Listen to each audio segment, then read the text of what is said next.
Tongzhou City. People were shocked by the announcement that was posted in broad daylight. It was written that due to the merit of Zhao Dan, the senior princess of the Liqinghe dynasty would marry him. The wedding will take place tomorrow. People began to discuss how the two gods of war of the Qing family died because they went too far into the desert lands, and Qing Yu, the best warrior of Tongzhou and the ruling dynasty, became disabled. The man standing at the pillar was surprised that the princess would marry so quickly, to which the woman nearby replied that any woman would want to become Zhao's wife. People also discussed that Prince Zhao and Miss Li were to be admired, as they would personally go to visit Qing Yu, the courtyard of the Qing family. The crippled Qing Yu lay in his bed. Chowden and Miss Li, who were standing nearby, spoke with malicious smirks that since childhood, he had been the pride of Tongzhou. At the age of 3, he knew the essence of great perfection. At 9 years old, he began to master this great technique. At 13, he reached great perfection, and at 18, he almost entered the realm of spirituality. Saying this, Zhao Dan immediately grabbed Qing Yu by the neck, then said that he was helpless like a dog, because all his muscles and veins were torn, and at the same time, his divine consciousness dissipated. Now he is just a cripple. Leaning towards Qing Yu, Zhao Dan began to talk about how he was called a great hero for saving Qing Yu alone. Then he laughed out loud with the words that now he will marry his bride. Standing next to Li Qingha with a grin, told Qing Yu that the blood of the imperial family flows in her, and she was destined to take the path of conquering this world. After that, she added that the Qing family only received unimaginable favor because she was given to Qing Yu at the request of her father. She then yelled out that the Qing family were only dogs of the imperial dynasty, and that only a person with truly outstanding qualities would be able to get her. Shouting out this, she raised her hands and said that just one small trick led to the death of Qing Jiang and Qing Heng while Qing Yu became disabled, and she was destined to become great. After these words, Liqinghe hugged Zhao Dan, saying that their couple was created by heaven itself because she is beautiful and talented, while Zhao Dan is a descendant of an immortal clan. Hearing this, Zhao Dan called Liqinghe a truly great person and said that he would love her with all his heart. Then they laughed together and left. Suddenly, Qing Yu was filled with powerful energy, leaving a mark on his forehead, and an entity appeared in his mind asking if he wanted to live. After that, the entity filled Qing Yu's body with energy and said that she would like to see Qing Yu's abilities. Qing Yu opened his eyes and stood up abruptly. Looking at his hands, he could not understand what happened and how he returned. Remembering his grandfather and father, Qing Yu regretted that he could only get up now and not earlier, because he could still save his grandfather and father from death. After saying this, Qing Yu got angry, calling Li Qinghe and Zhao Dan vile creatures for setting up his family by killing his grandfather and father and making him a cripple. And now they want to play a wedding because of which his family was completely destroyed. At that moment, he woke up. After thinking, Qing Yu got up and immediately ran to Zhao Dan and Li Qinghe to talk to them before the wedding. Seeing Qing Yu, Zhao Dan laughed angrily and beat him, after which Zhao Dan, together with the servants, took Qing Yu to the desert lands, hoping that he would not survive. "Everything will be fine," the girl said, trying to cheer up the exhausted Qing Yu, after which she gave him water to drink. It was Li Qinghe's sister, Li Qingyao. After rescuing Qing Yu from the desert, she came out of him.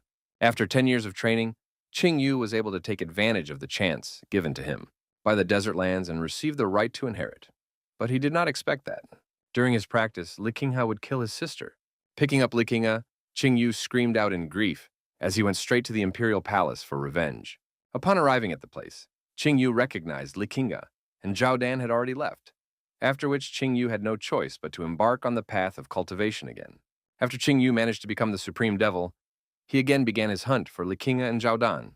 In those days, Li Qinghe had already become the empress of the entire continent, and Zhao Dan had become the head of the immortal clan. They allied with the monarchs of the whole world in order to kill Qing Yu. After that, they entered into a deadly fight. But since Qing Yu was in the minority, he was able to be wounded and surrounded. Zhao Dan ordered Qing Yu to accept his death, saying that he could not escape, to which Qing Yu filled his heart with energy and said that if he died, he would take them with him, shocking Li Qinghe and Zhang Dan. Then there was an explosion that took the lives of everyone who was on the battlefield. Remembering the events of his past life, Qing Yu vowed that he would take revenge on Zhao Dan and Li Qinghe. After all, a happy accident in the desert lands gave him the Book of Nature, which contained 108 ancient ferocious beasts and 72 ancient divine beasts. Unrolling the scroll, Qing Yu realized that he could awaken one of the beasts after which he summoned the ghost of Yazi. The ferocious Yazi had an incredibly strong body. His body and bones are stronger than anyone else. Also, with the help of Yazi, Qing Yu would be able to reach the first level of cultivation in the spiritual realm. Remembering the faces of Li Qinghe and Zhao Dan, Qing Yu said that they would soon know the strength of his anger. Suddenly, the door to the room opened, and a man entered the room who was immediately surprised that Qing Yu woke up. Seeing him, Qing Yu immediately clenched his teeth, because it was Qing Shuang, the elder of the Qing family, who was like a brother to his father. But he secretly teamed up with Li Qinghe to send Qing Yu with his grandfather and father to the desert lands, after which he became a dog Zhao Dan and killed Qing Yu's entire family. Seeing Qing Yu, Qing Shuang was glad that his veins were torn, because now he's just a non-entity, after which he laughed out loud. He was glad because of how, from the incomparable genius, Qing Yu fell onto the altar, becoming just trash.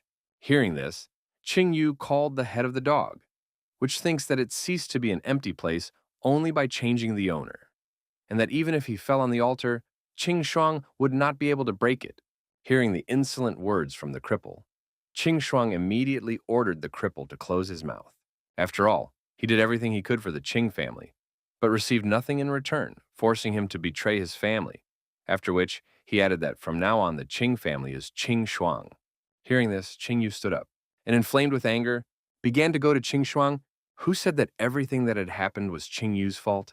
Angry Qing Shuang said that today he would send Qing Yu to the underworld and asked him to tell Qinging that he had killed him. Immediately after these words, a fist flew into his face, breaking the floor with his body. Holding Qing Shuang by the throat, Qing Yu said that a dog that bites has only one fate, after which he took Qing Shuang's life. After the killing, Qing Yu immediately got dressed and went to the exit, capital of the Divine Sword Dynasty. The guards at the entrance to the capital are discussing rumors that their princess is marrying a man from the clan of Immortals, after which one of the guards added that people from the clan of Immortals are simply terrible, and no one dares to anger them. Hearing this, a higher-ranked guard ordered them to keep their mouths shut, as they discussed the princess's husband, after which he advised them to focus on the service. The maids approached the princess's quarters and bowed to her, asking her to disturb her. Li Qinghe, dressed in her wedding attire, allowed them to enter. Entering the room, the maids reported to her that the ceremony would soon come, and it was time for her to go to the palace. Hearing that the hour had come, Li Qinghe immediately went to the palace. The trumpeters blow their horns announcing the arrival of the prince and princess. The prince and princess were walking up the steps to the imperial hall. The messenger reported to the emperor that they had arrived, after which they approached and bowed to the emperor of the Divine Sword Dynasty, Li Qinghe. The emperor proclaimed that he would entrust Zhao Dan, his daughter, to Li Qinghe, and that he treat her well. Zhao Dan bowed to the emperor, then took Li Qinghe's hands, and swore that, suddenly, a spear pierced through the door, killing several guards in the process. Shocked by what had happened, the emperor became angry at the interruption of the ceremony and demanded an explanation from the intruder. Then Li Qinghe and Zhao Dan were horrified when they saw Qing Yu. Looking at the emperor with a pair, Qing Yu rejoiced at the power of Yazi that he received, because being in the first level of the realm of spirituality, his skills had become several times better than before. He thought about the fact that in a past life, he could not summon a wild beast, while anticipating how terrible he could be if he immediately summoned him. Zhao Dan was horrified that Qing Yu's cultivation had recovered, after which the shocked Li Qinghe could not understand how it happened, because his veins were torn apart, due to which he turned into a non-entity. Qing Yu was walking up the stairs, while a frightened Zhao Dan doubted what was happening. Seeing how scared he was, the emperor thought that, although Zhao Dan was a descendant of the immortal clan, he was absolutely hopeless, while Qing Yu's cultivation skills had only improved. The emperor laughed and then, rubbing his mustache, said that he did not expect Qing Yu today. He wanted him to lie down at home. Qing Yu immediately held out a spear to the emperor, looming with the tip of the spear at his forehead, and ordered him to cast aside his hypocrisy. Because if Qing Yu's father had not saved him in the past, he would have become a ghost long ago. He said that his Qing family was ready to do anything for the emperor, and their merits are enormous. After saying that, he asked the emperor, what did he do with his family? After all, Zhao Dan and Li Qinghe entered into a criminal conspiracy. Upon hearing about the fate of the Qing clan, the guests immediately began to discuss what they had heard. Zhao Dan came out in front of the emperor, ordering Qing Yu to be quiet, and immediately emitted purple energy, opening his eye on his forehead, after which he said that he underestimated Qing Yu, but did not expect that his injuries were a sham. And even despite Qing Yu's level of cultivation, he was sure that he would not be able to do anything to him. Qing Yu offered to test Zhao Dan's strength, then swung his spear to the side and released golden energy. The guards immediately came to the protection of the emperor. The emperor was sure that Zhao Dan would win, because even though they have the same spiritual realms, the blood of immortals flows in Zhao Dan. Extending his hand forward, the emperor ordered Zhao Dan not to beat Qing Yu hard because he is from the Qing family, which did a lot for the imperial family. In return, he should lightly punish Qing Yu. By destroying his cultivation, Zhao Dan started the fight by summoning the first stage divine weapon, Green Flame. Li Qinghe explained that it was the Zhao Dan family's divine weapon. Hearing this, the surrounding people were delighted with Zhao Dan, and at the same time, they condoled with Qing Yu. Running his hand over the sword, he explained to Qing Yu what kind of sword he was holding, to which Qing Yu replied that he was holding the spear of the god of war of the Qing family, an earthly weapon of the sixth stage, which was soaked in the blood of tens of thousands of human souls and deprived the heads of thousands of people. Hearing this, Zhao Dan shouted in anger that it was just an earthly weapon, after which he raised the sword above his head. Guessing the right moment to strike, Qing Yu, with an animal mark on his forehead, summoned the phantom of Yazi's ghost. Summoning the ghost of Yazi and the spear of the god of war, Qing Yu immediately ordered him to destroy the target. Approaching Zhao Dan, the spear curved and attacked him from behind, surprising at the same time. Zhao Dan got angry at Qing Yu for daring to underestimate him and blocked the spear with his sword. Seeing his sword cracking, Zhao Dan could not understand what was happening, because suddenly his divine weapon was broken by the usual attack of an earth warrior, and then slammed him into the ground, causing him to spit out blood. The surrounding people, the emperor and Li Jianhe, were shocked by what they saw. Refusing to accept what was happening, Li Jianhe ordered Zhao Dan to stand up and attack Qing Yu. Qing Yu asked Zhao Dan if the descendant of the immortal clan was so weak. Zhao Dan grabbed the spear with his hands, trying to pull it out, after which Qing Yu pressed him with even more force, asking if he, the very son-in-law of which the entire imperial family is proud. He saw before him only a weak and frail man. Zhao Dan said that he did not know that the Qing family's weapon was not an earthly rank weapon, but a divine one, because it could break his sword. After wiping the blood from his spear, Qing Yu explained to Zhao Dan that the spear of the god of war cannot be compared to a fragile divine sword, because the Qing family washed their relic with blood for centuries. After these words, Qing Yu mentally replied that Yazi's divine power lies in the ability to combine it with weapons, of which there are two types, earthly and divine.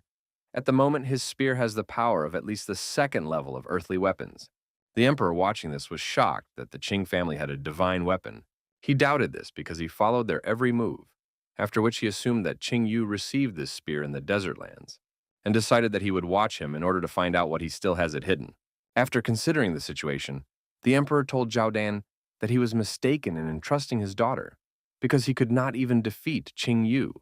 Zhao Dan tried to explain himself to the emperor, but realizing that it would be pointless, he clenched his teeth, after which he screamed, his eyes shone red, while the eye on his forehead completely opened.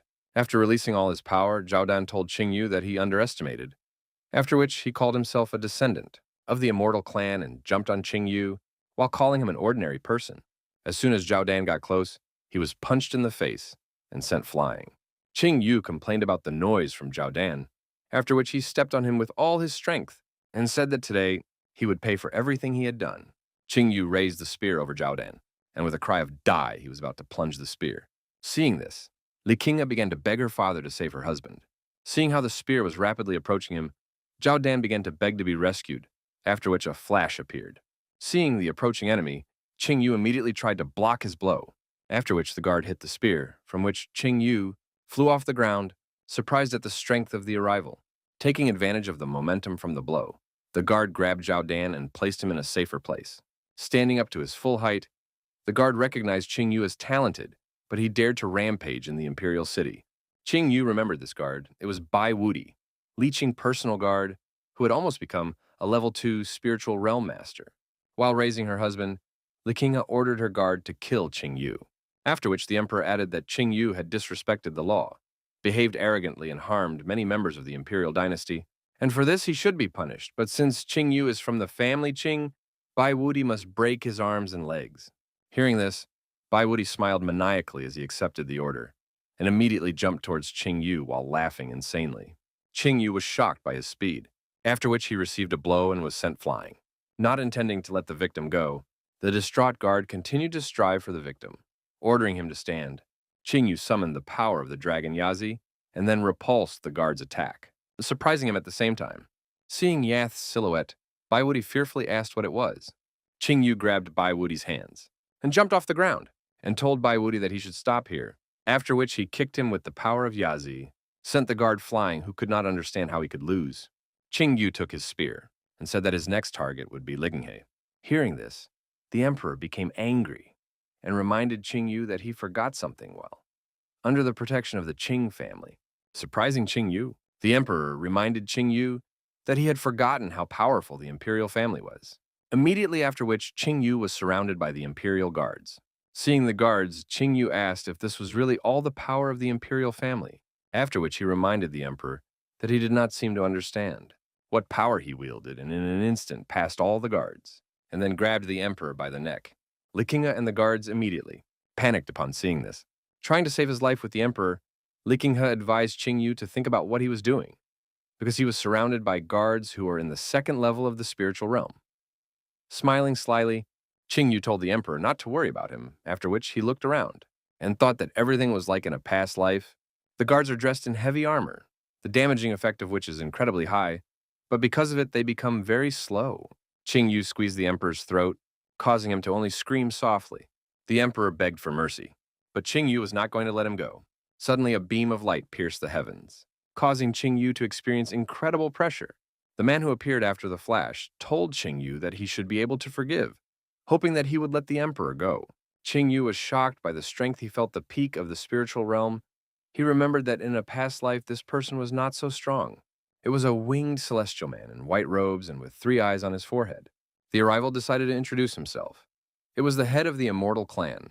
Zhao Huan explained to Qingyu that the immortal clan and the imperial family had a common origin, after which he requested that Qingyu let the emperor live. Seeing the arrival, Zhao Dan asked the arrival to kill Qingyu while calling him his uncle. Seeing that the situation had come under his control, the emperor laughed at Qingyu since he would not be able to kill him today. Standing in a stupor, Qingyu thought that now he could not kill Zhao Huan. Zhao Han warned Qingyu that until now they had taken care of people and that they were ready to forgive him even today's misdeed, after which he turned to Zhao Dan and scolded him for his despicable act, warning at the same time that when he returns he will be punished according to family laws. After scolding Zhao Dan, Zhao Huan told the emperor that the imperial family was to blame and that he confessed to Qingyu, to which he only agreed. After talking to everyone, Zhao Han opened his third eye. While ordering Qingyu to let the emperor go, Qingyu fell into a stupor, unable to move due to the celestial's aura, and immediately realized that it was the overwhelming power of the 9th level of the spiritual realm.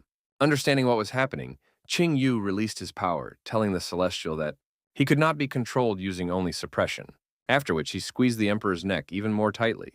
Chao Kan wondered how Qingyu could suppress his power with only the 1st level of the spiritual realm.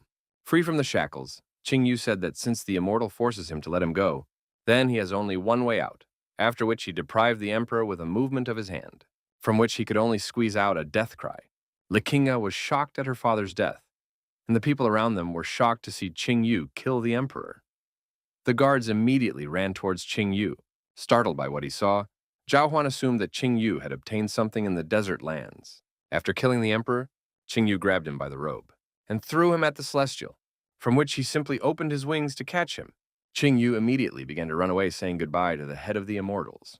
But suddenly he was stopped by an invisible hand forcing him to kneel. Stopping Qingyu, Zhao Han called him too self-confident, because he tried to run away from the celestial at the peak of spirituality immediately after he killed the emperor. Feeling the pressure, Qingyu realized that the suppression power was 10 times stronger than last time, after which he summoned the power of Yazi and stood up. Standing up from his knees, Qingyu raised his spear and threw several energy waves towards Likinga and Zhao Dan. The celestial destroyed the waves halfway, calling them children's toys, after which he realized that Qingyu was running away. Jumping down the stairs, Qingyu once again said goodbye. Zhao Dan, spreading his wings, told Qingyu that he would not be able to escape, after which Qingyu warned that if the celestial pursued him, Zhao Dan would die from grievous wounds, offering him the choice to decide what he considered more important. Zhao Dan, who was bleeding, immediately asked his uncle to save him, from which he only smirked, and called Qingyu a funny boy. He then warned Qingyu that this time he would let him leave. After missing Qingyu, Zhao Huan healed Zhao Dan, telling him that his injuries were no longer life-threatening. Zhao Dan immediately told his uncle that he would not be able to live in peace if Qing Yu survived, to which Zhao Han replied that he would definitely avenge today's incident.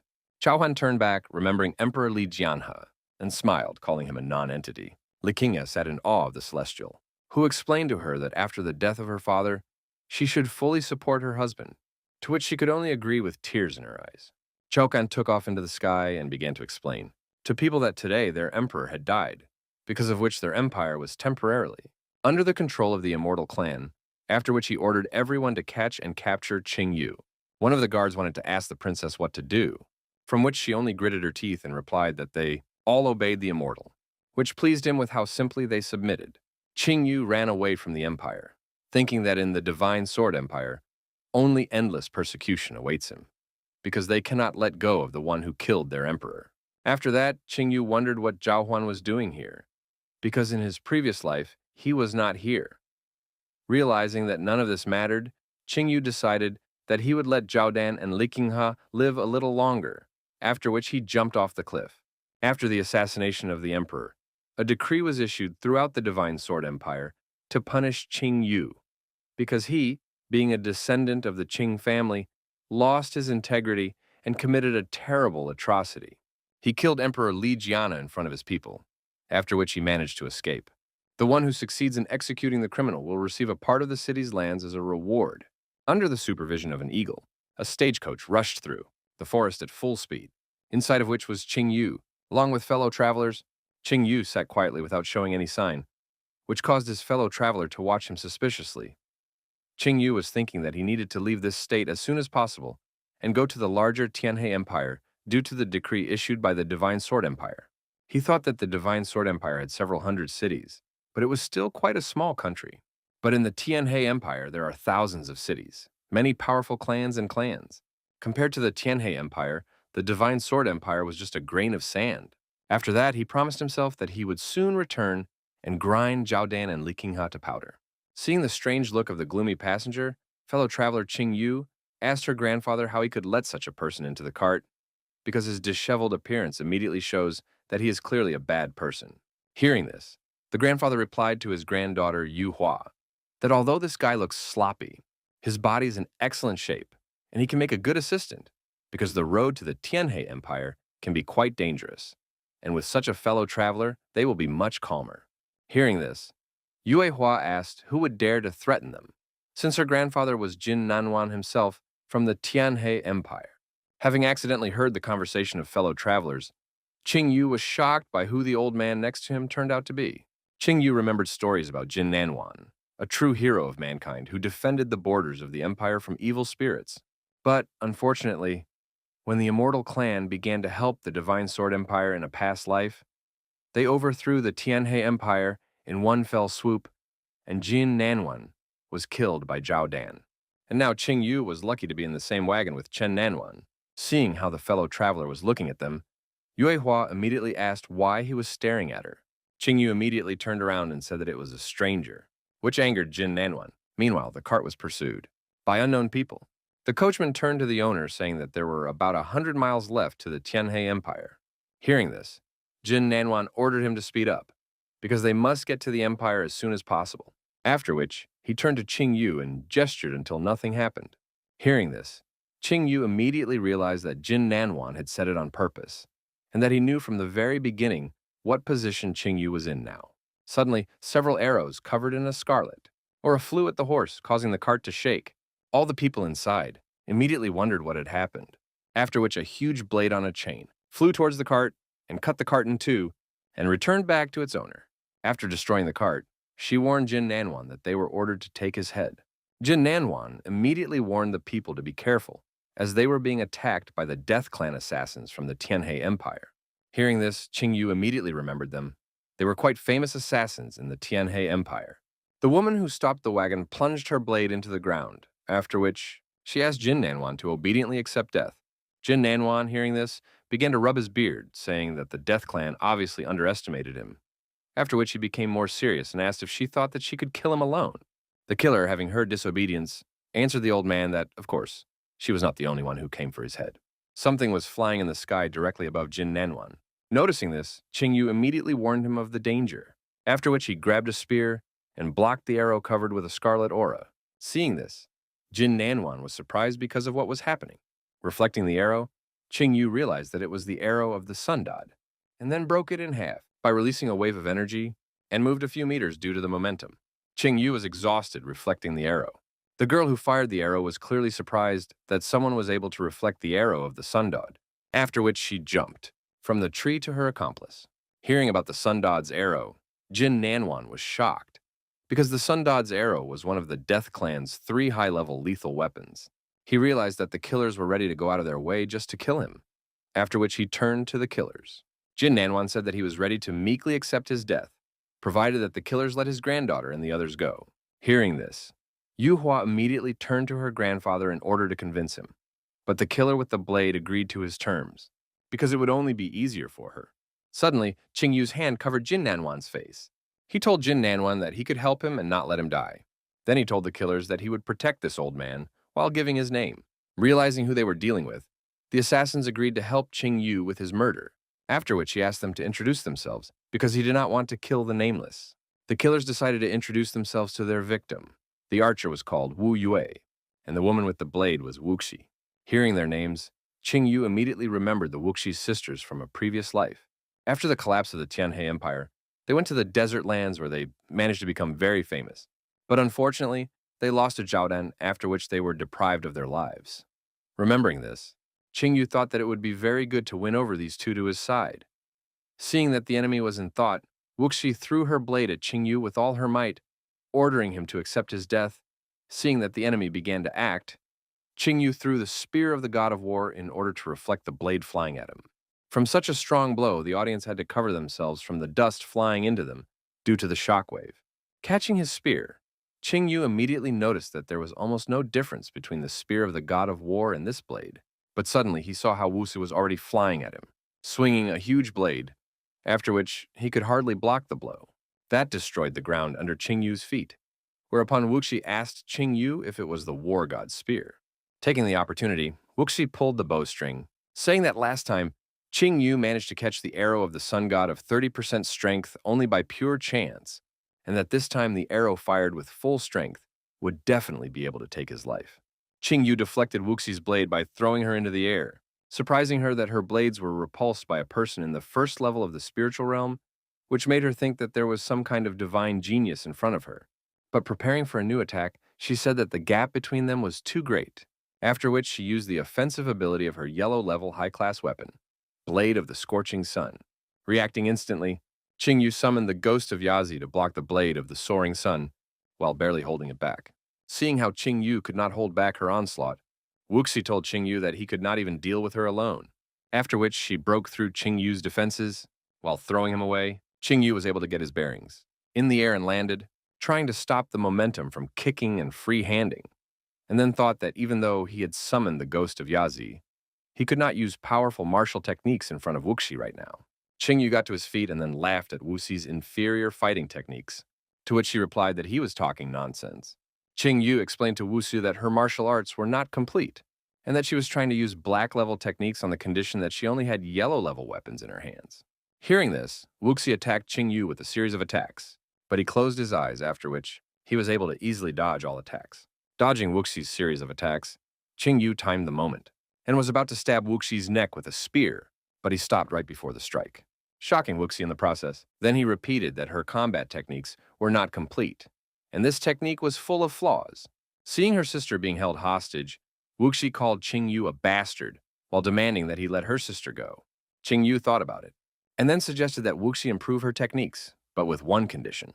Upon hearing this, Wuxi interrupted Qingyu by shouting to him that she did not need help with the improvement of techniques, because if her techniques were worse than those of the enemy, then she must die. Whereupon Wuxi turned to her sister and ordered her sister not to think about her, but simply kill her along with the enemy to complete their mission. Wuxi trembled as she prepared to shoot. Qingyu knew that the bond between the Wu sisters was very strong, and therefore Wuxi could be ignored. While watching the fight, Yehua unexpectedly accepted that Qingyu was really strong, and her grandfather thought that he had rightly bet on the boy from the Qing family, because he was very good, after which he suggested that the trip to the desert lands was for him very useful, Qing Yu clutched the spear in his hand, after which he put its tip closer to Wuxi. Seeing this, Wuxi asked him to stop and throw the bow and arrows on the ground, after which she bowed with a request that Qing Yu let go of Wuxi and killed only her. After considering the situation, Qing Yu removed his spear from Wuxi and said that the Death Clan is worthless and shameless, although they raised them. They do everything against the will of the sisters, after which he asked if they really want to continue to stay with them. Holding her hand around her neck, Wuxi asked how Qing Yu could have known anything about the Death Clan, to which he replied that of course he knew, and that he knew that their head had been plotting to have an affair with the sisters for a long time. Shocked by what she heard, Wuxi shouted that this could not be, after which Qing Yu continued to talk about their clan, saying that all the people who were killed by the sisters, and even their relatives, they were all secretly controlled by the Death Clan. They were turned into puppets, after which they were tortured and mocked. Hearing this, Wuxi replied that this cannot be, and that their head only kills people worthy of death, to which Qing Yu suggested that the sisters check everything themselves, thinking that he managed to sow a seed of doubt in the sisters due to the fact that they did not know the truth about the clan, and now their transition to his side is just a matter of time. Looking at the discouraged sisters, Qing Yu offered them something. He suggested that they renounce the clan and serve it. Shocked by what she heard, Wuxi only chuckled, calling it a huge generosity.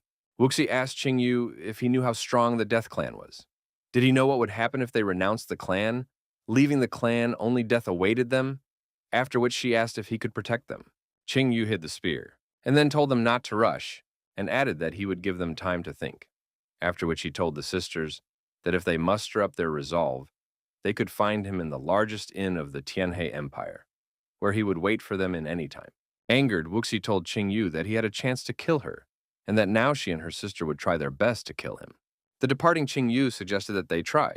Hearing this, Wuxi lost her zeal for battle, and Wuxi's sister said that the Wuxi sisters were never indebted, and that she would definitely kill him next time. After saying everything to Qing Yu, Wuxi told Jin Nanwan that he did not think that when he reached the Tianhe Empire, he could live as carelessly as before, and that the Death Clan would have hundreds more ways to deal with him. Jin Nanwan did not even know what to say after what he saw, while Yu Hua blushed in embarrassment and began to twist her hair with her finger while trying to thank Qing Yu. Seeing this scene, Qing Yu leaned towards Yu Hua and said that it was a great honor for him that Jin Nanwan's granddaughter personally thanked him, after which he turned to her grandfather and asked him if he could give his granddaughter to him as a wife. The sudden question made Yu Hua even more embarrassed, causing smoke to come out of her. Hearing this question, Jin Nanwan replied to Qing Yu that from the point of view of cultivation, Qing Yu can be called a leader, and he does not have the courage, and if you think about reputation, then this will already be too much. Yu Hua turned to Qing Yu with an interest in what kind of reputation her grandfather was talking about. Reputation, after which she realized that he was the same Qing Yu who killed the emperor of the Divine Sword Empire, and whom everyone was looking for.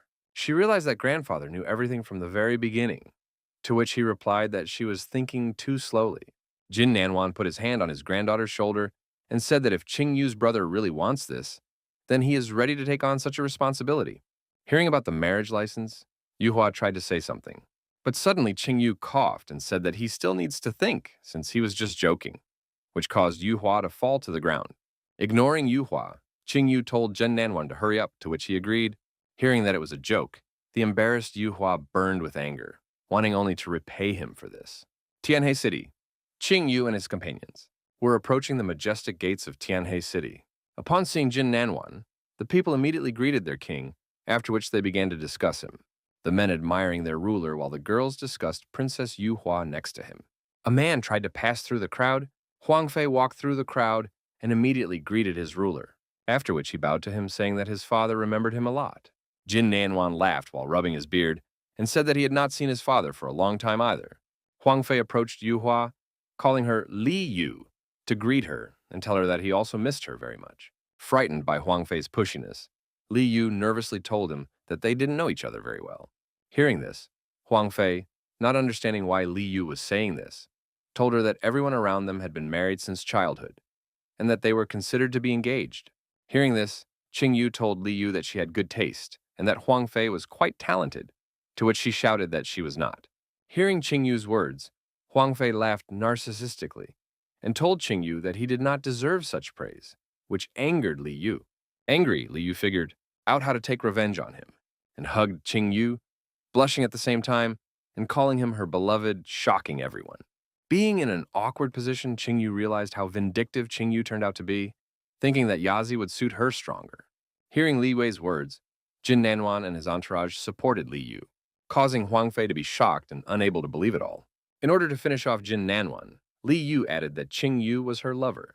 After these words, the ground under Huang Fei's feet cracked with his anger, after which he released an angry aura, asking Li Yue not to make him laugh. Seeing how angry Huang Fei was, Li Yu told him that they had been together for a long time, and that they would soon get married. Huang Fei boiled with rage, which broke his fan, and told Li Yu that she was probably just tired from the road, and he even arranged a banquet for her. After which he turned to the king with a bow, and added that the banquet was also in his honor, from which he, pleased with what was happening, agreed to the banquet and rubbed his beard. Tianhe City. Huge riding dinosaurs walked around the city, admired by people on the streets. On the back of one of the dinosaurs, Li Yu told her grandfather that they had not been here for a long time. Qingyu and Huang Fei on the opposite side only remained silent with their arms crossed. Unable to restrain his emotions, Huang Fei turned to Qingyu and warned that, although he did not know him, Li Yu belonged only to him, after which he advised Qingyu to get out of Tianhe as soon as possible, and that he get out of the city the very next day, and if he does not get out, he will skin Qingyu alive.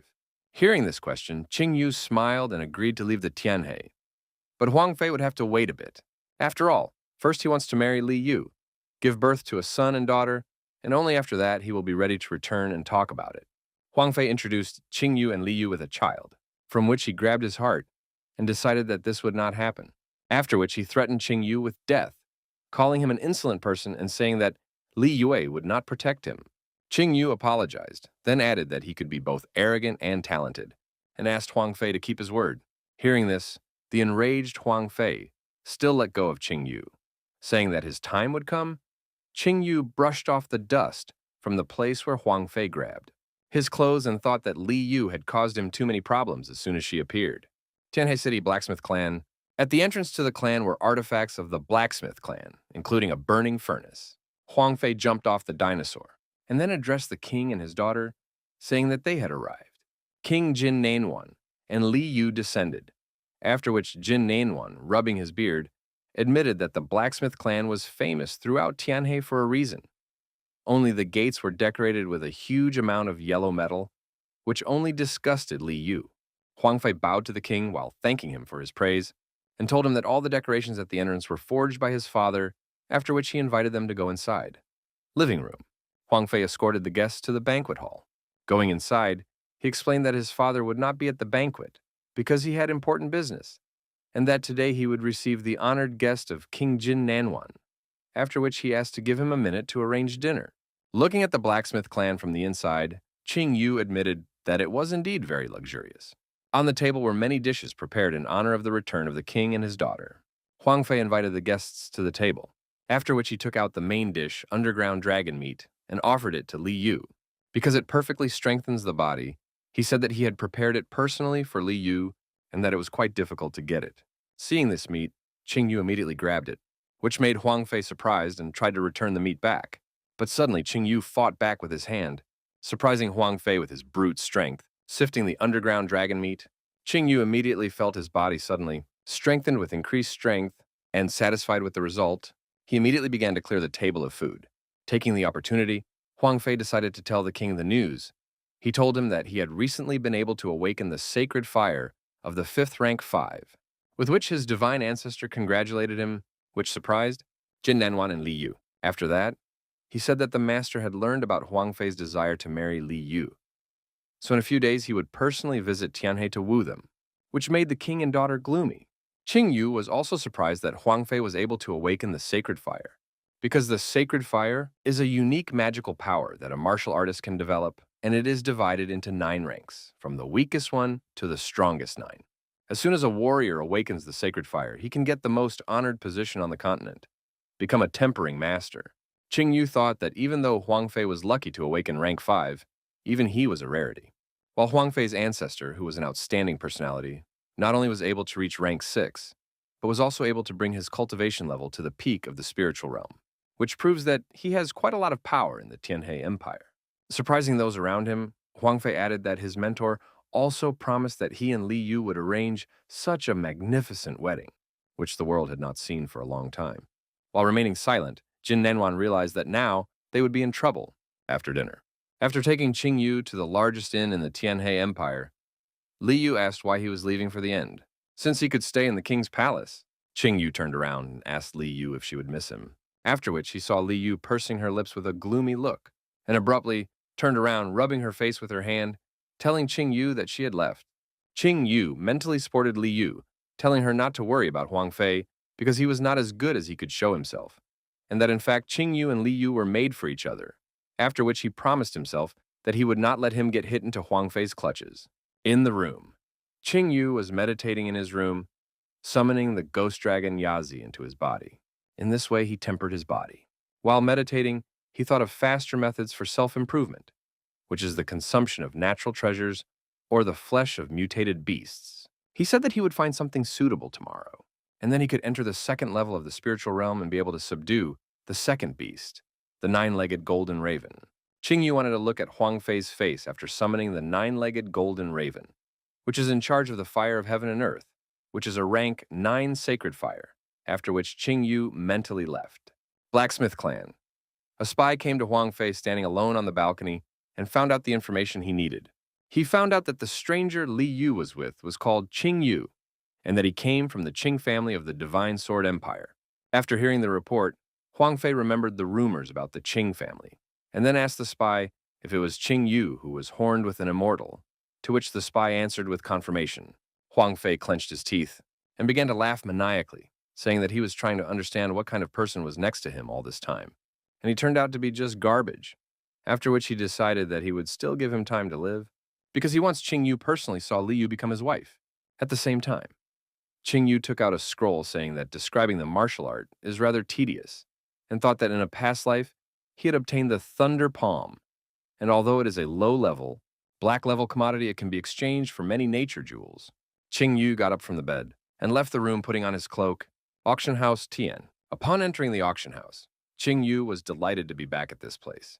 He immediately began to feel nostalgic looking at the interior of the auction house. Seeing the visitor, the hostess asked Qing Yu what he would like, to which Qing Yu replied that this did not concern him and demanded to call Miss Warner, after which he apologized and ran away, asking Qing Yu to wait a bit. After some time, a three-headed snake crawled to Qing Yu, on the back of which sat the beautiful Miss Warner. The hostess from the auction house led Warner to Qing Yu, after which he immediately greeted her, saying that they had not seen each other for a long time, causing her to wonder who it was. Qing Yu immediately said that he wanted to participate in today's underground auction, surprising Warner and the attendant, after which Miss Warner asked Qing Yu to follow her. Having reached the empty room, the escort let Warner and Qing Yu inside, after which they locked themselves inside. Going inside, Qing Yu said that it would be nice for him to come back here again. Miss Warner lit the pipe, after which she told Qing Yu that they did not know each other and asked how he knew her. Qing Yu only replied that she did not need to know, and added that he was already familiar with the rules of the auction. Qing Yu took out a scroll that he had recently written and asked Warner how much it would cost. Opening the scroll, Warner asked Qing Yu what it was, after which she realized that it was a black-level technique. Qing Yu confirmed that it was a black-level technique as if it was worth nothing to him, after which Miss Warner asked if he was sure he wanted to put it up for auction, because black-level techniques were very expensive. Warner told Qing Yu that by selling the technique he could get 1 million gold, after which she said that if he trusted him, the auction house could give him 1.5 million. Qing Yu thought that a tempering pill cost about 10,000 gold, and that with 1.5 million, he could buy 150 pills, after which he accepted the offer, saying that he wanted to exchange this money for the corresponding amount of tempering pills. Overjoyed at the successful deal, Warner agreed with Qing Yu and thanked him. After that, Warner lit a pipe and thought about how unexpected it was to receive a black-level technique from such a person, after which she suggested that he might be a follower of some strong spiritual current who came to Tianhe to train, and asked Qing Yu if he wanted more participate in today's auction, with which he agreed because he came to the auction for one extraordinary jewel. That will be exhibited today. Warner offered to escort Qing Yu to the underground auction hall. Warner brought Qing Yu to the auction and greeted him upon arriving at the arena. The people around them were shocked as they had never seen Warner smile so sweetly, causing them to become interested in the person she was accompanying. Sitting in his seat, Qing Yu turned to Miss Warner and said that the view from this place was excellent, to which she replied that only the dearest guests of their auction house could sit in this place. Suddenly, someone began to call Warner, greeting her from afar. He told her that he had come to her after hearing this voice. Warner became alert and greeted Mr. Huang. Coming closer, with a smile on his face, Huang Xian began to tell Warner that he brought her an excellent product, to which Warner thanked Mr. Huang while covering her face with her hand. Huang Xian said that his father came to her several times with a question about matchmaking, to which she refused all the time, after which he tried to touch her. But Warner jumped aside, laughing, because of which Huang Xian missed. Huang Xian laughed at how easy it was to embarrass Warner, and had already discussed with his father that from today's lot, the entire fee would be considered a ransom for her. Lustfully smiling, he said that even her father could not refuse such an offer, from which Warner lost heart. Watching the scene behind him, Qingyu realized that he was right, that the divine spear would be auctioned today, the damaged divine spear. Huang Qian saw Qingyu sitting, and brazenly grabbed his shoulder, saying that this was his private place, and that he wanted Qingyu to roll as far as possible from here. Seeing how Huang Xian attacked her guest, Warner stood up for him, saying that this was her guest, and that there was no need to be so rude to him. Frightened by what he heard, Huang Xian, holding back tears, told Warner that this place had always been his, to which Qingyu replied that now, this place belongs to him. Hearing this, Huang Xian began to threaten Qingyu, calling him trash, who had only reached the first spiritual realm. Qingyu, not wanting to listen to this noise, hit Huang Qian in the face, causing him to move a few meters away and try to say something. Qingyu told Huang Xian that he was pissing him off and that he would go to the next world if he said even one more word. Having reached the limit, Huang Xian clenched his teeth and called Qingyu a freak, after which he released energy and said that no one dares to talk to him in such a tone, and if he wants to die, Huang Xian is ready to help him with this. Seeing what Huang Xian was doing, Warner ordered him to stop. She explained to him that no one is allowed to make scandals in the hall of her auction house, and that this rule applies to everyone. Hearing this, Huang Xian immediately began to try to explain himself by pointing at Qingyu, after which the angry Warner ordered him to shut up. Huang Xian could only fearfully agree with her order, after which he sat down in his seat thinking that he should endure the offense in front of Warner. But Qingyu will be finished. As soon as he leaves the hall, watching what was happening, a man sitting in the back rows, using a jade tablet, reported to his master that Qingyu had a falling out with Huang Xian, Huan family. Huang Fei contented himself with maidservants eating grapes. After hearing from a spy that Qingyu and Huang Xian had a fight, he realized that Qingyu was looking for death, after which he dialed Wang Xuan with a tablet. Huang He told Huang Xian about Qingyu, after which he was delighted, because the person who insulted him was just a pawn of a fading empire, and not someone powerful. Warner took the stage to greet guests at her auction, announcing that there will be many truly incredible items at the auction that are many times superior to all previous lots. Hearing this, the guests cheered for the auction to start soon, for they were already intrigued. Warner signaled with her hand, after which the first lot was brought to her, and she announced that the first lot was a second-class survival pill, after which she opened the box, in which there was a pill exuding pure energy. Warner explained whether it was alive or dead, flesh or bone, regardless of the severity of the wounds. Whoever ate this pill would be able to recover in an instant, and announced the starting price of 10,000 gold. There was an immediate uproar in the hall. A bald man shouted the price of 15,000. He was immediately interrupted by a horned man sitting next to him, shouting the price of 18,000. Qingyu yawned upon seeing the first lot and decided to sleep until something worthwhile appeared, after which he instantly fell asleep. Huang Xian, who was sitting nearby, grimly told Qingyu to continue sleeping peacefully, as this was his last day. Half an hour later, Warner congratulated the man in the front row on acquiring the jewel, then ordered the maid backstage to bring the next lot onto the stage, and announced to everyone the final lot of today's auction. After the announcement, the backstage was opened, and several men carried a rather large box onto the stage. After hearing about the latest lot, Qingyu immediately woke up, wiping his saliva in anticipation. The spy from the forging clan immediately burst into flames, saying that he needed this weapon. Warner began to introduce the lot. It was a first-class divine weapon, a damaged divine spear, after which she added that although it was broken, it was still a divine weapon whose starting price was 1 million gold, after which she offered to raise the bids. As soon as he saw the lot, the spy of the forging clan immediately offered 1.5 million for the lot, after which he explained to those around him that this item was very important for his clan, and that he hoped to show respect from others. Warner immediately realized that the forging and casting clan was again trying to bring down the price for product. Qingyu was about to bid, but suddenly, a woman in a raincoat appeared next to him and offered 2 million. saying that she also really needed this thing. Looking at the cloaked figure, Qing Yu immediately guessed that it was Wuxi. Upon hearing the bid of 2 million, the forging clan's spy immediately made a fuss, demanding an explanation of how someone dared to outbid his clan's bid, after which he ordered her to roll off the stage. Hearing these words, Wuxi took off her hood, which scared the spy that the Death Clan also wanted to take the damaged divine spear into their own hands. He realized that he could not do anything with the Death Clan and hoped that his master would understand the situation. Wuxi smiled, saying that this thing is now hers. Upon hearing this, Qing Yu jumped up from his seat and bet 3 million, after which he mockingly smiled at Wuxi, who got angry thinking that he did it on purpose. Meanwhile, Huang Xin was shocked that a brat like that could have 3 million gold. Warner asked if anyone would give more gold, to which no one could answer. Since no one could beat Qing Yu's bid, Warner announced that the damaged rank 1 divine weapon now belonged to Qing Yu, and then blew him a kiss, surprising him at the same time. Warner then announced that today they will be presenting another lot. This time the final one, the black level martial art technique, Thunder Palm. Only after seeing such a rarity as a black level technique, the people rejoiced in anticipation, after which Warner announced the starting price of 5 million and the start of bidding.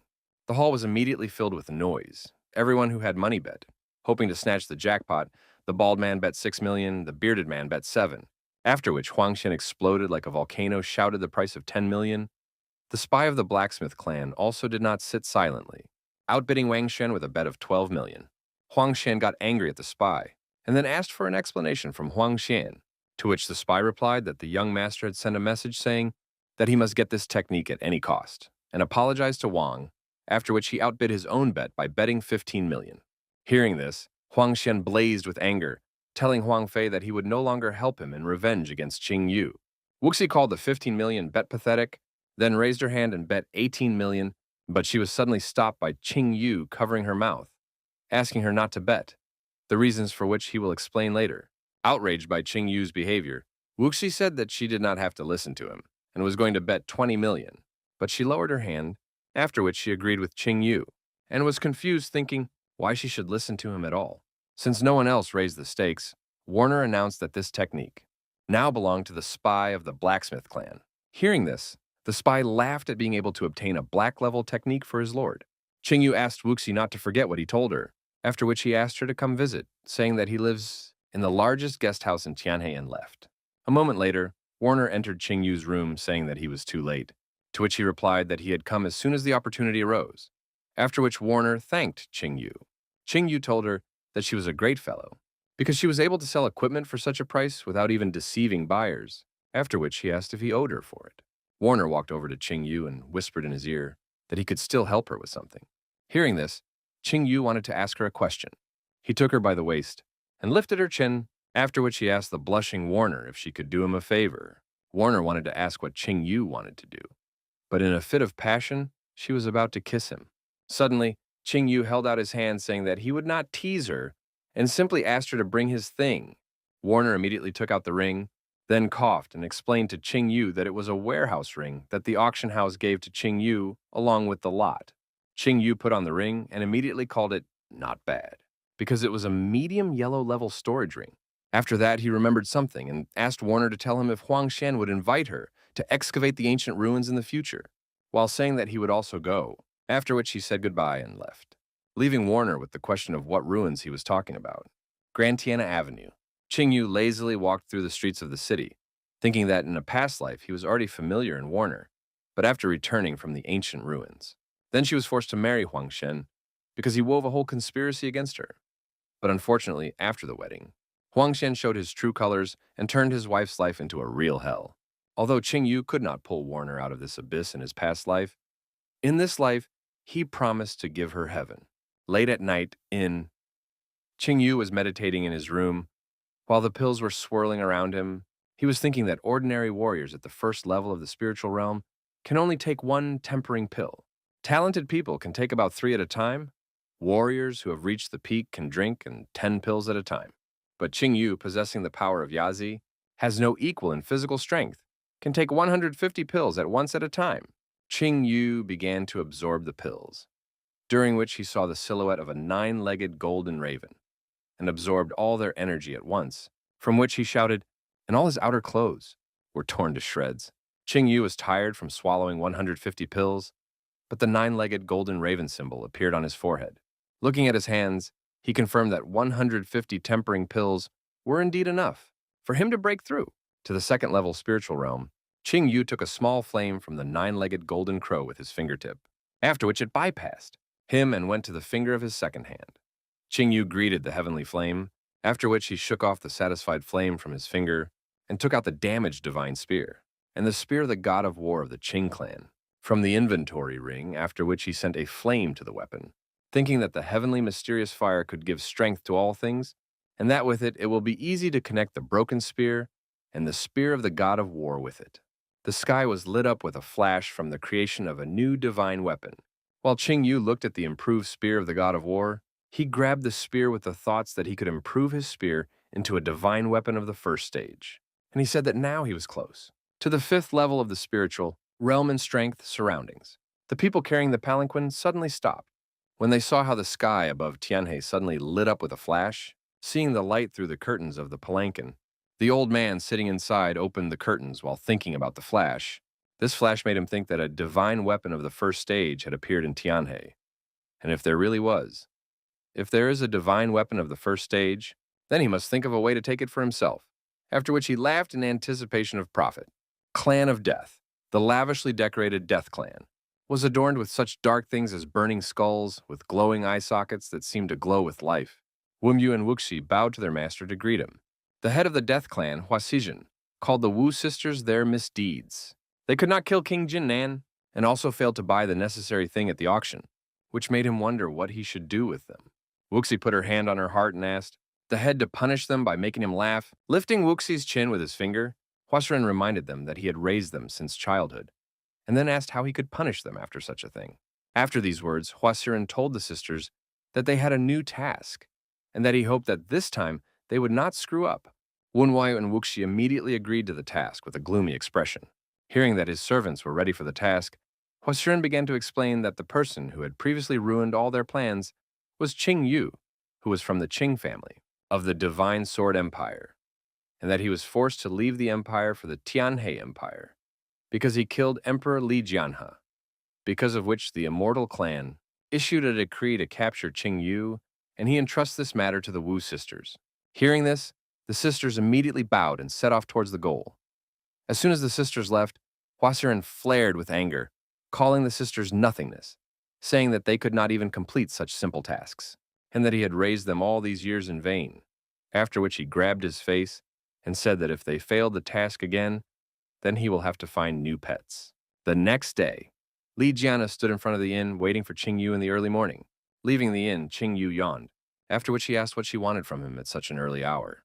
Li Jianhe approached Qing Yu and told him that from today, he will live in the palace because this inn is not suitable for him. Hearing this, Qing Yu asked if she missed her fiancé, to which Li Jianhe began to justify herself by saying that he had to go to the palace because of the acquisition of divine weapons and a quarrel with Huang Fei and Huang Shen, adding that at least individually they did not scary, but together they can get Qing Yu. Qing Yu patted Li Jianhe on the head, asking if she was afraid for him, and said that as long as she was here, none of those guys would dare to climb on him. Li Jianhe cutely became enraged at the strokes, and immediately shouted that the problem was with the Death Clan that had intercepted the mission of the Divine Sword Empire, and that they had already sent people to kill him.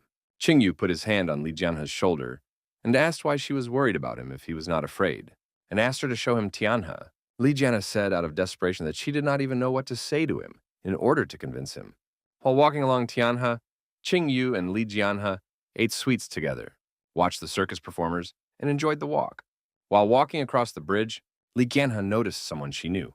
She immediately recognized Warner from the auction house, who had become very pretty since their last meeting. Qing Yu suggested that Li Jianhe first look at himself, driving her into colors with this. Approaching Warner, Qing Yu and Li Jianhe greeted her, to which she reciprocated. Seeing her friend, Li Jianhe happily said that they had not seen each other for a long time, asking since when she was so distant, and that she could still call her Yuka. Hearing this, Warner laughed, after which she still called her Yuka. Seeing Qing Yu and Li Jianhe's company, Warner asked if she bothered them by daring to come here, to which he replied how could he be worried about meeting such a beauty, after which he asked her the real reason for her visit. Warner said that since Li Jianhe was also here, she should agree that Qing Yu should be especially careful with the Death Clan, to which he replied that it was just nothing. Hearing that Qing Yu was not worried about the possibility of meeting the assassins of the Death Clan, Warner was preparing to leave so as not to distract the two. But suddenly Li Jianhe hugged her, offering to take a walk with them and suggesting that she show them Tianhe. Since Li Jianhe has been here for a long time, I haven't been and don't remember much. Qing Yu agreed to Li Jianhe's suggestion, then hugged both Li Jianhe and Warner tightly, causing them to blush and laughing said that they definitely need to go together. Because of the hug, Warner began to think about Qing Yu even more, after which they went for a walk. Shanghai Oriental Market. Seeing Li Jianhe and Warner walking in the city embracing the guy, people began to discuss what was happening. They wondered what kind of man he was. He dared to hug such beauties, after which some people remembered how they saw him recently received with honors in Tianhe. Hearing these discussions, Qing Yu could only sigh at how great their popularity is. Warner asked Qing Yu not to worry about the crowd, while Li Jianhe realized that he was in a panic. Suddenly, Qing Yu heard the sound of a whip, from which he immediately went towards the hustle and bustle. The slave trader punished the slave for trying to escape by beating her with a whip. His slave could only moan in response to this, holding back her tears. The slave trader said that he did not ransom her so that she would simply run away, saying that he could kill her if she tried to escape again. Warner immediately recognized the slave trader, calling him Fadi Li, and saying that he had started torturing the slave again. Seeing this scene, Li Jianhe's spirit was inflamed and she decided that one day she would definitely rid the empire of the slave trade. Warner explained that Fadi Li is a very arrogant and domineering person, and that he can do whatever he wants due to the fact that he is a relative of the Huang family from the blacksmith clan. After which she added that every month or fortnight, he humiliates his slaves in public. Meanwhile, the fat man Li dealt another blow to the slave, again knocking her to the ground, and again asked if she would run away from him because he feeds and sings her, and she, like an ungrateful one, runs away from him. The slave girl was gathering her strength when Fadi Li demanded an answer from her. Unable to hold back her tears, she turned to the fat man and said that if he kills her, then she will get him from the other world, because he killed her and her entire family. Hearing the slave snarl, Fadi Li kicked her, asking what it was that he cut out her family, because he was just garbage like her, and said that he would have killed her if not for her pretty face. He shouted that he gave 2 million of silver for her, which is a huge sum, and that now he is her master and the sky. Having said this, the fat man stomped on the ground and grabbed the slave by the chain on the collar. Hearing the name of Jirayu, Qing Yu immediately asked the girls if he really called the slave that way, to which Warner gave an affirmative answer. Hearing the answer, Qing Yu smirked and said that he did not expect to see this here. Seeing how Qing Yu smirked at Li Yu, she realized that he was going to do something that did not bode well. Qing Yu moved towards the fat man, saying that this slave needs to be saved, while remembering how in a past life people encountered something terrible. Fadi Li let go of the chain and began to choke because he was too tired, after which he turned to the people and demanded that they disperse, asking if they had never seen the beating of a disobedient slave. After these words, Jiroyu looked gloomily at Fadi Li. Seeing this look, he asked himself why he was frightened by the look of a miserable slave, after which he waved his whip and was about to strike again. Suddenly, Qing Yu grabbed Fadi Li's hand. Surprised by what was happening, Fadi Li asked the stranger who dared to interfere in his affairs. Qing Yu replied that he was ready to buy this girl if he named the price, to which the fat man replied that she was not for sale.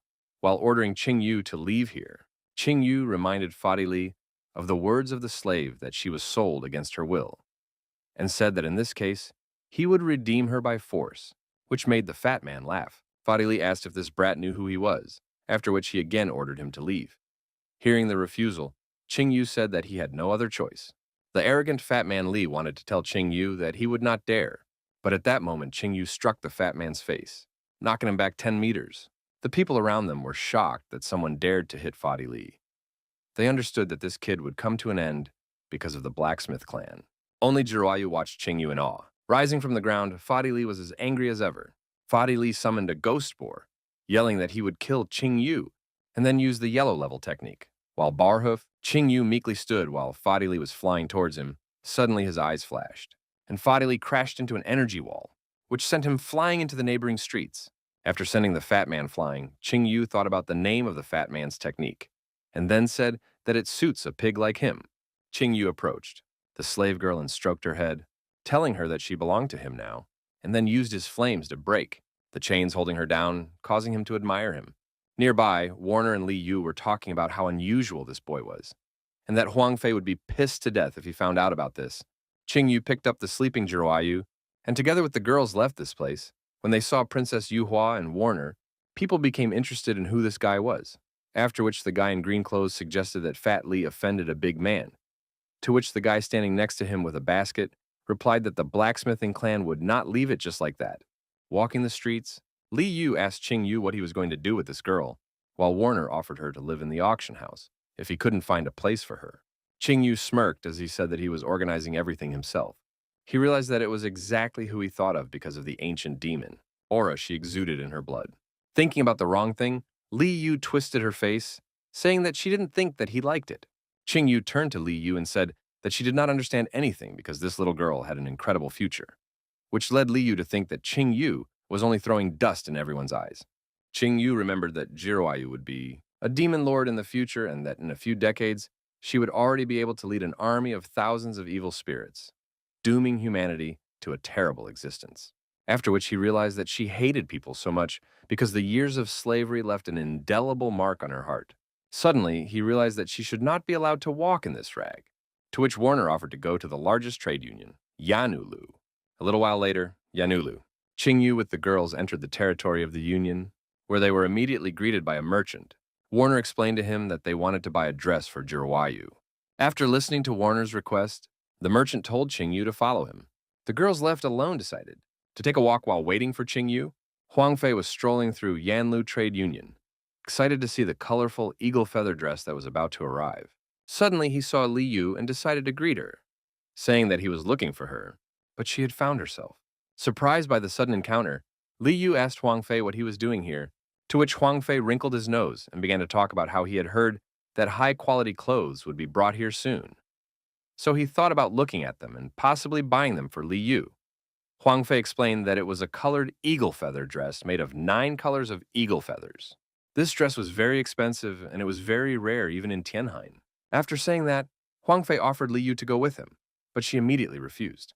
Suddenly, there was a noise on the floor above. Huang Fei was interested in the source of the noise, and then the people nearby started telling everyone to look at it. Qing Yu walked down the stairs with Ji Zhou, telling her how good she looked in that dress. When Huang Fei saw the girl, he couldn't stop himself from shouting that she was beautiful. Li thought that she didn't even think that Ji Zhou would look so beautiful when she changed her clothes. And then she sharply asked Qing Yu why they were going so fast, to which he replied that it was of course fast, because they had only bought one thing. Suddenly, Huang Fei realized something. He shouted that this was the dress he wanted to buy, and immediately shouted to Qing Yu that he was the first to see it. Qing Yu asked if Huang Fei thought the dress belonged to him because he was the first to see it, to which Huang Fei shyly agreed. Qing Yu asked Huang Fei how he liked the dress, and Huang Fei demanded that Qing Yu give it to him, saying that he would pay any price for it. Qing Yu agreed with Huang Fei, but in return, he would have to give him the entire forging and throwing clan.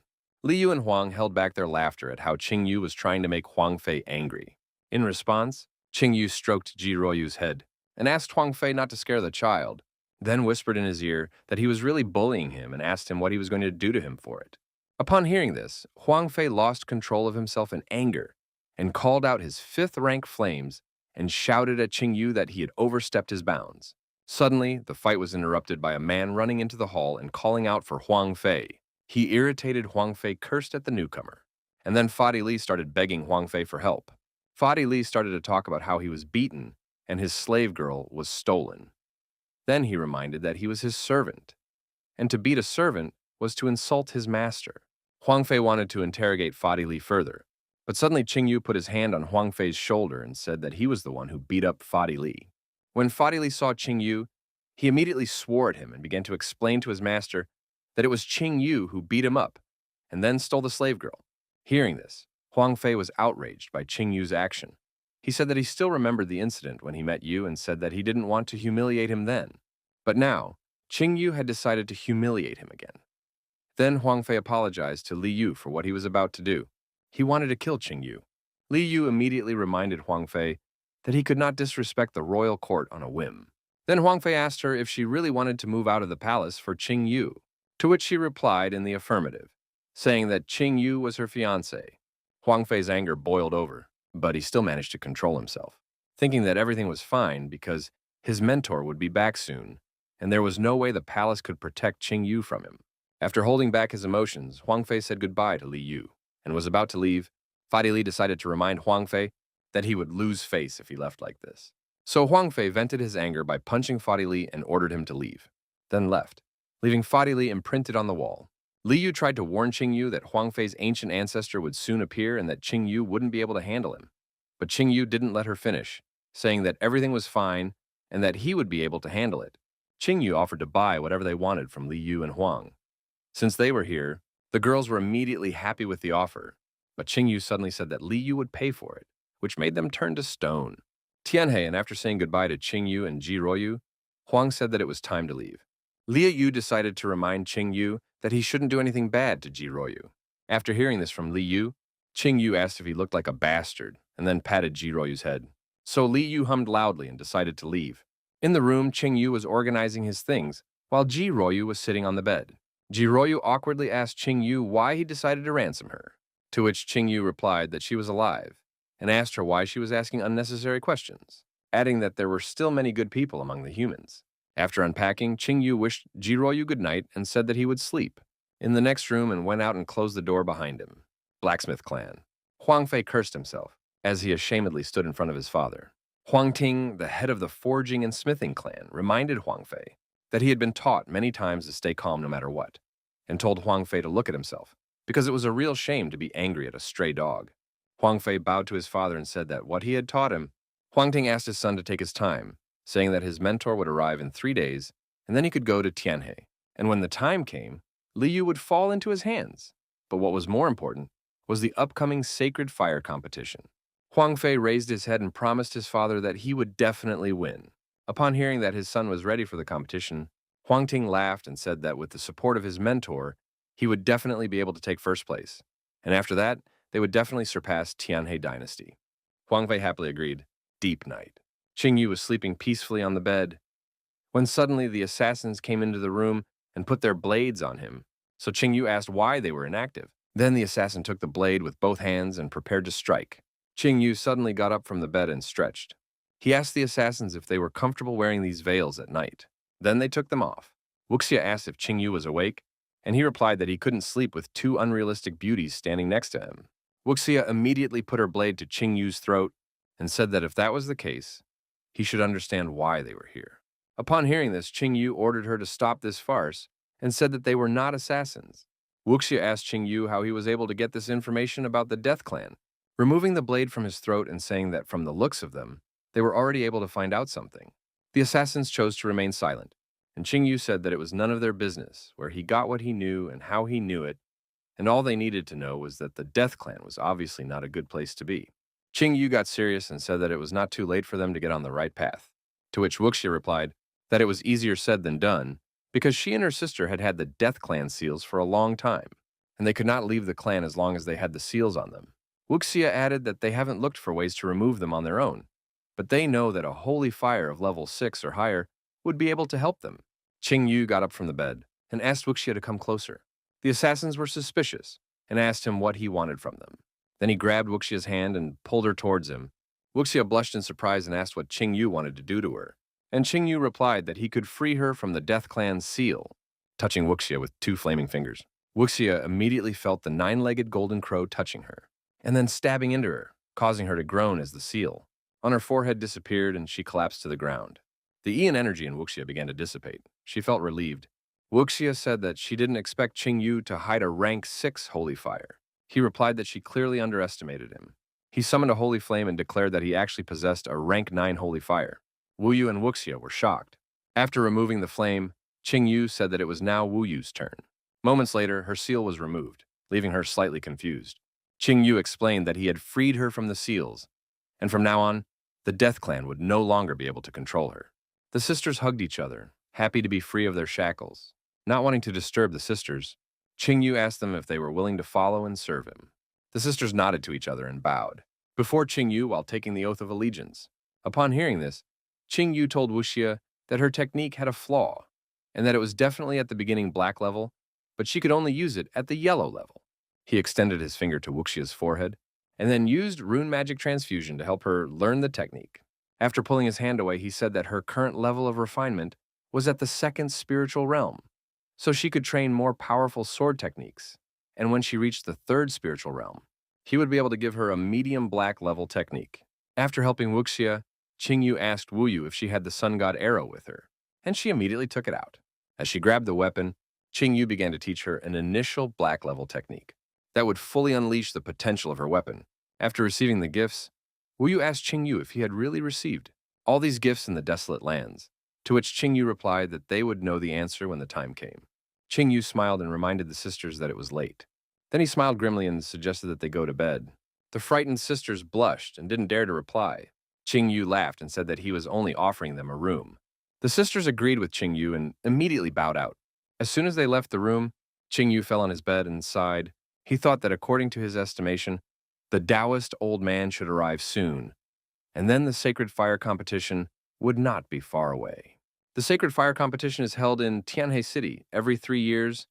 It is jointly organized by the 4 major sects that guard Tingyu from the 4 sides, and the purpose of this event is to select the best disciple to then train him to the level of a tempering master.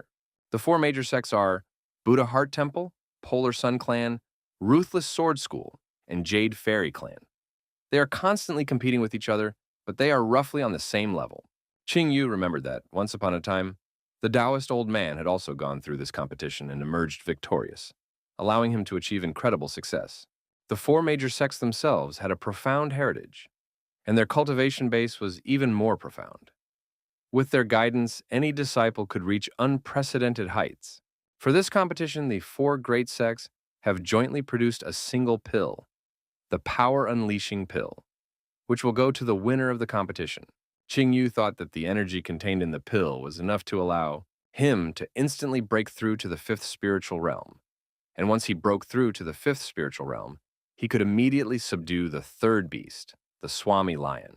Once Qingyu possessed the spirit of the Swami Lion, he would have access to endless energy techniques, and at that time, he would already possess a power that was not inferior to the peak of the spiritual realm.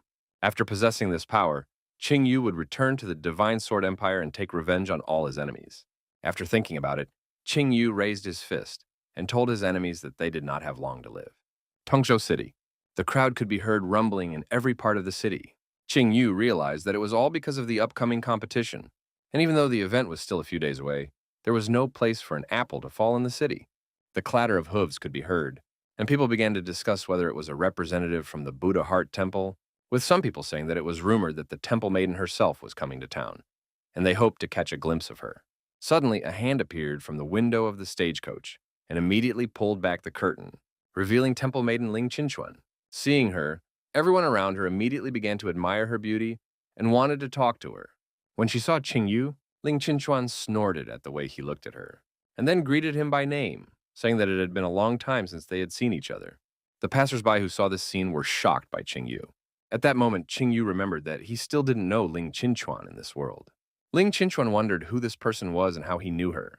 Then Aunt Yu closed the curtain and said that there were only cables around. Aunt Yu told Ling Qinchuan that everyone in their temple hoped that she could convince the next winner of the competition to join their clan. And Ling Qinchuan agreed, saying that she would do her best to fulfill her father's order. Aunt Yu tried to encourage Ling Qinchuan, saying that only a very outstanding person could win first place, and that if he was a boy, he would become her son-in-law. Hearing this, Ling Qinchuan mentally apologized to her aunt because she wouldn't let herself be sold like that. Ling Qinchuan interrupted her aunt to say that she understood and suggested that she visit Prince Xingnan first. After a while, the carriage stopped. Ling Qinchuan and Aunt Yu got out of the carriage, and then they were immediately greeted by the spiritual son of the Polar Sun Clan, Chulin, who said that the rumors about the Buddha Heart Temple trying to recruit the winner in exchange for the Temple Maiden were true. Upon seeing Chulin, Ling Qinchuan told him to shut his filthy mouth, or she would teach him a lesson like the last time. To which he replied that he had given in that time because she was just a fragile girl. But after hearing her words, he realized that she had mistaken his nobility for weakness. Ling Qinchuan abruptly turned around and suggested that Auntie go somewhere else. Seeing this scene, Chulin was angry at her for daring to ignore her, as he was suddenly distracted by the whistle of a person nearby. Chulin greeted Qinchuan, making Chulin wonder who this person was. Qinu asked Qinchuan if she happened to be visiting Prince Xingnan, and he offered to escort her since he knew his residence like the back of his hand. Aunt Yu mentally called Chinu a slut for following her all the way here. Aunt Yu laughed out loud and put his hand on Chinu's shoulder, saying that he had clearly underestimated Qing Chuan, not even thinking that she would be able to pick up such a poor guy just by coming to town. When Qin Chuan heard this, she turned around and angrily told Chulin that he was making the same mistake over and over again, and then asked him if he thought her patience was limitless. When Qin Chuan suggested that Chen Shuang attack him, Chinu suddenly released his aura and ordered Chulin to cover his mouth, causing Chulin to move away from Chinu in horror, and Chinu angrily asked him who he thought he was. Seeing this behavior, Chulin told Chinu that he was the spiritual son of the Polar Sun clan, calling him an impudent person, which only made Chinu's aura grow stronger. Chinu warned Chulin that if he insulted Ling Qinchuan again, he would turn from a spiritual son into a dead son. Chulin could only step back in horror, unable to understand who was standing in front of him and why a level 1 puppy was able to scare him so much. After thinking it over, Chulin came to his senses and told himself that he was the spiritual son of the Polar Sun clan, and that he could not be afraid of anyone, and he decided to wash away the shame. Chulin shouted at Qingyu that he would not kill him in front of the residents out of respect for Prince Jiannan, and demanded that Qingyu kneel down and beg for forgiveness. An enraged Qingyu gestured that he didn't like that and ordered Chulin to strike first. Chulin summoned a flaming weapon and charged at Qingyu at full speed to kill him. Qin Chuan asked Qingyu to be careful, since Chulin possessed a 5th rank of holy fire. But Qingyu just smiled. Chulin slashed at Qingyu, satisfied that he was able to teach him a lesson, when suddenly his flame spat on the ground as if it was completely helpless and began to gurgle in front of Qingyu, after which he stomped on the flame. Qingyu asked Chulin why he was so weak and if he had bought his holy flame from the bazaar. Chulin scaredly began to ask what Qingyu had done to his fire and why his holy fire was so easily defeated. Qin Chuan and her aunt, who were standing nearby, were surprised to see this. Qin Chuan asked if Qingyu had defeated a rank 5 sacred fire wielder so easily, if he possessed rank 5 sacred fire, or if he naturally possessed a fire element, and he hummed and realized what had happened. Qingyu was simply shaking with rage. Chulin demanded that he answer how a scum of the first spiritual realm could suppress his rank 5 sacred fire, and then accused him of cheating. The Prince of Jinnan suddenly appeared and told Chulin to stop, warning him that they were in his residence, not the bazaar. Seeing the prince, Chulin and Qin Chuan immediately bowed to the prince and said that they had come to visit him, to which the prince nodded. Seeing this, Qingyu immediately realized that Jinnan had been watching them all along, but only decided to intervene now, while Jinnan pondered over Qingyu's strength, thinking that being in the desolate lands would allow him to acquire a high-level holy fire, and realized that he had made the right decision the day they met. Jinnan greeted Qingyu and motioned for him to enter the mansion. Seeing Qingyu chatting with the prince, Chulin began to tremble with anger. He immediately separated, while thanking the prince for the warm welcome, and immediately bowed out.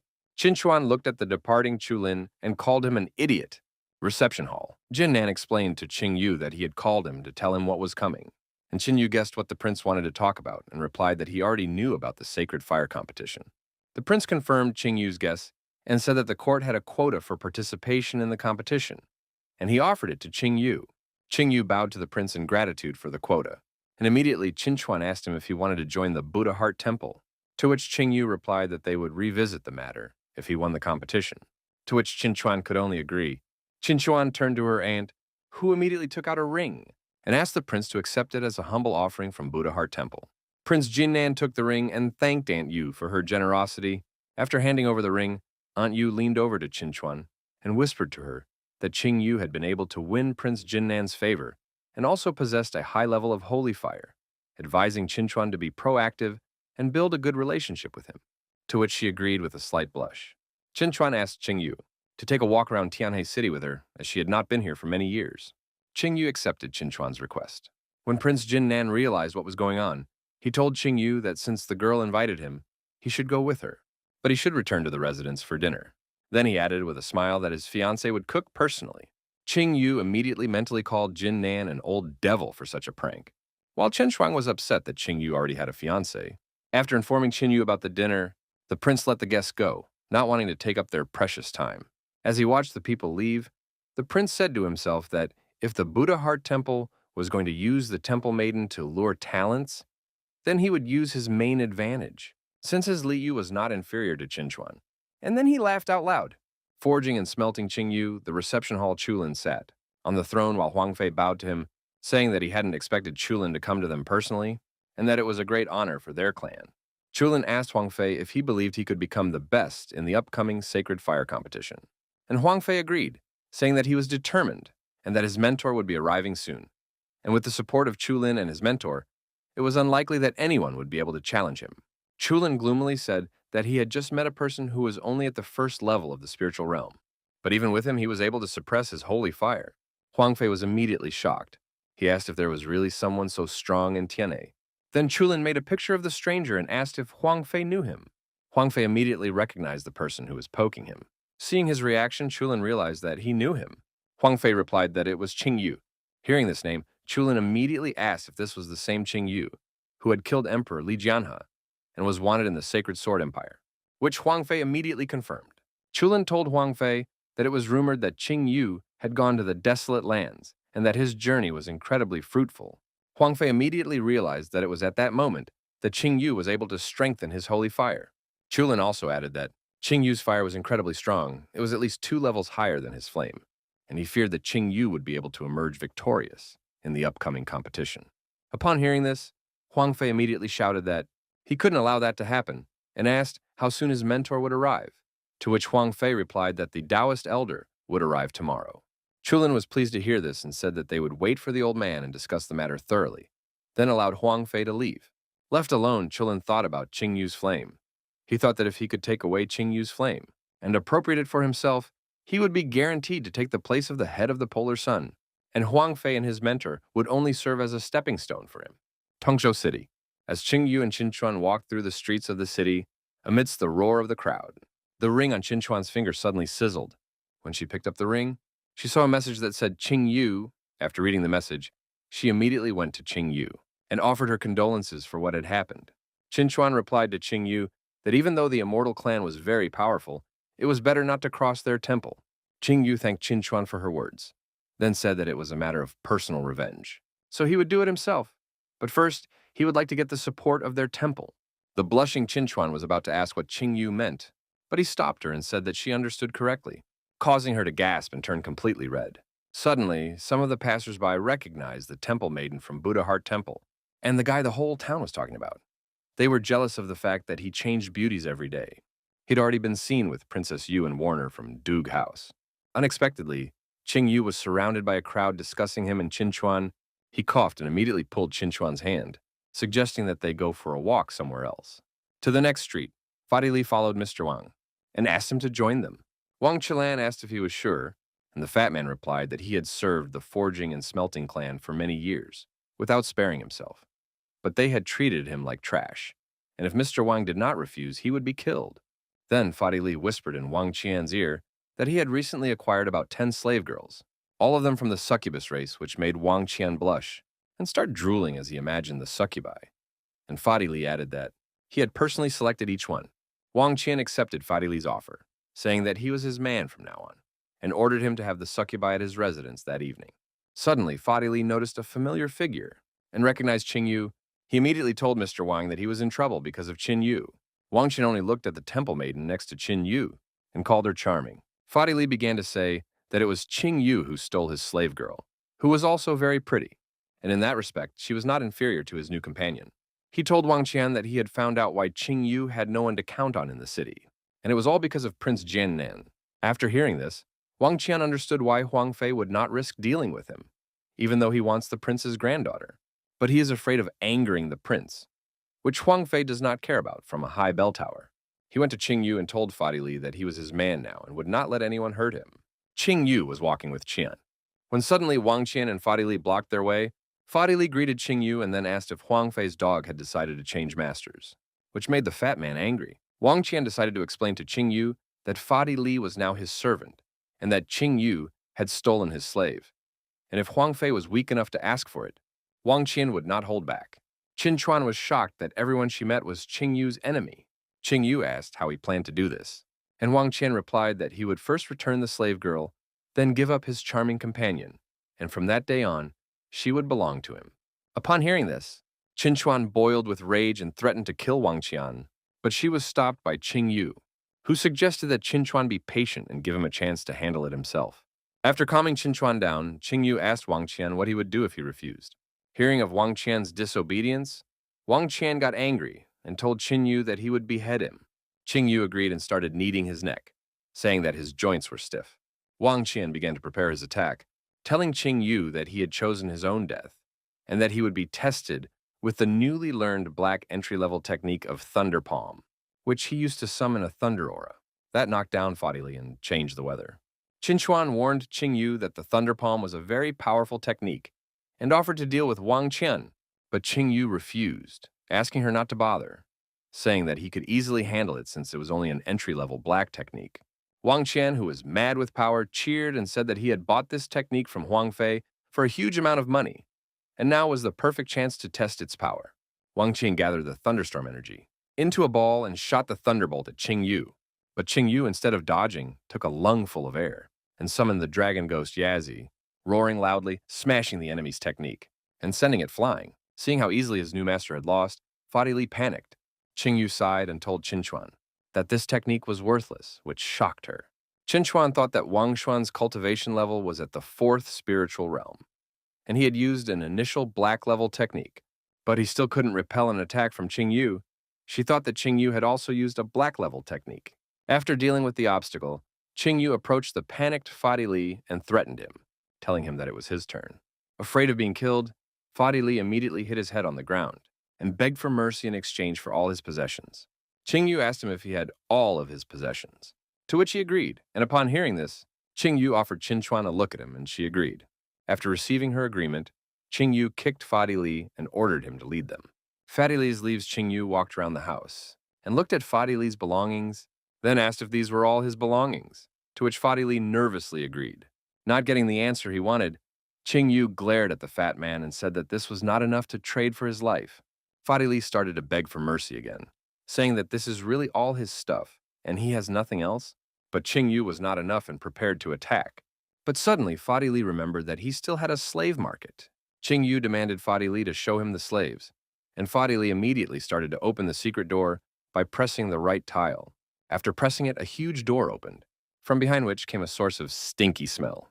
Qin Chuan immediately covered her nose from the foul smell, and Qing Yu asked the fat man, what kind of freak would he be to keep someone in such a horrible place?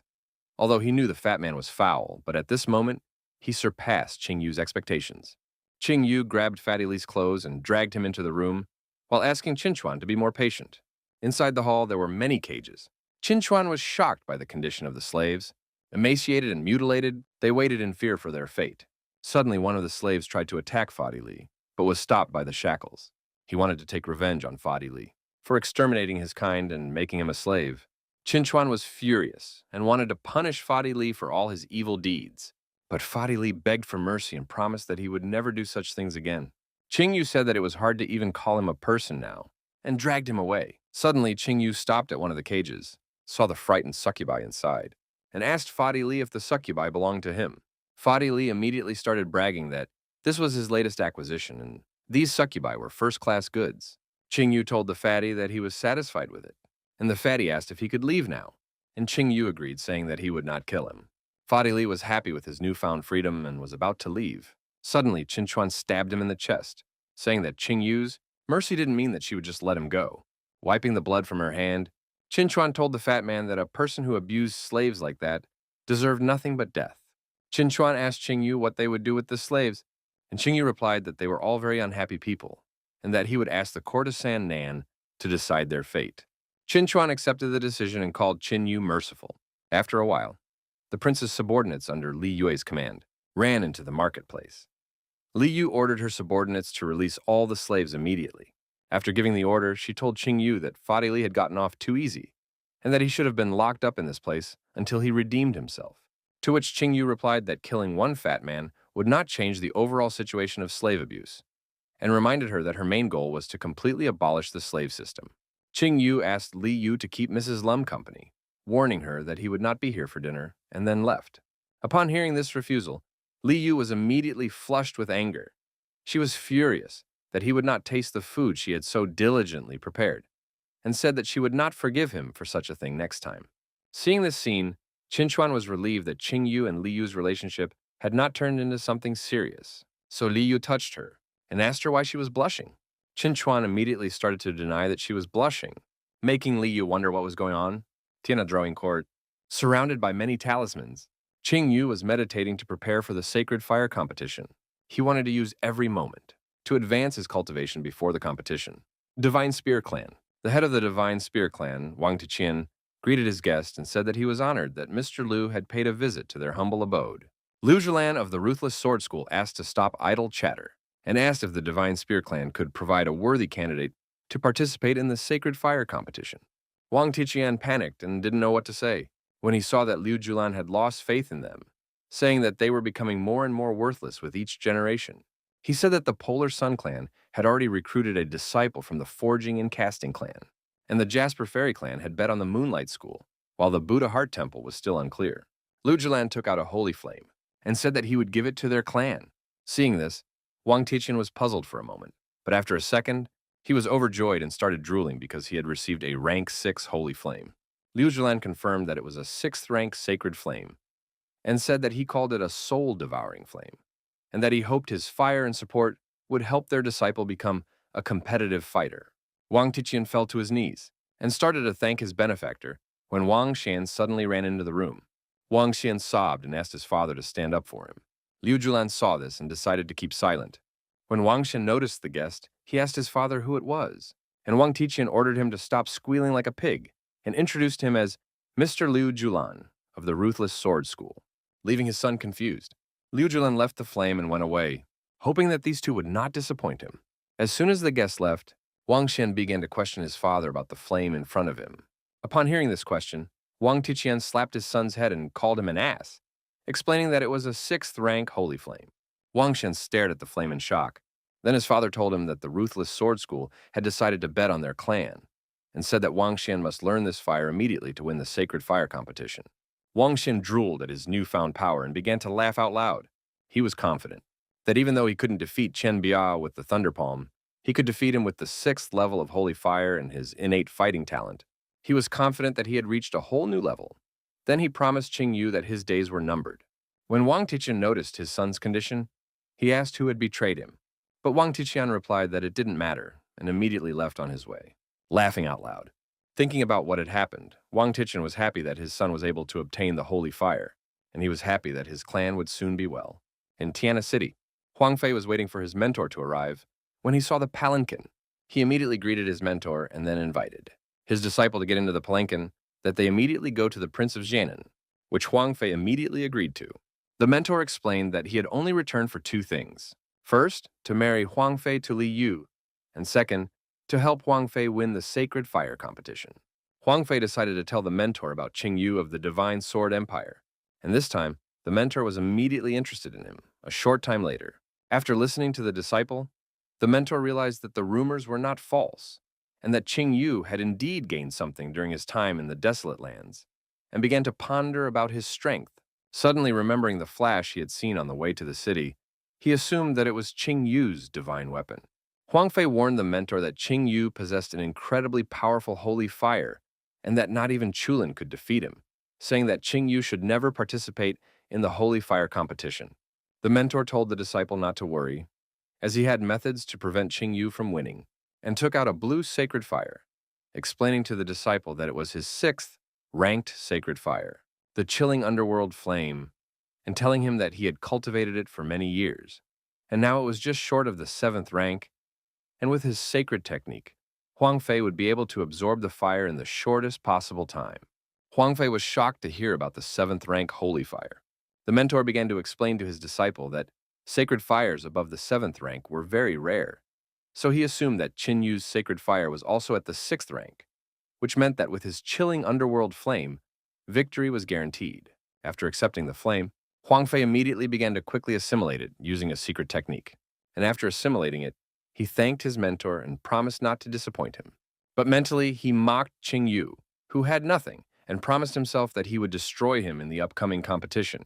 Prince Jin Nan's residence. Li Yu was crying and begging her grandfather to do something, because Huang Fei and his mentor would be here any minute. Jin Nan said that Qing Yu should go to Qing Yu, which made him spit out his tea in surprise. He was exhausted from always having to stand up for Li Yu. Li Yu went to Qing Yu and asked him to show himself to Huang Fei so that he would not interfere with her anymore, which made Qing Yu sigh. Huang Fei and his mentor entered the mansion and immediately greeted the prince. Qing Yu looked at a Huang Fei and wondered what had happened to his sacred flame, because recently he had been the 5th rank and became the 6th rank and was very close to the 7th rank, and then realized that it was the Taoist elder. Huang Fei approached Li Yu and greeted her, warning her that the mentor had come to marry her today. Li Yu immediately grabbed Qing Yu and pulled her towards him, reminding Huang Fei that she already had a fiancé, and said that she didn't really know Huang Fei, and although they had played as children, nothing more, then asked him to stop coming here with this proposal. The Taoist elder asked Qing Yu if he was indeed the same Qing Yu from the Sacred Sword Empire, and Qing Yu confirmed that he was. The elder immediately asked Qing Yu if he really thought he was worthy to marry Li Yu. After all, he was just a foreigner, a member of a defeated family. The elder pointed at his disciple and described his bright future as the winner of the Sacred Fire competition, then asked who Qing Yu was. Li Yu decided to stand up for Qing Yu, saying that he too had a holy fire, and that he would be the winner of the competition. Qing Yu doubted Li Yu's stamina, because he knew that this was the reaction the old man was waiting for. He had deliberately provoked Li Yu to say this, and he also hoped to undermine Qing Yu's morale. Qing Yu was sure that they would want to take his life in this competition, so he thought that they would see who was who. The Taoist elder was happy that Li Yu had fallen for his words, and said that if Qing Yu could miraculously win the competition, then of course Huang Fei was no match for him, and then asked what would happen if Qing Yu lost. Li Yu immediately refuted the elder's words that Qing Yu might lose. Then Huang Fei offered Li Yu to marry him immediately if he were to win the Sacred Fire competition. He was sure that she would not dare to refuse, since she was so confident of her victory. Of course, Li Yu could not control her impulse, and immediately accepted the bet. She turned to Qing Yu and asked if he had heard their conversation, because he had to win, or else she would end up in the clutches of that monster. Satisfied with the bet, the Taoist elder warned that everything would be settled after the competition, and then hurriedly left. Looking at the backs of those who were leaving, Li Yu began to complain about how they had annoyed her, and then asked Qing Yu to teach them a lesson during the competition. After hearing this, Qing Yu decided to warn Li Yu that Huang Fei was no longer the same as before. He was rank 5, but now he was a strong rank 6, close to rank 7. Li Yu said that this weakling was nothing, after which she realized what Qing Yu had said, and was afraid of the possibility of marrying Huang Fei, and immediately demanded an answer from Qing Yu as to why he hadn't warned her before.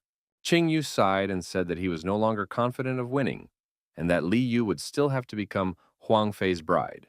Deeply affected by what she heard, Li Yu sat down and began to cry for how impulsive she had been. Prince Jianan laughed at this scene and asked Qing Yu to stop bullying Li Yu, because he had long suspected that for Qing Yu there was no difference in the level of an opponent's holy fire, whether it was 6th level or 7th level. Seeing the crying Li Yu's face, Qing Yu immediately woke up and pretended that everything was fine. In the night of the same day, Qing Yu was absorbing the herbal pills. When he finally opened his eyes, summoned the spirit energy of Dragon Spirit Yazi in one hand and the 9-legged golden raven in the other, and combined them to form a yellow and purple ball. Suddenly it exploded and began to be absorbed into Qing Yu before bursting into a blue flame. After finishing his meditation, Qing Yu sighed. He had reached the 3rd spiritual level just in time. Tomorrow would be a momentous day. Then he fell onto the bed exhausted. The sight of the Sacred Fire competition. The spectators were rejoicing. In anticipation of the competition, Prince Jianan Wang was eager for the competition to finally begin, while Qin Chuan confidently hoped that Qing Yu would win, and the Taoist elder sitting on the highest seat was completely confident in his disciple's victory. The spectators were excited for the competition to begin, while some were angry because they didn't possess the holy fire. Huang Fei looked at the people around him and mentally called them a bunch of talentless cockroaches who naively believed that they had a chance to win, because he was sure that he would emerge victorious, while the others were destined to crawl before him. After looking at the confident Huang Fei, Wang Shen asked Huang Shen if he thought he could win the competition, but instead of answering, Huang Fei asked Huang Shen what he was doing here since he had no holy fire, to which Huang Shen smugly replied that he would have to see his holy fire soon, and then a spark of enmity flashed between the two.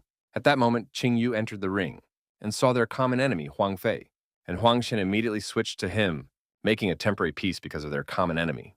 Qing Yu mentally called the 2 of the medians, then greeted them and said that he hoped to see how they would perform today, and that they would not embarrass themselves too much. Angered by these words, Huang Shen and Huang Fei began to threaten Qing Yu, saying that he would not live to see the end of the day, and that they would see who would smile last. One of the representatives of the 4 major sects, began to praise the assembled talents. But she singled out Qing Yu in particular. Suddenly, her ward recognized Qing Yu and immediately jumped towards him, landing slowly with an umbrella coming closer. Li Xian, when sure that it was indeed Qing Yu. When Qing Yu saw her friend, he immediately greeted her, saying that he hadn't seen her since she went to cultivate in the Jasper Fairy clan 3 years ago. He complimented her, saying that she had blossomed into a graceful maiden.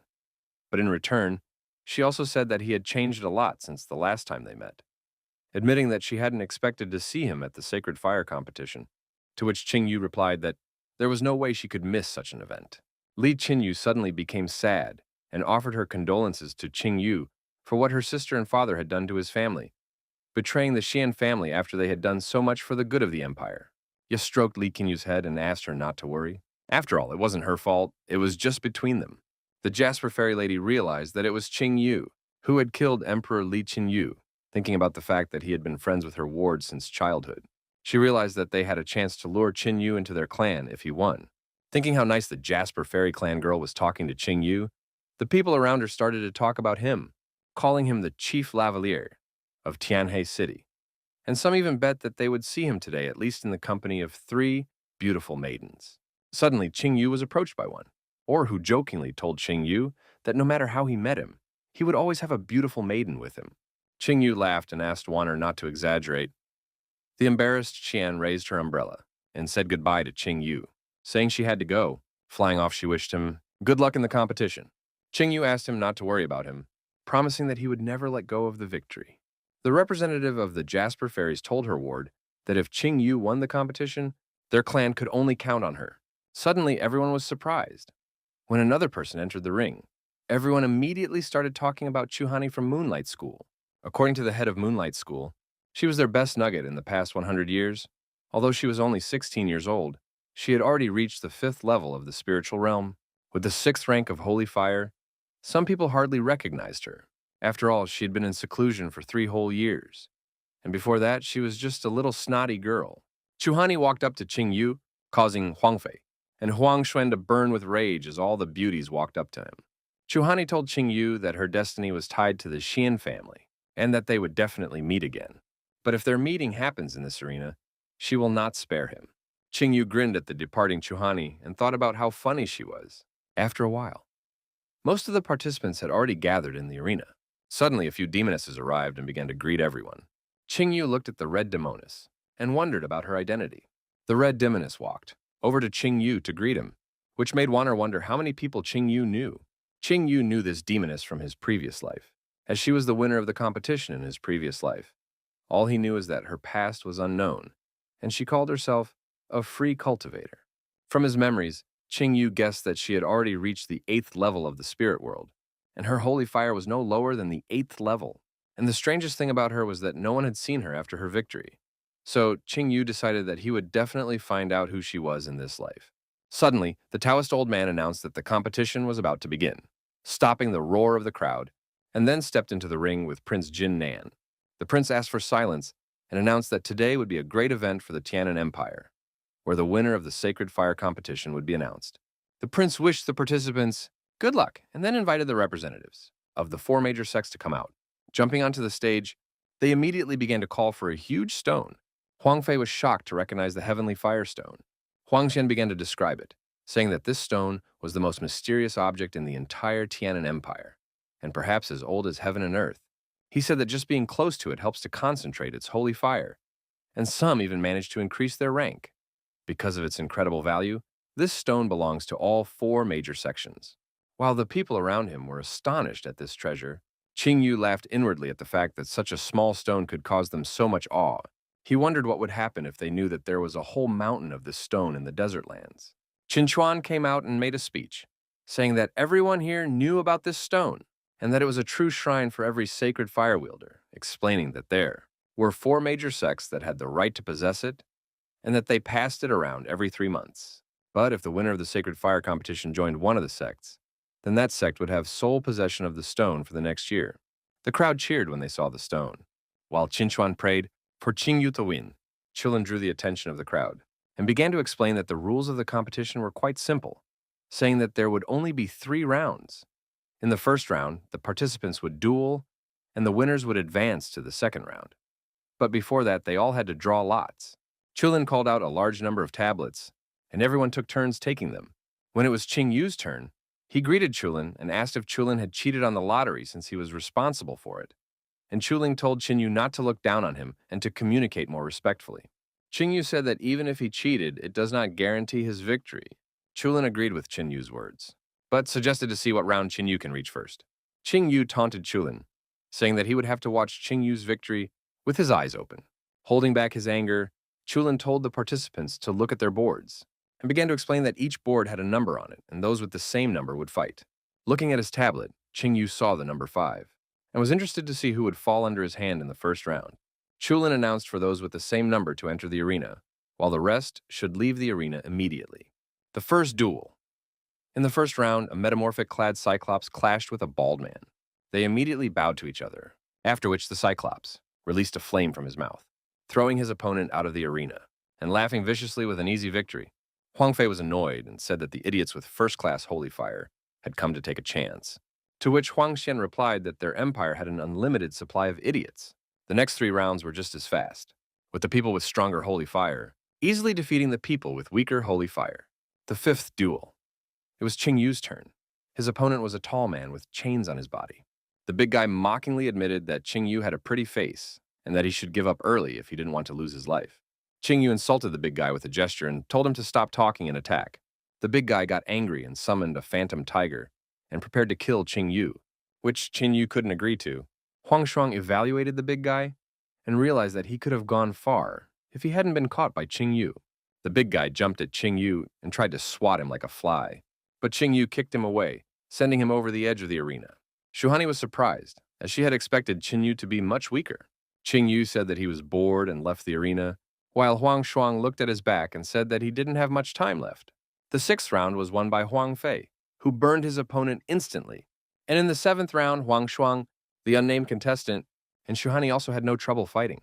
Chulin was bored watching these one-sided fights, so he suggested to the Taoist old man to play spits.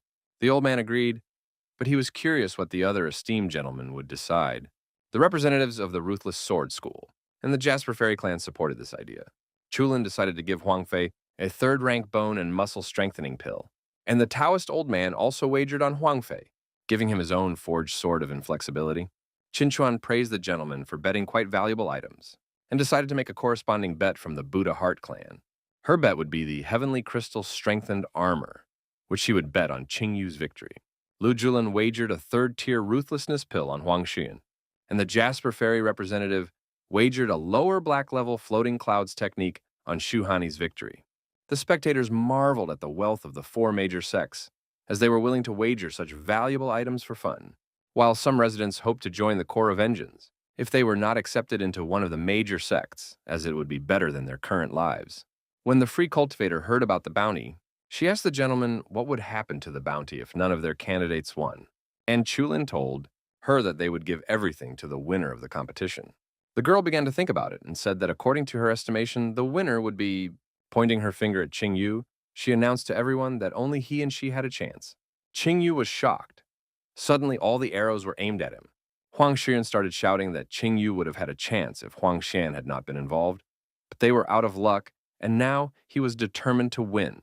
Some of the people gathered in the arena announced to everyone around that they also had a chance.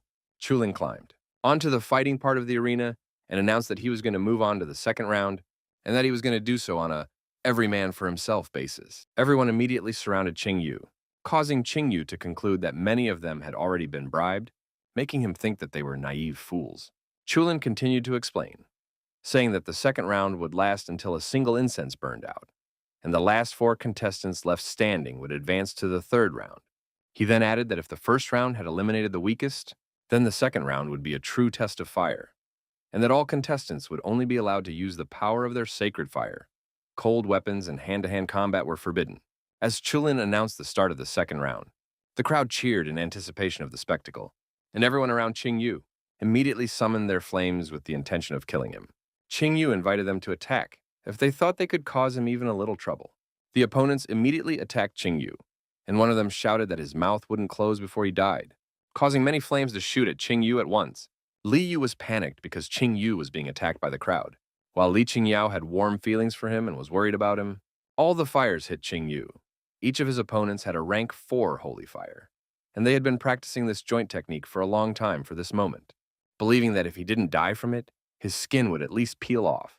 Standing in the middle of the fire, Qing Yu taunted his opponents, saying that he couldn't feel his skin peeling off, and that he didn't feel the results of their training very well. And now that they were finished, he offered to start surprising them, and summoned a pillar of flame. The Taoist old man was satisfied with his calculations, as he only saw a rank 6 holy fire. Li Yu, on the other hand, cheered all over Qing Yu after recognizing the 6th rank flame. Qing Yu asked Huang Xian and Huang Fei why they were sending small fish at him if they were so eager to kill him. Furious, Huang Fei and Huang Xian immediately summoned their holy fires.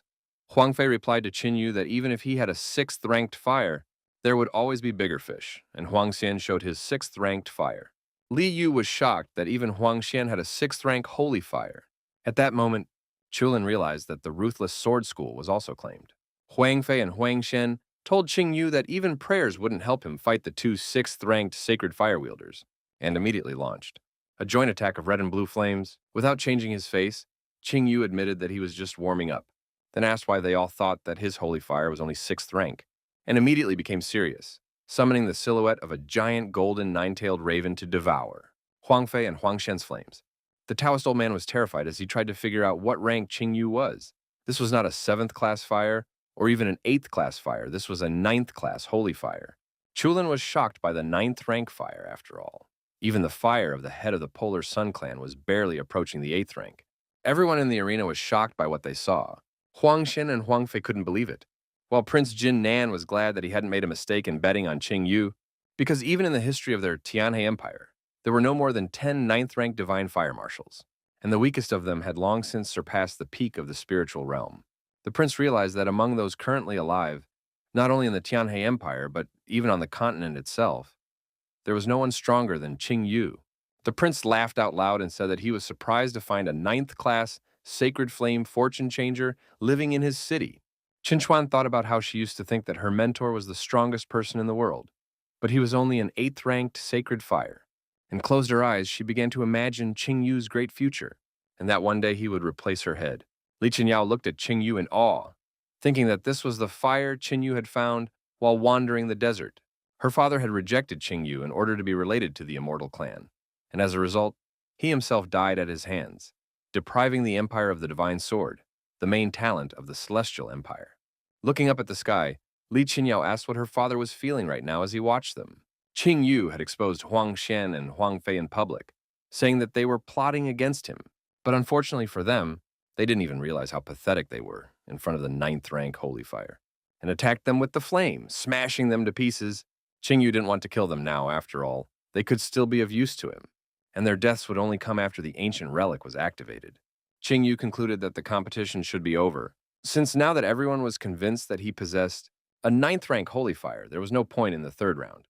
Qing Yu began to gather fire in his hand, creating a huge fireball. The onlookers wondered what he was doing, while the free cultivator realized that he was going to use heavenly suppressing fire.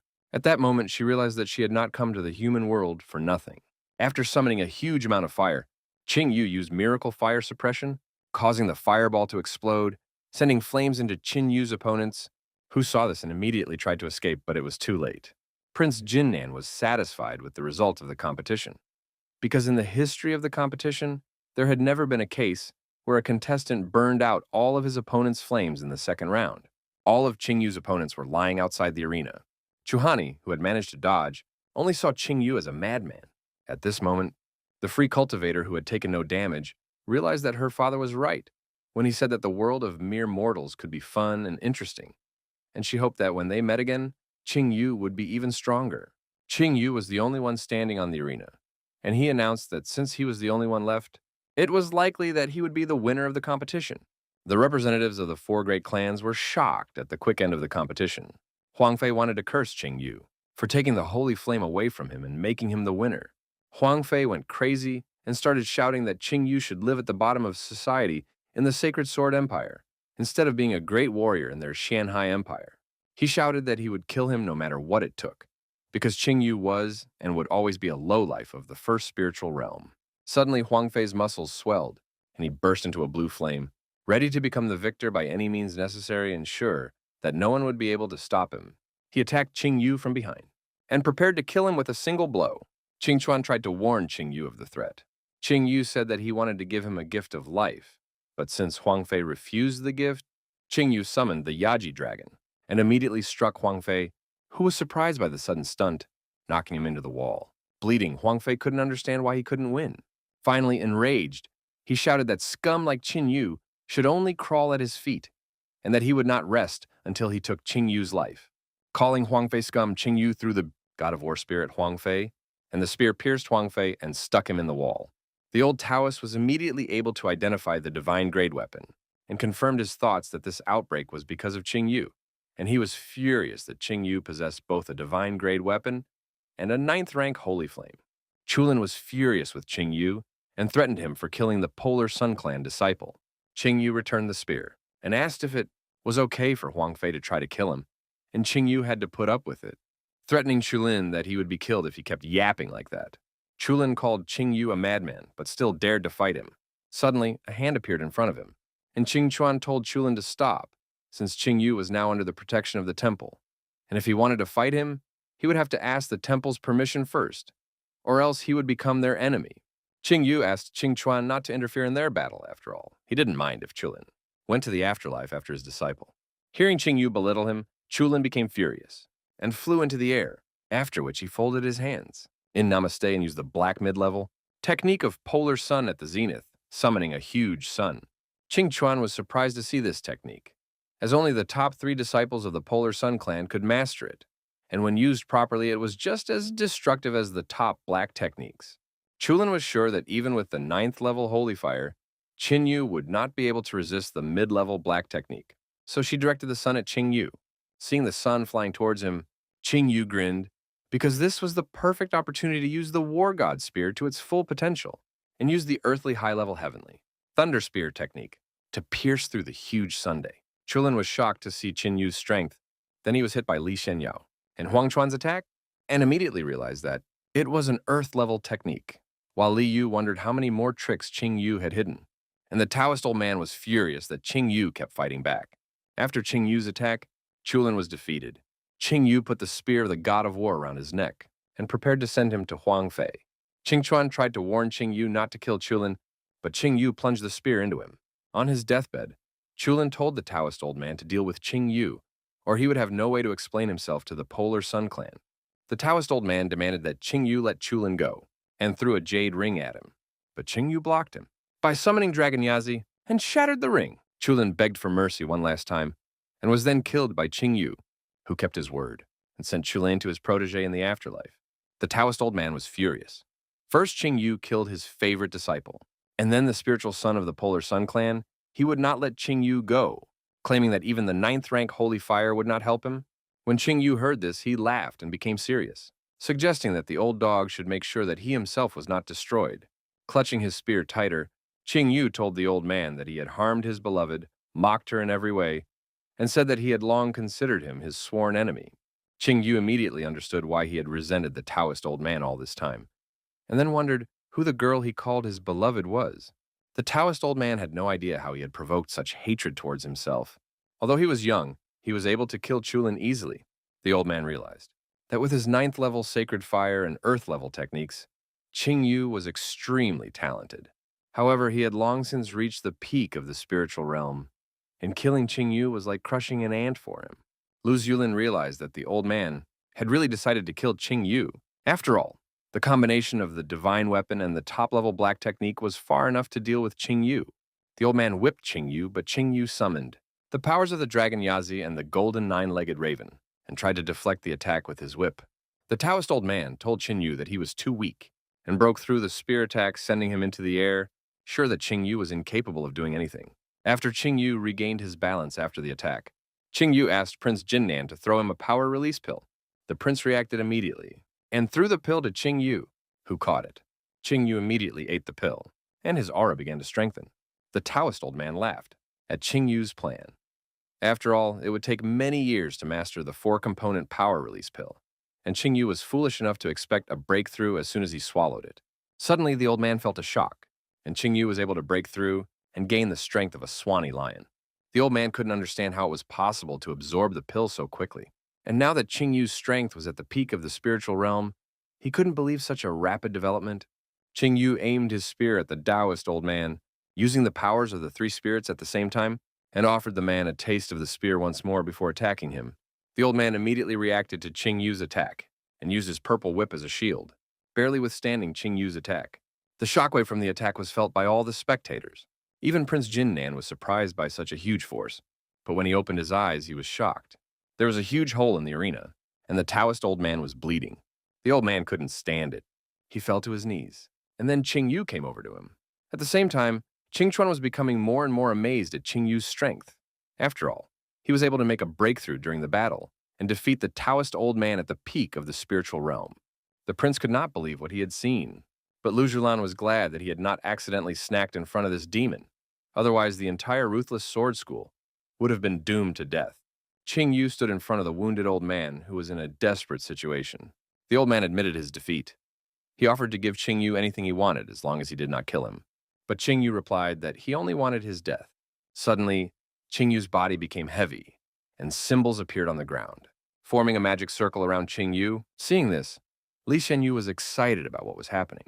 Seeing Shenyu trapped inside the magic circle, the old man began to laugh madly, realizing that Qing Yu was the main talent of the continent, yet he was so inexperienced.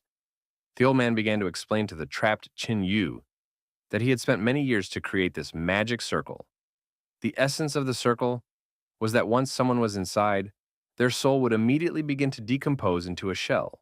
The old man told Jian Yu that he had lived in this world for over 100 years and had managed to destroy many lives with this technique, while Qing Yu was just a young boy who had yet to see anything in this world, but had time to be proud. After that, the old man activated the magic circle, causing Qing Yu's soul to burn, killing Shan Yu, and the old man wanted to take his holy fire. Suddenly, the magic circle was damaged, and the old man was shocked that the magic circle he had used for so many years could not work on Shan Yu. Shan Yu grabbed the old man and told him that he had seen things in the desert that he had never dreamed of, but his magic circle was fine. It was just that Shan Yu's techniques against the soul did not work. Shan Yu called the old man a miserable old dog because he thought he had everything under control, since he had been trampling this land for over 100 years, and most people had no idea how much evil he could do in that time. But Shan Yu knew much more about him. The Taoist old man began to beg for mercy, promising not to raise his hand against Qing Yu again, saying that by killing Chulin, Qing Yu had insulted the Polar Sun clan. But by killing him, the clan would never rest until they took revenge. The old man begged Qing Yu not to kill him, and in return he even agreed to be his messenger, and was even willing to help the immortal clan take revenge. Qing Yu launched a series of attacks on the old man's arm, shredding it to pieces. But the old man asked Qing Yu to be smarter, because even the protection of Buddha Heart Temple would not save him from the wrath of the Polar Sun clan, and by saving his life, Qing Yu would be saving his own life. Qing Yu stepped on the old man's foot and said that he did not need to save his life because it belonged to him alone, and no one could take it away from him. And he certainly could not rely on the old man who set such conditions, and then broke the old man's leg. The old man started shouting that Qing Yu was a real demon, and Qing Yu was a little surprised that it was the old man who called him a demon. He told the old man that he didn't even know how Qing Yu was able to stop himself from attacking him when they first met at the prince's residence. But at that moment, he was too weak and kept telling himself that he had to be patient for a little longer. But now, Qing Yu punched the old man's arm again, telling him that his anger could not be contained. The old man on his deathbed laughed softly. After all, dying at the hands of a great warrior is not so shameful. But before he dies, he just wants to know what he could have done to make Qing Yu so angry.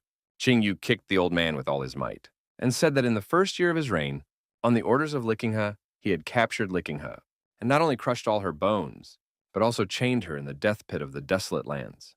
The death pit is known as one of the worst places to torture people, as even the slightest touch to the skin there turns into excruciating pain, a fate far worse than death.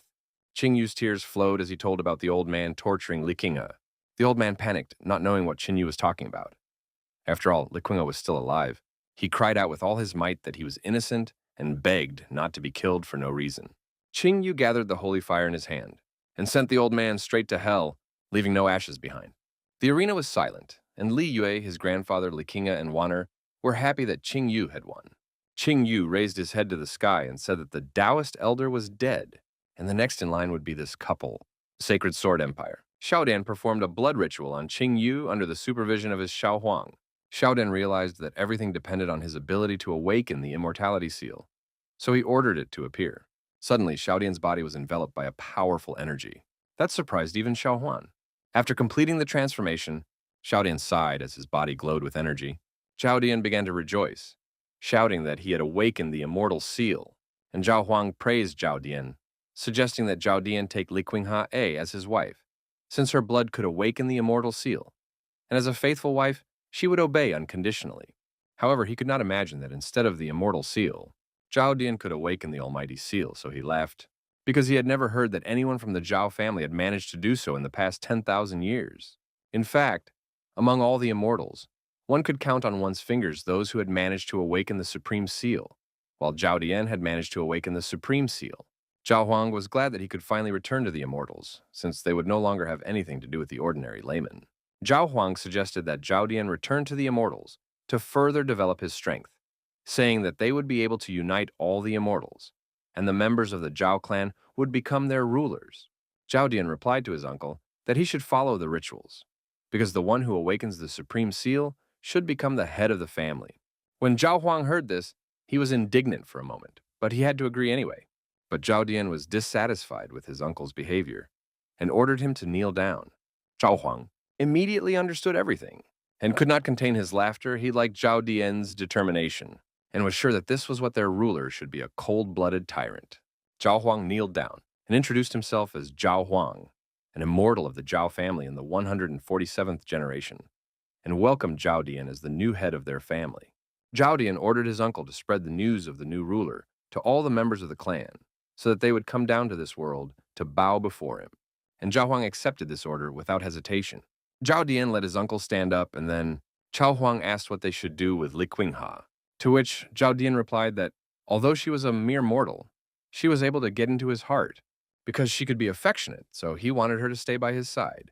Zhao Huang agreed, and looked at his consort, Prince Jinnan's residence. Prince Jinnan praised Li Qinghe, saying that he had lived in this world for many years, but no one had ever been able to defeat him like Qing Yu, because before he was 18 years old, Qing Yu was able to defeat the Taoist old man. Then the prince warned Qing Yu that the Taoist old man was closely related to the Polar Sun clan, and since Qing Yu had killed both the old man and Chulin, the clan would never stop until he took revenge. Qinghe offered Qing Yu to join the Buddha Heart Temple, guaranteeing him complete safety, because even though their temple was slightly inferior in strength to the Polar Sun clan, they would never dare to declare war on them. The Jasper Fairy envoy intervened and said that the Jasper Fairy clan was also capable of protecting Qing Yu, so he didn't need to join the Buddha Heart Temple. Qinghe asked Bai Feifei what she was implying, and Bai Feifei replied that Li Qingha was their best student and would most likely be their next chief. And most importantly, she had grown up with Qing Yu and was his loyal friend, so she was sure that this was a good reason to choose her Jasper Fairy clan. After that, Feifei spoke to Qing Yu on behalf of the chief, and promised that if he joined their clan, Li Qinghe would be appointed as the deputy chief of their clan for 3 years, and Qing Yu himself would take the position of manager, which was the same as a deputy in terms of authority. Qing Yu and Qin Chuan got angry with Bai Feifei and offered Qing Yu similar terms from the Buddha Heart Temple. In the middle of this argument, Prince Jinnan realized that he couldn't give any advice in this situation and left the decision up to Qing Yu. Qing Yu made up his mind and told the envoys that he would not join any of their clans, shocking them, and then added that he would still go to Buddha Heart Temple to train for a while.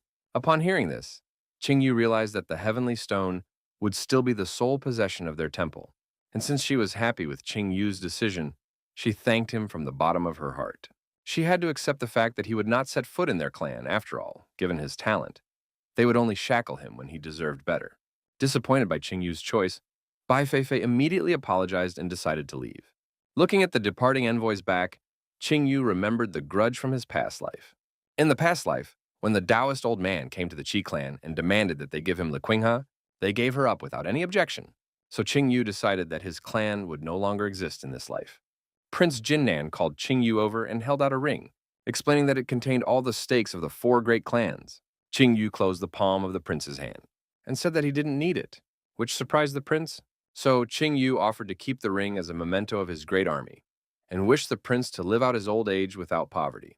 Hearing about the great army, the prince lowered his gaze to his old hands, and tears flowed from his eyes. He began to cry, remembering his army. Qing Yu bowed to the prince and began to recount the exploits of Prince Jinnan's great army, which had won hundreds of battles and made the sky red. 9 of the prince's sons and 40 of his grandsons had died defending the human race on the borders of the empire. Qing Yu admitted that he knew that the prince had given away almost all of his wealth to help the relatives of the fallen warriors. And the prince himself had almost lost his once productive cultivation after suffering a concussion. Qing Yu recognized that the prince was a true hero, so he wanted to express his gratitude to him on behalf of all the survivors of his great army. The prince thanked Qing Yu for his kind words and was about to say something to him, but Qing Yu interrupted him and told him not to worry and vowed that no matter how high he reached in his cultivation, he would always protect the human race and deal ruthlessly with its enemies for the sake of the world's prosperity. Divine Spear Clan, Ancestor Worship Temple. Wang Tiqiang and Huang Xian knelt in front of their ancestral altar. Wang Tiqiang slapped his forehead on the ground and apologized to his great-grandfather for his infirmity and for never being able to restore their clan to greatness. The wounded Huang Xian tried to apologize to his father, but his father slapped him and ordered him to beat his forehead on the ground and repent. Huang Yin immediately began to beat his forehead on the ground, justifying to his great-grandfather that it was not that he was weak, but that his opponent was inhumanly strong, so Huang Xian could not do anything. Wang Tiqiang began to threaten his son for daring to make excuses in front of the ancestor, and was about to strike him when suddenly the shrine lit up with blue fire, forming the image of their ancestor. The ancestor was ashamed that his descendants had degenerated and become so pathetic, and Wang Tiqiang and Huang Xian were shocked to see the ancestor. The ancestor sighed and said that he couldn't take it anymore, saying that Huang Xian had the Wang bloodline in him, so he would be able to open his spiritual consciousness, after which he would be obligated to revive the clan and restore it to its former greatness. The ancestor raised his hand to his chest and called out the tablet, telling his descendant that it was a unique token of their clan that would open the way to the mountain abode where he had cultivated during his lifetime. After handing over the tablet, the ancestor instructed the descendant to go to that place and gather all his treasures for the prosperity of his clan, after which his spirit dissipated. Huang Xian grabbed the tablet and immediately started bragging to his father about their ancestor giving him the tablet. Wang Tiqiang recalled the stories his grandfather had told him, that during his great-grandfather's time, their clan was one of the greatest on the continent. No one could compare to him back then, but one day, he had insulted the immortal clan, causing their clan to instantly fall into decline. Wang Tiqiang suggested that if his son could retrieve the treasures from the mountain dwelling, they would have a hope of rebirth. Huang Xian smiled because unlike Qing Yu, who had found something in the desert lands, Wang Xian had the legacy of a great ancestor. Suddenly, someone behind them began to applaud. The stranger said that he did not know that the Divine Spear Clan was founded by the descendants of a once great family, and he must have bet on them for a reason. Huang Xian and his father immediately turned around and saw Chulin's face. Huang Qian immediately fell down in fear as he was a ghost, after which Chulin took off his hood and said that he was quite alive. Huang Xian asked how he had survived, since he had personally seen Qing Yu take his life. Chulin laughed and revealed that a year ago, the Polar Sun Clan had 18 sons, and he was the last of them, but now he was the 5th son. And now the Polar Sun Clan had 5 sons. Chulin asked if they could guess where the other 13 sons had gone, and he told them that he had made his way up through flesh and blood, and when he killed the 8th son, he found the imaginary death technique on his body. After the story, Chulin asked Huang Xian if he wanted to kill Qing Yu, to which Huang Xian replied that he would not be able to rest until he did so. Chulin told Huang Xian that he now had the perfect opportunity to do so, suggesting that he lure Qing Yu to the mountain retreat where they would kill him, and also promising that he would not touch the Wang family's legacy, as he only wanted Qing Yu's 9th rank sacred fire. Huang Xian asked Chulin how he was going to kill Qing Yu, since even the Taoist old man was no match for him, but Chulin only replied that he had his own methods. After killing the Taoist old man, Qing Yu's next step might be to return to the Divine Sword Empire, so there was no time to lose, and therefore, if we fail to lure Qing Yu to the mountain abode tomorrow, the Wang family will not like the consequences, saying that this Chulin immediately disappeared from the temple. Afraid of the sentence, Huang Xian asked his father what they should do, to which he replied that they had no choice but to go to Qing Yu tomorrow and invite him politely, as the success of this case would depend on their fate. Tian He-in, Wuxi and her sister, Wen Yu bowed to Qing Yu and sincerely congratulated him on winning the sacred fire competition, after which they were even more interested in the Great Wasteland, because Qing Yu had found something there that helped him defeat the Taoist elder. Qing told them that the events of the competition were nothing to worry about. But more importantly, he was going to the Divine Sword Empire tomorrow to take revenge on his enemies. So, Qing stood up and whispered to the sisters that he had a job for them, the description of which surprised them. The next day, Prince Jinnan's residence, Qing and his friends gathered at the prince's residence to see Qing off. Warner wished Qing a safe journey. Li Yu asked him to be careful on the way, because even though he killed the Taoist old man, Zhao Dian has more powerful patrons. Qing asked her not to worry, promising that Zhao Dian would not escape death this time. Wan Shuang told Qing that she had decided to go with him.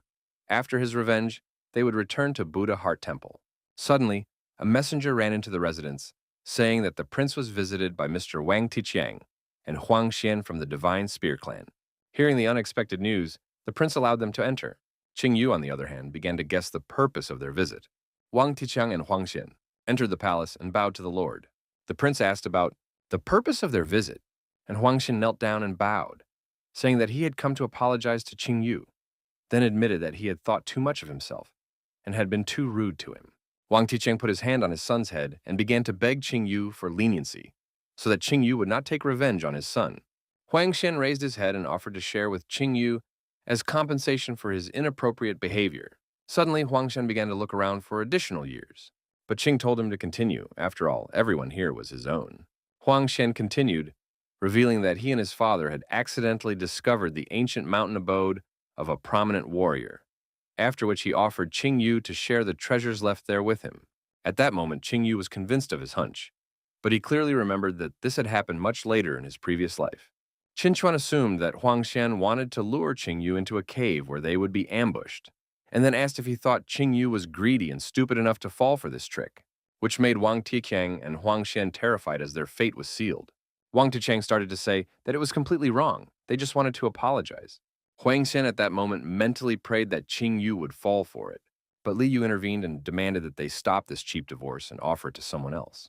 Suddenly, Qing agreed to go to the mountain retreat, saying that he believed in their sincerity. Wang Tiqiang rejoiced at these words and said that the place was in the Chimen mountain range, west of the city, and the sooner they went there, the better, because if they left tomorrow morning, they could reach their destination in about a day, to which Qing agreed without hesitation. Wang Tiqiang made his son bow. Before they hurriedly left, Li Yu started to point her finger at Qing for agreeing to go with them because it was obvious that they were setting a trap for him.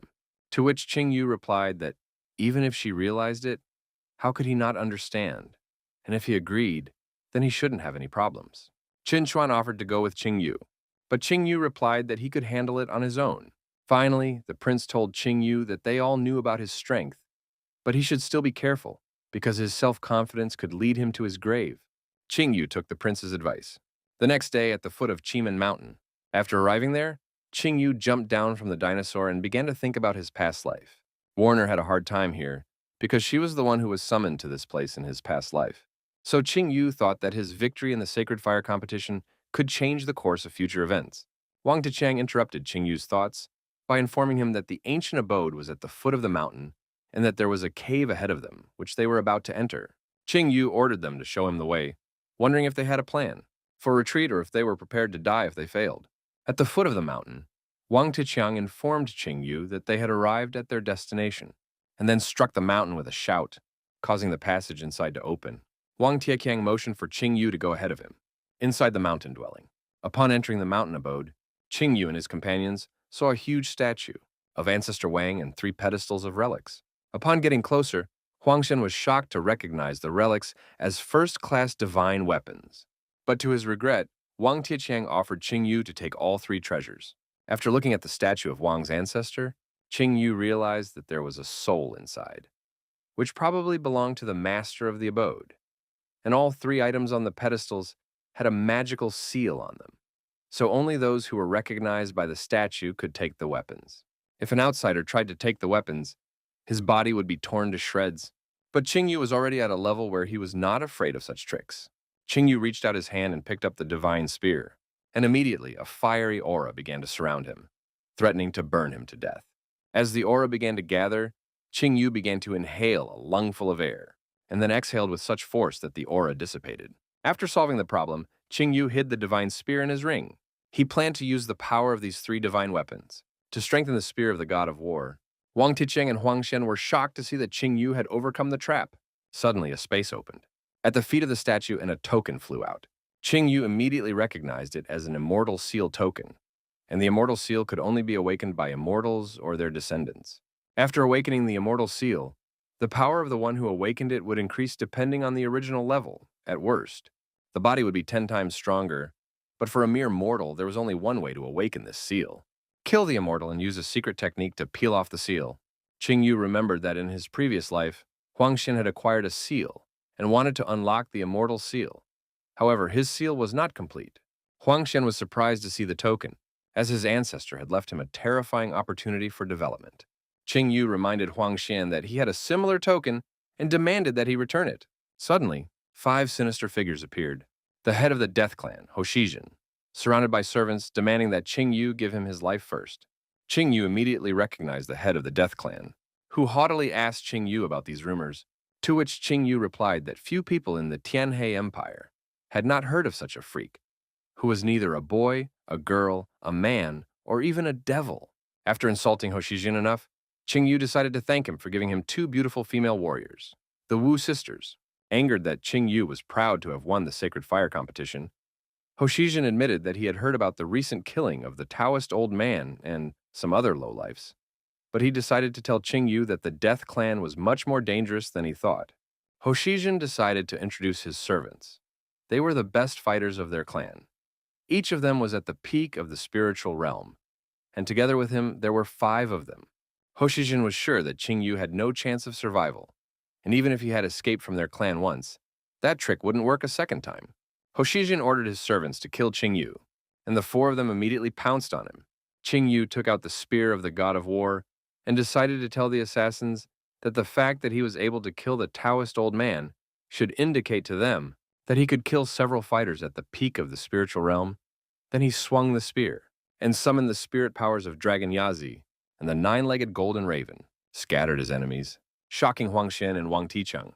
Qing Yu asked Hoshijin if he had any other tricks, and Hoshijin laughed and told Qing Yu that their Death Clan was actually famous for possessing the secret art of making puppets. As the 4 assassins stood behind the head, Hoshijin explained to Qing Yu that he had long ago turned them into controllable puppets that were almost impossible to destroy, and that although Qing Yu was strong, he had no way to kill immortal beings. As soon as the assassins tried to attack Qing Yu again, he summoned the dragon spirit Yazi once more, who grabbed the assassins, squeezed their hands into a ball, and threw it next to Hoshijin. Hoshijin shouted, outraged that Qing Yu had destroyed the puppets he had used a huge amount of spiritual energy and blood to create, and was then punched in the face. Qing Yu grabbed Hoshijin's collar and began to question him about the blood he had, demanding to know how many lives Hoshijin had ruined for this. Qing Yu stabbed Hoshijin in the stomach, calling him a monster who could not be forgiven by humans or gods. Hoshijin coughed up blood from the blow, and Qing Yu stabbed him with the spear of the god of war, vowing that he would avenge all the innocent souls ruined by the Death Clan today, and used his holy fire on him, causing an explosion. After inspecting the Death Clan chief's body, Qing Yu asked Wang Ticheng and Huang Xian if this was all they had prepared against him, causing them to be horrified. Suddenly, Hoshijin's hand moved. Hoshijin stood up and asked Qing Yu how dare he. Hearing these words from behind, Qing Yu was confused. Hoshijin continued to repeat his question without stopping as he suddenly began to absorb a huge amount of dark red energy, turning him into a puppet. Qing Yu called Hoshijin pathetic for choosing to turn into a puppet, but Hoshijin immediately dodged and shouted that he was only half a puppet, and immediately begged Qing Yu to kill him. Qing Yu raised his god of war spear and hit Hoshijin, but he was too strong, causing Qing Yu to fly back from the blow. Qing Yu thought about the fact that Hoshijin's body had become much stronger after his transformation into a puppet, and he was now as strong as the first level of the destruction realm. Hoshijin once again jumped at Qing Yu and threw a few slashes at him, then continued to overwhelm him, asking him what he could do now. Hoshijin threw Qing Yu away once again and congratulated him, saying that Qing Yu would be the first puppet in history to possess a 9th rank of holy fire. Thinking that Dragon Yazi's strength was not enough to resist the destruction realm at this moment, Qing Yu stood up and told Hoshijin to get ready, as he had something to show him. Qing Yu summoned all 3 animal spirits, and then absorbed the energy of the 9-legged golden raven and the lion swanee into the dragon spirit Yazi. Hoshijin was panicked by the fact that Qing Yu possessed the body-strengthening technique, and immediately attacked him to prevent him from using the technique. As soon as Hoshijin approached Qing Yu, he disappeared as he hit the ground and threw Mr. Wang away. After the attack, Hoshijin looked at his hand and regretted that he didn't know that killing Qing Yu wouldn't be that easy. He decided that even though he had wasted a lot of resources, it was worth it to finally put an end to the matter with Qing Yu.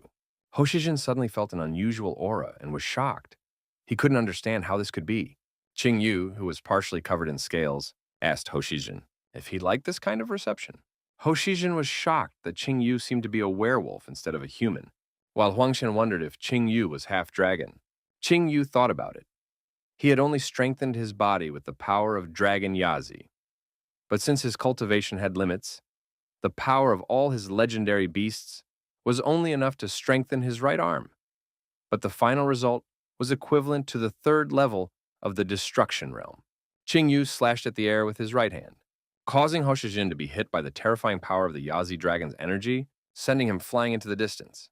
After being defeated, Hoshijin returned to his original body, spat out the blood, and admitted that this was the end of his life, saying that he had used the blood of thousands of people to create a puppet body, but he couldn't take the blow. Qing Yu raised his hand and was about to finish off Hoshijin. Suddenly, Hoshijin called out to Chulin to save him.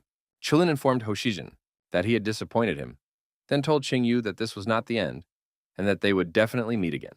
Chulin immediately left the mountain dwelling, and Hoshijin shouted at him how he dared to leave him.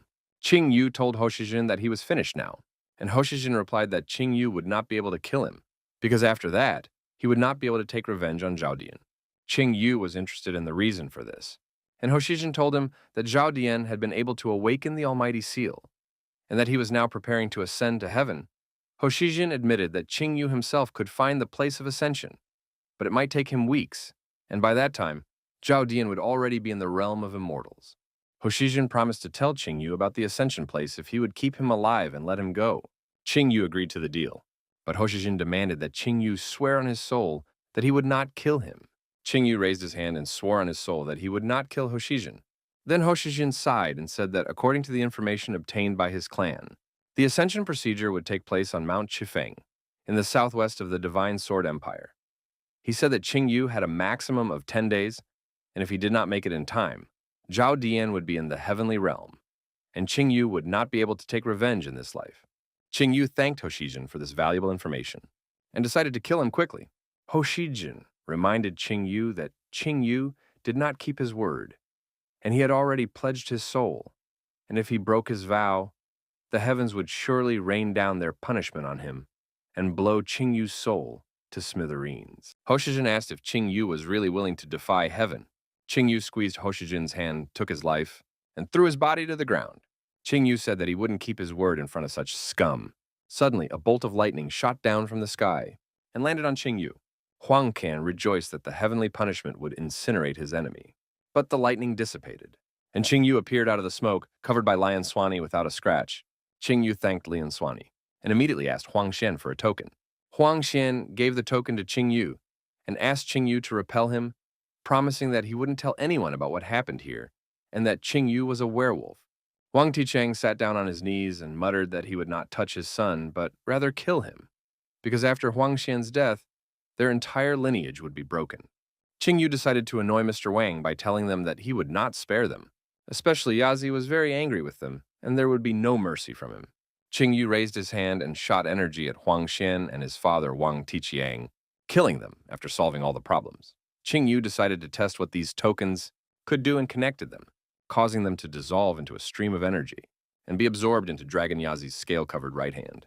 Qing Yu asked the dragon if it would absorb the power of the immortality seal, and the dragon agreed. So Qing Yu told the dragon that it was ready to be absorbed. The tremendous energy began to be absorbed into the dragon's hand, increasing in size, and Qing Yu realized that Dragon Yazi could not absorb all of the energy of the 7th-ranked immortality seal, so he decided to use the remaining energy to increase his own spiritual power. Under the pressure of such a huge amount of energy, even the ground collapsed. After Qing Yu finished absorbing the energy of the seal, he looked at his hand and estimated that the strength of Dragon Yaji's hand had increased by leaps and bounds, and his cultivation had now reached the peak of the spiritual realm. Qing Yu analyzed that his fighting strength was enough to defeat an opponent at the 3rd stage of the destructive realm, and with Dragon Yazi's hand, he would be able to defeat an opponent even at the 5th stage. With this strength, Qing Yu didn't care what seal Zhao Dian had awakened. His days were numbered. Qing Yu calculated that his journey to MT would take 9 days, and he would not have time to return to Tianhe. So he decided to go directly to Zhao Dian, and then he wrote a letter in the air for Wu Yu, telling her to tell Prince Jinnan and the others that Qing Yu had gone to take revenge alone, and that he would return to Tianhe once he killed Zhao Dian. After sending the message, Qing Yu set off on his journey. Chiefing Mountain. Zhao Dian, Liquinia, and Zhao Huang stood on the cliff. Liquinia asked her husband if she would be laughed at in the Heavenly Kingdom, and he replied that no one would dare laugh at her because he would be with her. Zhao Dian promised Liquinia that when he became the Lord of Immortals, he would make her the Empress of all humans. Upon hearing this, Liquinia thanked Zhao Dian, while Zhao Huang stood behind him with a serious face in anticipation. Suddenly, the sky lit up and a passage opened at the spot of the lightning. An energy ladder appeared, and 2 immortals emerged from the passage. Zhao Shanner greeted her lord, and then explained to him that she could not enter the world of the living because her cultivation was too strong and would bring chaos to the world of the living, so she would not be able to descend personally. Upon hearing this, Zhao Huang told his nephew that Zhao Shanner was talking nonsense about chaos, and that this upstart was just trying to intimidate them from the doorstep. Zhao Dian asked his uncle not to get upset, because he would not let her live after such an insult, and then told Liquin how to go to the immortal world with him. Suddenly, someone flying in from far away called out to Zhao Dian, and when Zhao Dian, his wife, and his uncle turned around, they saw Qing Yu landing next to them. Recognizing Qing Yu, Zhao Dian looked at him haughtily as if he were scum, but Qing Yu would not let him go until their differences were resolved. Zhao Shanner immediately assumed that it was the same Qing Yu from the rumors, and realized that she thought this day would be special for a reason. Then her brother confirmed that it was indeed him, and offered to kill him. Zhao Shanner told him that there was no point in interfering, since Zhao Dian had awakened the almighty seal, and it should be no problem for him to deal with a mortal. And if Zhao Dian still could not kill a mortal, then he was not worthy to rule her Zhao clan at the top of the world. And her brother had to agree. Qing Yu and Liquinia were ready to fight Zhao Dian, but Liquinia was in a panic because her father's killer had caught up with them. After testing Qing Yu's strength, Zhao Dian praised him, saying that only a few people could reach the peak of the spirit world in such a short time, and Qing Yu said that he did not like him anymore, but roared and begged his uncle for help. Zhao Dian laughed out loud because Qing Yu was trying to annoy him and asked him if he thought he had become worthy of challenging an immortal just by reaching the peak of the spiritual realm. Zhao Dian confessed that he used to be jealous of Qing Yu for what he was able to achieve in the desolate lands, but now it was all trash to him. Zhao Dian ordered his uncle to kill Qing Yu, and Qing Yu immediately jumped on him. Zhao Huang advised Qing Yu that it would be better for him to sit in a corner like a scared mouse after being expelled from the Divine Sword Empire instead of coming here to die, to which Qing Yu replied that Zhao Huang thought too much of himself, and then struck back. Zhao Shenner asked Zhao Fengqing how many blows he thought Qing Yu could take, to which Qing Yu replied that he could not take a single blow because he could easily deal with not only Zhao Huang, but also Zhao Dian. Hearing this, Zhao Shenner asked her brother how Zhao Dian, who was in the destruction realm with the supreme seal, could be inferior to Qing Yu. Zhao Fengqing explained that although Qing Yu was only at the peak of the spiritual realm, his body possessed a fierce power of an unknown nature. Then he suggested that Qing Yu had probably found it in the desert lands, and most importantly, he could even handle Zhao Shanner. Zhao Dian stepped onto the stairs and explained to Liquinia that Zhao Huang had put all his power into his punch, so he had no doubt that Qing Yu was already dead. Then he said that they should go. Suddenly, Qing Yu asked Zhao Dian from the cloud of smoke why he was in such a hurry to leave. Zhao Huang, whose neck was grabbed by Qing Yu, called his opponent a scoundrel because he was at the destructive realm stage and was hiding his strength by deceiving him. At this point, Zhao Huang regretted not killing Qing Yu when he still had a chance, to which Qing Yu replied that unlike Qing Yu, Zhao Huang had no second chance and took his life by breaking his neck. Qing Yu threw Zhao Huang's body and told Zhao Dian that his uncle was a weakling. Zhao Dian was furious at his uncle's death and immediately released his seal energy, while Qing Yu prepared for battle, anticipating the power of the immortal seal.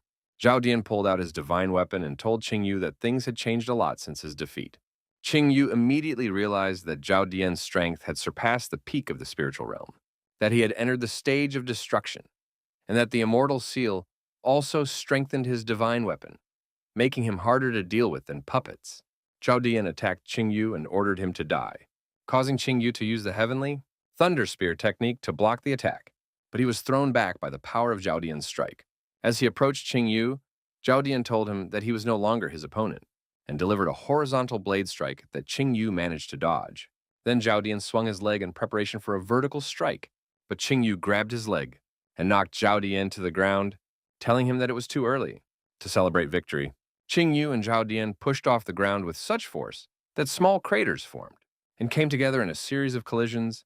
Qing Yu hit Zhao Dian with his knee, sending him into the air, and jumped at him with his second technique, the second strike Heavenly Thunder Spear, knocking him down. Spirit of Fury, knocking Zhao Dian to the ground. Qing Yu ordered Zhao Dian to get out, as he couldn't die easily from such a blow. Zhao Dian began to release even more energy, then tauntingly told Qing Yu that not only could he not kill him, but he would not be able to harm a single hair on his body, admitting that he knew from the beginning that Qing Yu had no chance. But he had no idea that the omnipotent seal would be so effective. After some thought, Qing Yu realized that he had never heard of the omnipotent seal, but he assumed that the omnipotent seal was superior to the immortal seal.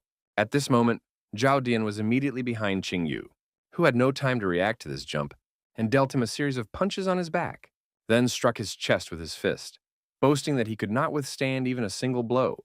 The force of this blow caused the ground to be covered in cracks. Zhao Dian shouted that while Qing Yu's strength was running out, his body was constantly flowing with power, and Qing Yu replied that he was disgusted by the sight of Zhao Dian. Zhao Dian muttered that Qing Yu was only pitying him, but admitted that he could have a great future if fate favored him, as his destiny was only to become a stepping stone on the path to greatness. Zhao Dian created a small palm-sized energy ball, which then grew to a huge size and threw it at Qing Yu. Zhao Dian asked Qing Yu not to be upset about his impending death, as being a stepping stone on the path to greatness was a death for a mere mortal, and Qing Yu was more fortunate than the other lowlifes in this world. Zhao Xianer and Zhao Fengfeng watched the battle between Qing Yu and Zhao Dian. After seeing Zhao Dian kill Qing Yu, Zhao Xianer was disappointed in Qing Yu and told her brother that his predictions had not come true. Not hearing an answer, Zhao Xianer asked what had happened and looked at her worried brother, to which Zhao Fengfeng replied that it was not the end.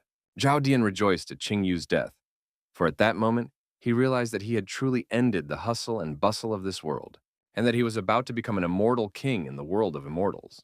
Suddenly, a huge dragon hand appeared at the site of the explosion, followed by the silhouette of the dragon spirit Yazi, whose aura frightened Zhao Dian. Qing Yu asked Zhao Dian where he was going. Since it was time for the second round, Zhao Dian wondered where the feeling of unbridled fear that made his hands tremble came from, for the almighty seal holder could not be in awe of an ordinary mortal bug. Shocked by what she saw, Zhao Xianer removed the broken staff from her mouth and asked her brother what was going on, for she felt a chill from Qing Yu's strength. And even if he had gained strength in the desert lands, it shouldn't affect immortal seal holders like that. Zhao Fengfeng replied that the strength of the legendary desolate beasts was comparable to that of the immortals, but he himself was confused. After all, he shouldn't be in awe of them, whereupon he speculated that Qing Yu was able to subdue one of the strongest beasts from the desolate lands. Zhao Fengfeng advised his sister to let him finish off Qing Yu, as he might evolve to the point where it would be a disaster for them. Zhao Xianer smiled mischievously and told her brother that Zhao Dian and Qing Yu's feud was their own business, and that only fools oppress young talents while wise men draw them to their side. She explained to her brother that, from her point of view, it would be good for them if Qing Yu could kill Zhao Dian. Zhao Fengfeng suggested that she think it over, because even if she was right, she could not guarantee. Zhao Xianer interrupted Zhao Fengfeng with an angry expression and told him that they were not debating here, and that she was only informing him of her decision, which Zhao Fengfeng did not dare to disagree with. Qing Yu walked over to Zhao Dian and asked him if he was afraid as his hands trembled with fear. Furious Zhao Dian picked up his sword again and asked Qing Yu who he thought he was, if he thought he could scare an immortal. After all, the Supreme Seal was the pinnacle of development, and everyone should kneel before the face of the holder of the Supreme Seal. Zhao Dian lunged at Qing Yu, saying that he was no exception, and punched him in the cheek with his fist, then began to deliver a series of blows with his blade, shouting in vain that Qing Yu could never defeat him. Zhao Fengfeng, who watched the battle, was embarrassed as Zhao Dian acted like a buffoon, while Zhao Xianer chuckled softly as she thought about what she would offer Qing Yu to win him over. Enraged, Zhao Dian shouted that he would win, and was about to stab Qing Yu in the chest, blood splattering. Zhao Dian smiled contentedly, but suddenly he coughed up blood in shock as he realized that it wasn't him who had pierced Qing Yu with his blade, but Qing Yu who had punched a hole in him and grabbed his core. Zhao Dian shook and tried to threaten again, but Qing Yu snatched his soul away, causing Zhao Dian to fall to the ground exhausted. Qing Yu admitted that he had realized many things that day. For example, he understood why great warriors like to play with their victims like cats with sparrows. After all, these sensations are the sweetest. Saying this, Qing Yu crushed Zhao Dian's core, after which the core energy began to form the almighty seal.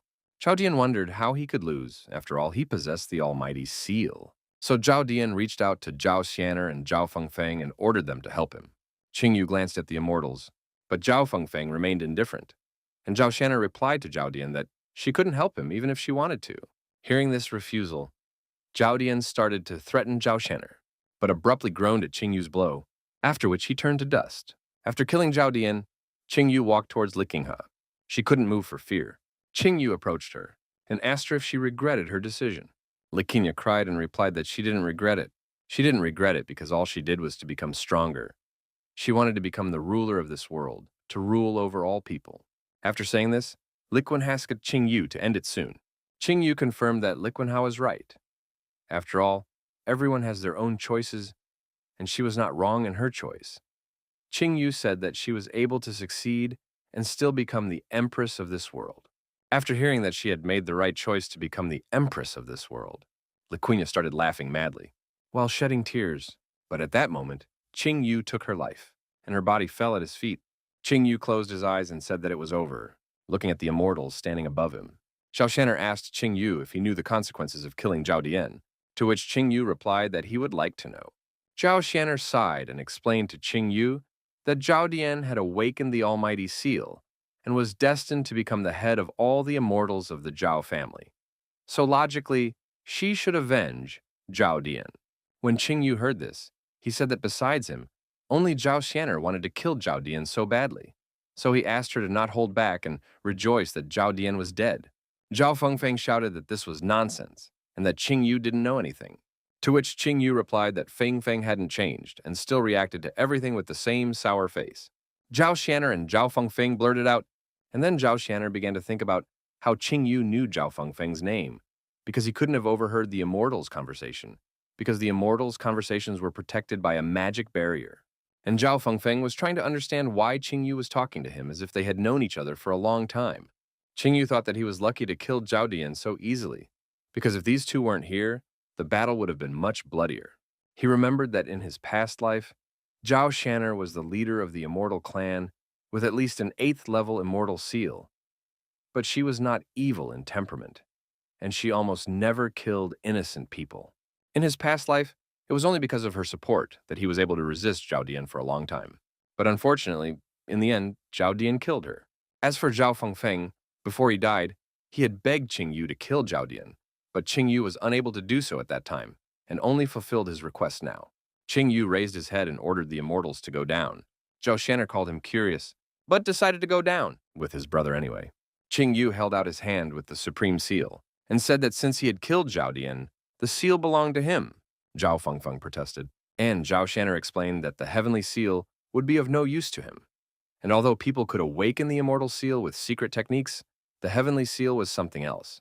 The supreme seal is much more valuable than any immortal seal, and those who can awaken it are only born once every 1,000 years, and it can only be absorbed by the immortals of the Zhao family. And if Qing Yu doesn't believe it, he can try it himself. Qing Yu tried to absorb the seal, but it did not yield. Zhao Xianer said that he had now personally verified that she had not deceived him, and Qing Yu thought that he could not absorb the seal, but if he could awaken the 5th son of the Dragon Taud, he might be able to absorb the seal, which would become stronger. But Taude would not appear until he reached the peak of the destruction realm. Zhao Xianer smiled slyly and offered Qing Yu to give up the omnipotent seal in exchange for a 3rd level divine weapon and a 7th level immortality seal, but Qing Yu immediately refused, saying that these things were not even close to the omnipotent seal. Zhao Xianer said that Qing Yu knew the whole story of his feud with Zhao Dian and asked what he thought about it. Qing Yu replied that she was heaven's favorite, whereupon Zhao Xianer smiled and offered to become Qing Yu's fiancée and later his wife. When Qing Yu heard this, he was stunned, but after a moment his face fell in disgust. Zhao Fengfeng immediately protested to his sister not to do it, and then asked Qing Yu why he had a frown on his face when he heard the proposal, if it was because he didn't like her. Qing Yu asked if Fengfeng wanted him to accept, but he immediately refused. Zhao Xianer said that she was completely serious, then pointed her finger at Qing Yu and said that although he was not strong enough to be her husband, he had great potential, and she was willing to personally help him develop, and when he became strong enough, she would marry him. With a slight blush, Zhao Xianer promised Qing Yu that she would not hide their relationship during the premarital period, and that she would immediately announce her decision to the Zhao family. Feng Feng wanted to stop his sister, but he didn't dare because it was her decision. Zhao Xianer said that even though he had lost Li Qinghe, she was still better than her. Qing Yu mentally praised Zhao Xianer for being determined to do such a thing to win her over. But Qing Yu grabbed Zhao Xianer's hand and apologized, saying that her offer was very tempting, but he still refused. Zhao Xianer asked Qing Yu to directly answer what he was afraid of, to which he replied that he wasn't afraid of anything, he just wasn't interested in her. Zhao Xianer became angry and asked Qing Yu not to test the limits of her kindness. After all, she had personally opened her heart, and although he was strong, he would hardly be able to defeat her and her brother. Qing Yu replied that he was willing to fight them to the death, which made Zhao Fengfeng furious that Qing Yu refused to take his sister as his wife. Qing Yu reminded them that they wouldn't be able to kill him. And although they had some trump cards, he wasn't that easy either. And if they didn't kill him, the Zhao immortal bloodline would have another hidden threat. Upon hearing this, Zhao Fengfeng could only tiptoe with restraint. Qing Yu reminded them that he had an all-high seal, and said that he could pass it on to another immortal clan. Zhao Fengfeng thought this was a threat, but Qing Yu replied that he was not threatening but merely explaining the balance of power. Zhao Xianer told Qing Yu and her brother to stop fighting, and asked what Qing Yu wanted in exchange for the omnipotent seal.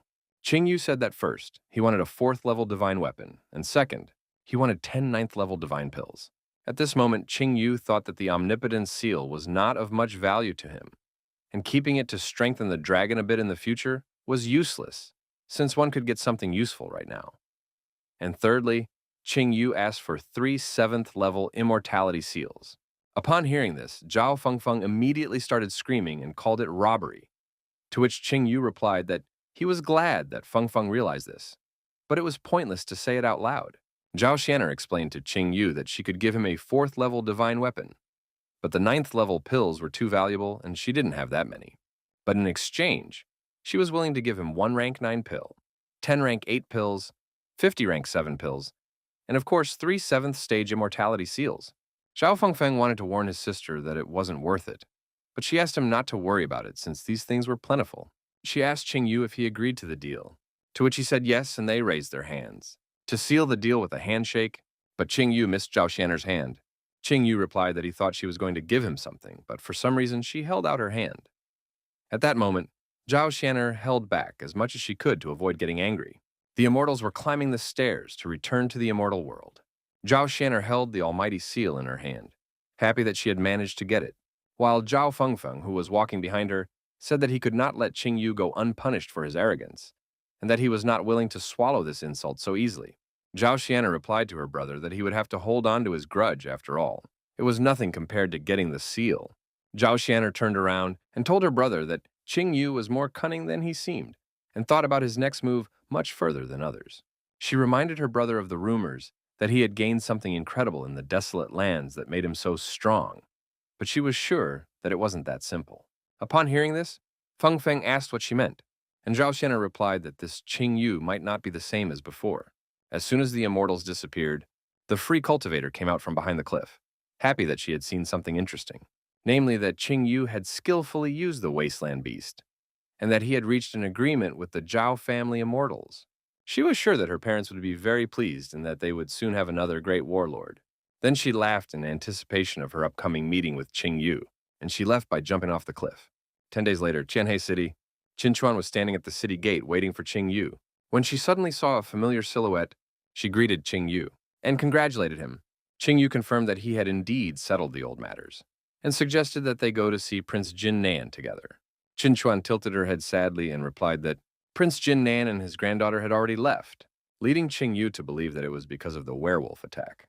Qin Chuan gave Qing Yu a letter from Li Yu, in which Li Yu congratulated Qing Yu for killing Zhao Dian and said that she wanted to prepare something festive to celebrate his arrival. But the situation at the border had become very difficult, so she and her grandfather had to leave immediately. She wrote that she had decided to join her grandfather's great army, and although Qing Yu didn't know it, she could wield a spear without being inferior to him. Li Yu wished Qing Yu good luck in the Buddha Heart Temple, as she was sure that he would be even stronger by the time they met again. but she would definitely be, as she had no other choice. At the end of the letter, Li Yu said goodbye to Qing Yu, as she had to leave. After reading the letter, Qing Yu prayed for her to come back alive. Qin Chuan asked Qing Yu not to worry about the prince and his granddaughter, saying that they would definitely repel the werewolf invasion. Qing Yu said that they should go as well, to which Qin Chuan agreed after a while. The carriage was moving at full speed. Inside the carriage were Qing Yu, Jorayu, Warner, and Qin Chuan. Qing Yu said that he hadn't expected Warner to go to Buddha Heart Temple on business as well, to which she replied that she had long planned to open a branch of her auction house there, and she was happy to share the road with him. After listening to Warner, Qing Yu waved his head in agreement with her. At that moment, Jiurayu pulled his sleeve and asked him where Aunts Wu Yue and Wuxi were now. Qing Yu replied that they were already waiting for them in Buddha Heart City. Half a month later, Buddha Heart City. Qing Yu and the girls arrived at Buddha Heart City. Jiurayu looked out of the window and marveled at such a big city, and Warner agreed that this city was indeed much bigger than Tianhe. Qinchuan told them that they would first rest in the city, and after a few days, they would go to the temple.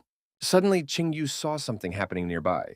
Qinchuan wanted to say something, but didn't dare. Until Qing Yu asked, she explained that they were free warriors who were recruiting new recruits for their teams.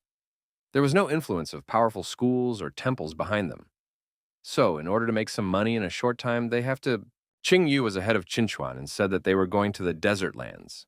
When Qinchuan heard Qing Yu's sad tone, Qinchuan wanted to ask Qing Yu about it. But he left the conversation saying that everyone has their own way and suggested that they go on their way. In front of the huge mansion, when Qing Yu and the girls got out of the carriage, Jiruayu waved her hands in delight at the huge mansion. Qinchuan said that the mansion was her property and suggested that Qing Yu and Jorayu stay there, to which Qing Yu replied that they would have a good rest today and go for a walk tomorrow. Night in Qing Yu's room. Qing Yu meditated in his room surrounded by divine weapons, then took out the God of War spear and used heavenly fire suppression to improve the God of War spear at the expense of the other weapons. By sacrificing an extra divine weapon, Qing Yu was able to upgrade the War God's spear to a 4th grade divine weapon. After upgrading the spear, Qing Yu took out 3 7th grade immortality seals and was about to offer them to the dragon Yazi, but the dragon ate them, all in one bite without listening to Qing Yu, and regurgitated them, causing Qing Yu to complain that he had left him nothing and Yazi to smile. Qing Yu chased away Yazi's dragon spirit, calling it heartless, and thought that after absorbing the 3 7th stage immortality seals, he would be able to use both dragon hands at once. And when the next breakthrough occurred, he would enter the stage of the destruction realm. Qing Yu took out the pills he had obtained from the deal with Zhao Shenner and began to consume them, thinking that an ordinary 7th class pill could instantly raise a 9th class spiritual realm warrior to the peak. And with 50 such pills, Qing Yu should at least break through to the destructive realm stage. As soon as Qing Yu broke through, a powerful aura of the destructive realm level roared around the mansion. Qing Yu was able to break through to the first level, and he could rightfully consider that he had taken a big step towards greatness. The path to greatness consisted of 7 stages: spiritual division, destruction, emptiness, fusion, ascension, immutability, and supremacy. After entering the destructive realm, an energy crystal capable of storing spiritual energy is formed in the body, allowing a warrior at the first stage of the destructive realm to store 10 times more energy than a warrior at the peak of the spiritual realm. As they moved up to the next level, the amount of energy also increased by 10 times, but Qing Yu's energy increased by 100 times instead of 10 times. Qing Yu calculated that at this moment, with his strength and Dragon Yazi's hands, he could overwhelm a warrior at the 5th stage of the destructive realm, and even get a head start on the peak of the destructive realm. And if he fought to the death, he could even finish off a warrior at the 1st stage of the void realm. At this moment, there was no one stronger than Qing Yu in the entire Tianhe Empire. And after all, in his previous life, he had reached such heights when he was 40 years old, while in this life he was only 18 years old. When Qing Yu reached the desolate realm, he decided to return to the desolate lands. Qing Yu remembered that the wasteland realm was divided into 7 borders. The first was the border of the desolate lands. The border of the wasteland realm was mostly filled with wild beasts, the strongest of which had reached the peak of the spiritual realm, but most of them were at the 1st and 2nd stages. The second border is a huge depression. Most warriors believe that there is nothing scarier in life than this, and even Qing Yu thought so in his previous life, because then he could not imagine what other dangers lurked in the desolate lands. In his previous life, Qing Yu's carelessness had caused him to fall through a crevice, and end up in a most unusual place, the heart of the desolate lands. At that moment, the legacy of the desolate lands came to him. Qingyu asked him to wait for his friends for a while, as he would soon awaken and summon them all. And he wanted to see with his own eyes the last 8 wasteland beasts that he had failed to subdue in his previous life. Suddenly, someone knocked on the door, interrupting Qingyu's thoughts. Qingyu allowed the guest to enter the room. Wu bowed to the master and reported that she and her sister had completed the task, collected all the treasures of the Death Clan, and destroyed all the remaining puppets. After finishing the report, Wu Yu handed the loot to Qingyu, and after looking at the treasures, Qingyu took the 9-tailed phoenix for himself and gave the treasures to his sisters. Wu Yu thanked the Lord for his generosity. Qingyu asked Wuxi, and Wu Yu replied that her sister had already contacted Liqinghai and was currently in a state of stealth. Hearing this, Qingyu asked Wu Yue to tell her sister to be careful, because the cloaking technique he'd given her was very effective, but it still couldn't show its full potential because of Wuxi's cultivation. One mistake and she would be discovered, and once discovered, she would be killed. Hearing this, Wu Yu became nervous and immediately agreed with Qingyu and left, after which Qingyu looked at the moon. The next day, Buddha Heart City. Qingyu and the girls went for a walk. Qingyu remembered that Buddha Heart City's wine was famous throughout the Tianhe Empire, so he decided not to miss the opportunity. Suddenly, Jiraiya started jumping up and down and asked for wine, but Qingyu said that it was too early for her to drink it, so Jiraiya got upset and went to Wu Yu to cry. At the tavern, at the entrance of the pub, Qinchuan recognized a man. Qingyu asked who he was, and Qinchuan replied that she couldn't stand that man. It was Qinchuan of the Ice and Flame sect. Seeing Qinchuan and her companions, Qinchuan immediately realized that Qingyu was standing next to her and suggested that he join their sect, because in the Buddha Heart Temple, he would only waste his 9th rank holy fire. But Qinchuan interrupted Qinchuan, saying that their temple had high hopes for Qingyu's arrival, and so Qinchuan's face was covered with vessels of anger, and he said that he was most annoyed by people who interrupted other people's conversations. But he would forgive her since he was in a good mood today, and finally reminded her that there would be consequences if it happened again. Qinchuan held a grudge against Qinchuan, so Qinchuan approached Qingyu and asked him to go with him. But Qingyu had no intention of leaving and asked who he was. Qinchuan turned around and replied that he had forgotten that Qingyu was from the village, then said that he was the chief disciple of the Ice and Flame sect. Qingyu said that he had heard of this sect, to which Qinchuan replied that Qingyu was not completely ignorant, since he had heard of their sect, and ordered Qingyu to go with him because there was already a position worthy of Qingyu in their sect. He said that a talented young man like Qingyu would only be wasting his time in the Tianhe Empire, and by joining their sect, he would be able to rise to the position of an administrator in just a few years. Qingyu replied that he was judged too lowly, and that he had heard that their sect was subservient to immortals, and even gave their wives and daughters to them just to please their masters. After saying that, Qingyu apologized, because he did not want to become a part of the Puppet Master sect. Qinchuan laughed at the way Qingyu wiped Qinchuan's nose, and then Qinchuan finally became furious and prepared to kill Qingyu. But suddenly Qingyu put his hand on Qinchuan's shoulder and told him that their sect had no moral core, and that being a member of their sect was like living on one's knees. Besides, the thing he hates the most are the will-less wimps who worship immortals. And Qingyu used the power of the Yaji dragon to force Qinchuan to his knees. Qinchuan couldn't understand how he, who was at the 3rd stage of the destruction realm, could be kneecapped by a small child. At that moment, Qingyu let him go and went to the tavern with the girls, telling them that this snail was not worth giving up plans to drink wine. Qinchuan, who was on his knees, biting his lip to the point of bleeding, vowed that he would destroy Qingyu. On the 2nd floor of the inn, Qingyu enjoyed the wine and praised it in front of Qinchuan, saying that it was worthy of its fame. Qinchuan assumed that Qinchuan had already rushed to report the matter and advised Qingyu to go to Buddha Heart Temple as soon as possible. But Qingyu told her that there was no need to worry about a second-rate sect. Qinchuan mentally prayed that her father and mentor would be able to handle the situation. Suddenly, someone on the street started shouting about perversion. Qinchuan was immediately horrified that someone in their city was molesting girls and apologized to Qingyu, saying that she would be back soon. But Qingyu decided to go with her. The entrance hall of the inn. A crowd of people gathered around the man and the girl, discussing what had happened. The girl, who covered her ass, called the man a shameless impertinence for offering her a drink and finally touching her ass. The satisfied man, with a third-person handmark on his face, replied to the girl that the uncle was a very responsible man and that this was his method of divination, and he could not afford to be careless in his work, as every detail was important. He went over to the girl and took her by the chin and told her that her uncle was not deceiving her, and that the uncle would never dare to insult such a beautiful girl, because the uncle had been a noble man all his life and had no intention of straying from the righteous path. His uncle only helps beautiful girls to find their destiny so that everything will go well in their lives. His words made the girl herself doubt that he was a pervert. But the man replied that he often encountered misunderstandings, and it hurt him. But even after that, he did not give up his work, and steadfastly continued to carry the heavy burden of being a fortune teller. Qinchuan boiled with rage when he heard that the man had stunned the girl, and Qing Yu, who admired him, called him cool. Suddenly, the uncle pulled his hand to the girl's chest and offered her a fortune elsewhere. But he was interrupted by Qinchuan, who appeared behind her back and wanted to taste his blood. The uncle immediately moved away from the girl and greeted little Qinchuan, then immediately offered to read her fortune. But his hand was grabbed by Qing Yu, who suggested that he be the one to read the fortune, not Qinchuan. The uncle immediately released his hand and waved Qing Yu away, saying that he wouldn't tell fortunes for people like him, then took out a handkerchief to wipe his hand, shocked that this guy had become a pervert at such a young age. Qinchuan shyly introduced her uncle.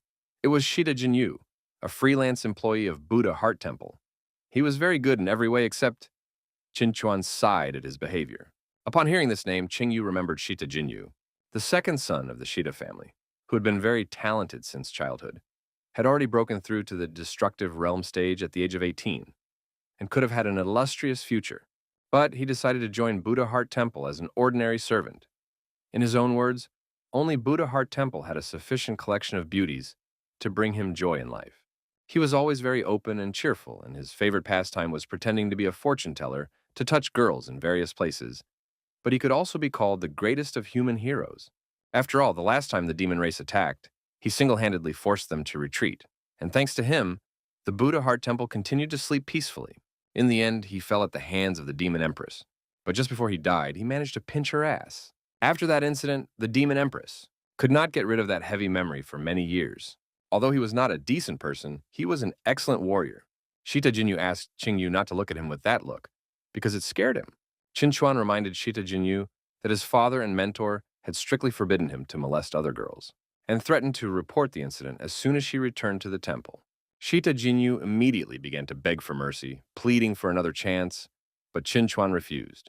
Unexpectedly, Qing Yu asked Qinchuan to forgive Shita Jinyu on the condition that it would not happen again. Out of respect for Qing Yu, Qinchuan agreed to forgive Shita Jinyu and immediately offered to return to the wine. On the second floor, the tipsy Shita Jinyu called Qing Yu his brother and talked about how joining the Buddha Heart Temple was the right decision, and lustfully groping the air with his hand, he began to say that his brother would soon see what kind of white-skinned female disciples would beg. At that moment, Shita Jinyu felt Qinchuan's murderous aura and decided to stop, then asked if that horned girl was Qing Yu's slave. Qing Yu asked what he wanted to say, and Shita Jinyu advised him to be careful with her, as she could bring a lot of trouble in the future, and Qing Yu could not help but agree.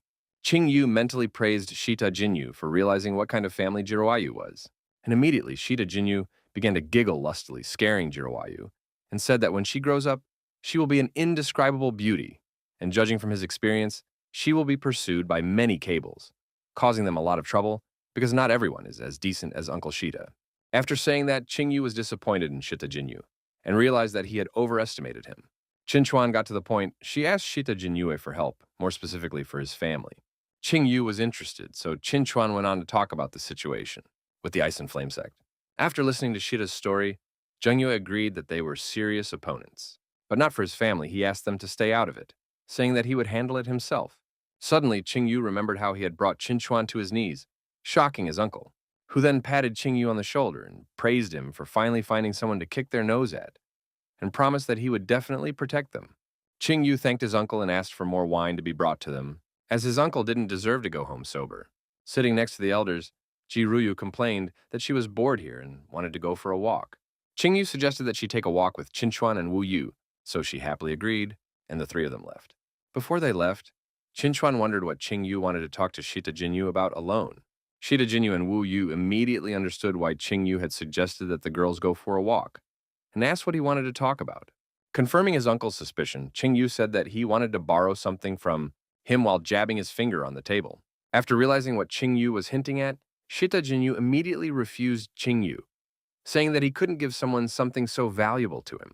3 hours later, leaning on Qing Yu, Shita Jinyu happily shouted that it would be good to drink some more, and said that from now on, Qing Yu was like a brother to him, and that he would do anything for him. Qing Yu sighed at the thought of Qin Chuan calling him uncle. Suddenly, Qing Yu felt something that confused his uncle. Qing Yu told him that the girls were in trouble. Shita Jinyu asked if the Ice and Flame sect had attacked them, and Qing Yu replied that he didn't know, asking his uncle to stay here for now while he went after them. Shita Jinyu said he would go to the rescue as well, but Qing Yu refused, saying that Wu Yu had signaled him that the kidnapper wanted Qing Yu to come alone. Situ Zhongyu asked Qing Yu to be careful, and Qing Yu jumped towards the girls, somewhere in the mountain forest. The free cultivator wondered why Qing Yu hadn't arrived yet and called him careless. Suddenly, she saw a silhouette, and Qing Yu was walking towards her with a war god spear, and clearly evil intentions. She greeted Qing Yu sweetly with her arms crossed on her chest, and started to wave her hand to call him over. But suddenly, Qing Yu threw his spear at her, creating a huge fireball that even surprised the free cultivator, and immediately Qing Yu jumped through the flames and grabbed her neck, saying that she was obviously looking for death. The free cultivator tried to remind Qing Yu that it was her, but he only asked who she was, and she asked Qing Yu to loosen his grip.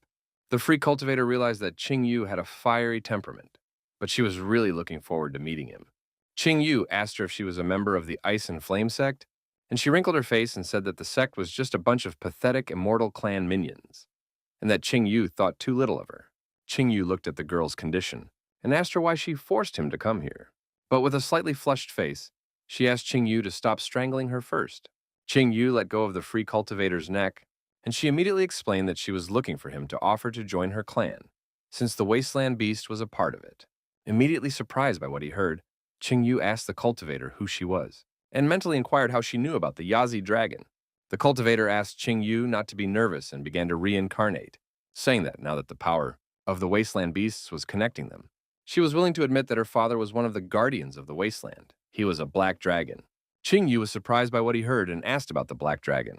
After evaluating Qing Yu's appearance, the dragon daughter realized that he was surprised sincerely and really did not know about her father, which confirmed his rebirth. The dragon daughter asked Qing Yu if he knew if the desolate lands were so vast, to which Qing Yu immediately replied that he did not know. She began to explain that the desolate lands stretched for hundreds of millions of kilometers, and that it was larger than the immortal world in area.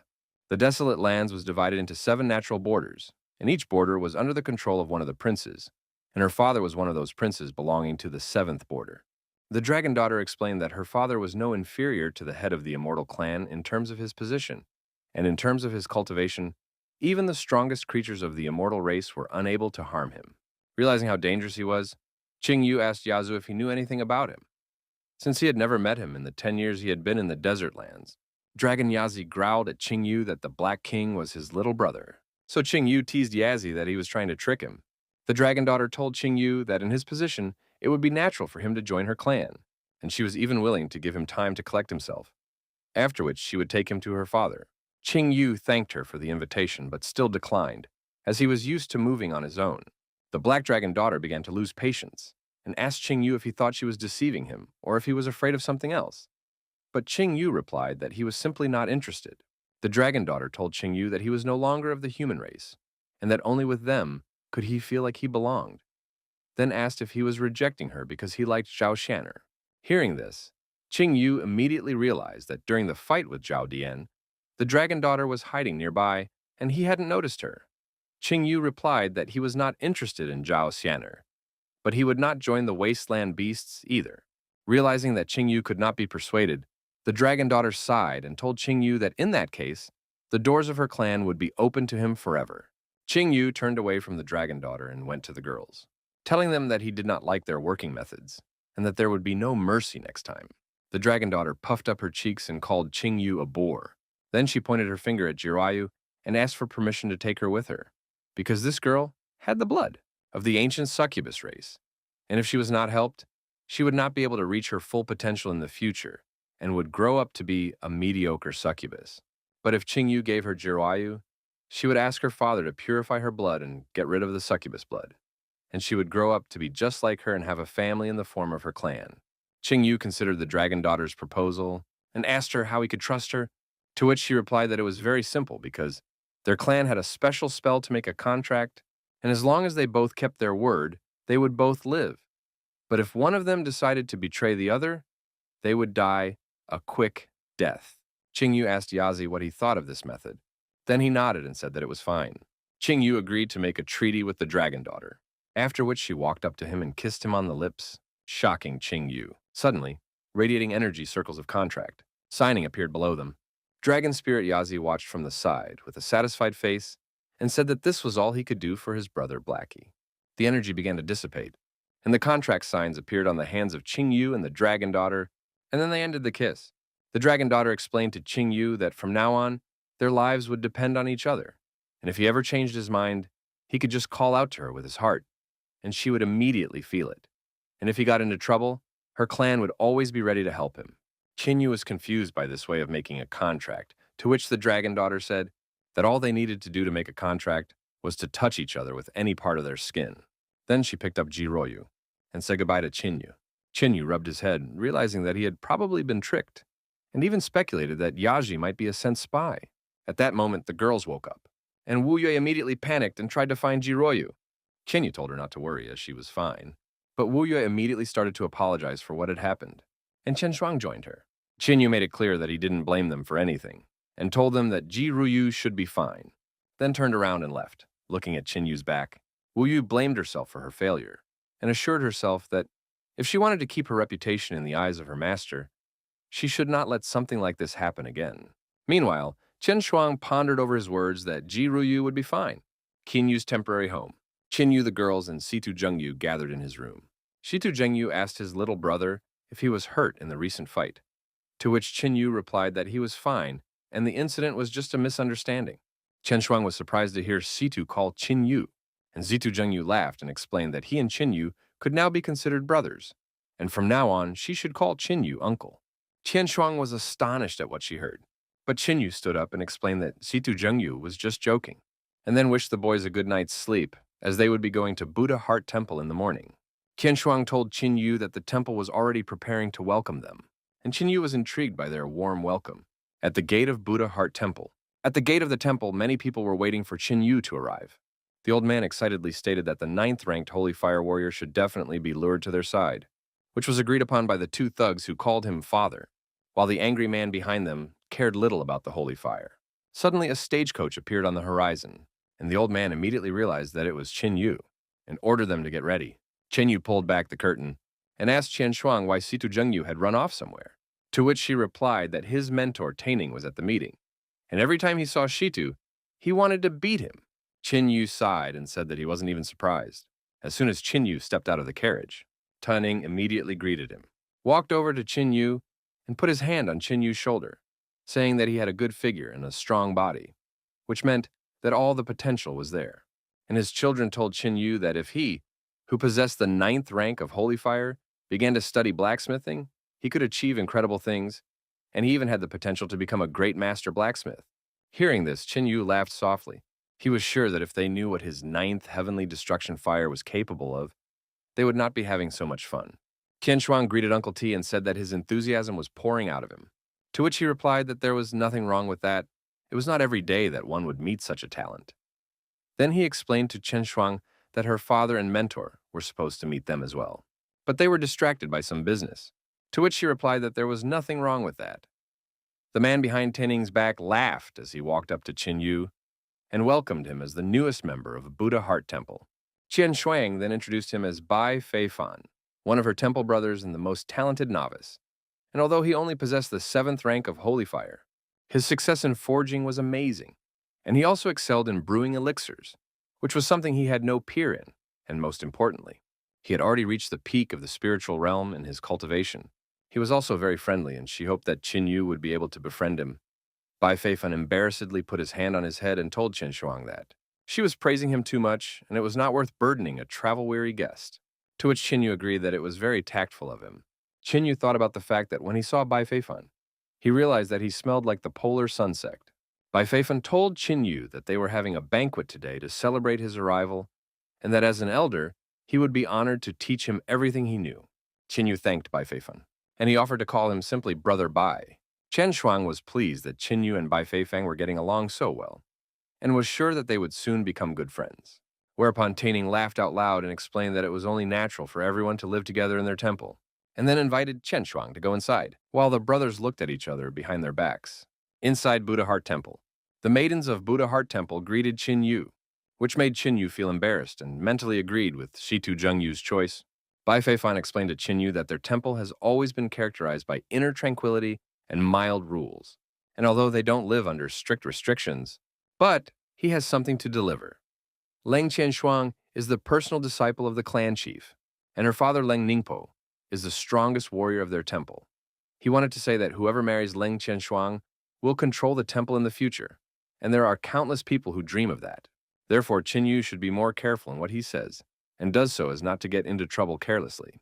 When Qin Yu asked if Brother Bai was also dreaming about it, he said no, saying that she was like a little sister to him. All the more reason for him to do his best to forge and brew elixirs. Qin Yu praised Brother Bai and said that with this approach, he will definitely achieve great success, and then asked if the Buddha Heart Temple is allowed to train martial techniques from other schools and temples, to which Brother Bai replied that it is forbidden, and they only train what their mentors have given them. But he can continue to develop martial techniques that he started to master before joining their temple. Qin Yu was satisfied with what he heard, thinking that Brother Bai was a rather curious character, while Bai Feifan himself began to suspect that Qin Yu had figured him out, whereupon he explained that the main hall was ahead, suggesting that he follow him. The temple attendant came into the main hall and greeted the chief teacher, the temple maiden, and Brother Bai, then reported that everything was ready for the banquet to begin. After sitting down at the table, Chen Shuang asked where the other masters and novices were, to which he replied that some of them were on their way, while others had left with the temple chief, but they should arrive soon as well. Dai Ning advised Qin Yu to eat more today and enjoy himself, as they would be holding the temple's acceptance ceremony tomorrow, to which Qin Yu happily agreed. A short time later, Dai Ning looked thoughtfully into the bowl and wondered why the others had not arrived yet. Chen Shuang asked her uncle what business her father and mentor had left for, and he told her that there were werewolves on a mountain not far from their temple, and that their leader was at the 7th stage of the destruction realm. And although he was not very strong, he was very clever, cunning, and crafty. He kept appearing and disappearing, so their father and mentor decided to deal with him personally. Qin Yu explained that the beast at the 7th level of the destructive realm was dangerous, but it was not a serious opponent for the head of the temple, especially since she is not alone, but in the company of Chen Shuang's father. Dai Ning agreed, but he still felt uneasy in his soul, so he said that he was being too vain, and that they must be delayed for some other reason, after which he offered to drink wine. Suddenly, loud footsteps were heard, and a man entered the hall, shocking everyone, calling out to his daughter with a satisfied grin and shouting that Daddy was back. And the mentor couldn't find words for his behavior. Leng Ningpo looked at his daughter and noticed that she was a little thin, and Chen Shuang sighed and explained to her father that he was one of the most respected members of the temple and could be more careful about his appearance. Leng Ningpo threw the monkey body off his shoulder and laughed out loud, asking who she was showing off for since everyone here was a member. Then he looked at Qin Yu and praised his proud posture and handsome appearance. But Cheating Yu just remained silent. Leng Ninpo asked his daughter why Qin Yu was so grumpy, and she asked him what was wrong, and he explained that it was one of the generals of the werewolf vanguard, the four-eyed monkey caterpillar. Leng Ningpo was surprised by Qin Yu's knowledge, as he had never heard of such werewolves, and praised him for his broad-mindedness. He explained that, although he was fast, he was not good at fighting, which made him think that he was too weak for a general. Mentor Chen Shuang approached Qin Yu and told him that they had arranged today's feast in honor of his arrival, and suggested that they enjoy the feast instead of thinking about that dead creep. Chen Shuang introduced the mentor, who was the head of their temple, Fu Yao, and Qin Yu greeted her. He explained that although this werewolf was weak, its appearance in this area was alarming, so he asked the temple chief for a private audience. The temple chief thought about it and suggested that Qin Yu follow her. Tuckning rubbed his head and asked Chen Shuang what could have made her new friend so confused, to which she replied that judging from Qin Yu's face, it was something serious. Bai Beifan sat gloomily at the table and thought about the fact that Qin Yu had already muddied the waters on the first day. In the temple chief's office, the temple chief explained to Qin Yu that it was just the two of them, so he could talk freely. And then Qin Yu said that the four-eyed monkey caterpillars were very intelligent, observant, agile, and cunning, and that they were one of the few intelligent creatures in the werewolf ranks. That's why they are sent out before the main army arrives to scout the situation and gather information to provide the werewolf army with information before the battle. Fu Yao asked if Qin Yu was referring to the werewolf invasion, Qin Yu thought about the fact that in his past life, before the large-scale werewolf invasion, people sometimes noticed the four-eyed creatures watching them, but they didn't pay much attention to them, thinking that they were just randomly lost ordinary beasts. It wasn't until people realized that larger creatures were coming after them that they began to realize what was going on. And then an army of them came, and the delayed realization of the problem led to a great loss of life. However, in his past life, the monkey caterpillars had appeared much earlier than now. Qin Yu confirmed that the threat of invasion was real and said that they would grow like grass out of the ground, in countless numbers to take over the territories currently occupied by humans, and when they came, the entire Buddha Heart Temple would be covered in blood. Fuyo asked how he knew all this, to which Qin Yu replied that he was not trying to deceive her. He explained that after the first appearance of the monkey caster, it would not take a month for the main forces to arrive, and her temple should start preparing in advance. Fuyo asked why she should believe that, and Qin Yu said she shouldn't, but it was up to her. Fuyao thought about Chen Shuang's words, how Qin Yu always amazed her with his insight, and agreed with him, then offered to go with her. She took out a stone and opened the locked door. After a while, Fuyao summoned all the temple mentors, senior mentor Tening, second mentor Leng Ningpo, third mentor Molin Feng, and fourth mentor Zheng Qingfeng. Fuyo ordered Qin Yu to tell them everything he knew about the werewolf invasion in detail, and Qin Yu agreed, then began to tell them everything while showing their progress on the map, in the forest near the Buddha Heart Temple. Bai Feifan was sitting there, thinking that Qin Yu was too cloudy, and assumed that he was talking to the head to betray him. Suddenly, he sensed something and asked Chuling not to come here whenever he felt like it. Chuling came out from behind a tree and asked the second spiritual son not to be upset because his mentor had given him a cloaking spell, so that no one would notice his aura appearing here, and then joked that Bai Feifan's psyche was too shaky for a second spiritual son. Bai Feifan demanded that Chulin tell him why he had come, or else he would kill him on the spot, and Chulin immediately said that he understood the reason for his nervous behavior. After all, he was afraid that Qin Yu would be able to reveal his true identity. But there was no need to worry about that. Chulin explained that he had received information from their fourth mentor that Qin Yu was not communicating with the temple chief about him, but about another more important matter. Bai Feifan asked what the matter was, and Chulin told him that it was a werewolf invasion. They would soon appear at the Buddha Heart Temple, which would give their Polar Sun clan a unique opportunity. After all, they would stand aside during the invasion, and when the temple fell, they would simply take everything that belonged to them. Bai Feifan grabbed Chulin by the neck and angrily explained that this temple was his territory, and by recruiting people here, he was trying to challenge them. Chulin said that the fall of Buddha Heart Temple was all Bai Feifan's doing, and that all he wanted was Qin Yu. Bai Feifan assumed that Chulin wanted to take the 9th rank of the sacred fire, and Chulin explained that he did not have the talent for alchemy and blacksmithing that he did. And he was not a great fighter like the first spiritual son, but by obtaining Qin Yu's sacred fire, he still had hope of taking his rightful place in the sun, and he would not miss that chance. Bai Feifan asked Chulin why he would allow another serious opponent to appear, and Chulin replied that Bai Feifan could care less about him, and immediately swore to the heavens that he would leave the Polar Sun Temple as soon as he could obtain the 9th-ranked holy fire. Bai Feifan tisked, then let go of Chulin's neck, and promised to give him the holy fire when everything was over. Chulin thanked the second spiritual son and wished him good luck in capturing the Buddha Heart Temple, warning him that he would be nearby if he needed help. As soon as Chulin left, Bai Feifan immediately decided that a scum like Chulin did not deserve a rank 9 holy fire and decided to take him on personally. 9 days later, a disgruntled guard complained that they had to keep a constant vigil because of the newcomer's words, saying that he hadn't heard of werewolf invasions before. Inside the temple, Qin Yu greeted the head of the temple and asked her how the preparations for the battle were going, to which Fuya replied that she had already alerted all the neighboring temples to form a defensive line, and if his words were confirmed, they would be aware of any incursions in their area. Suddenly, a messenger ran into the room and reported that Chief Lan had reported that about 100 werewolves, mostly at the 3rd stage of the spiritual realm, had been spotted 100 li northwest of Buddha Heart City, and they completely matched the description of the assault squad. Fu Yao ordered a message to Len to continue reinforcing the defense lines and spread the news to all the major temples. If the first squad was close, they would soon face a real test of strength, and after hearing the message, the messenger immediately ran away.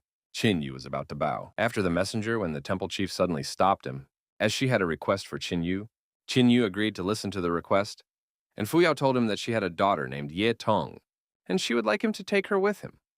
She is very talented, but she has a very fiery temper, and with Qin Yu, she would have a better chance of staying out of trouble.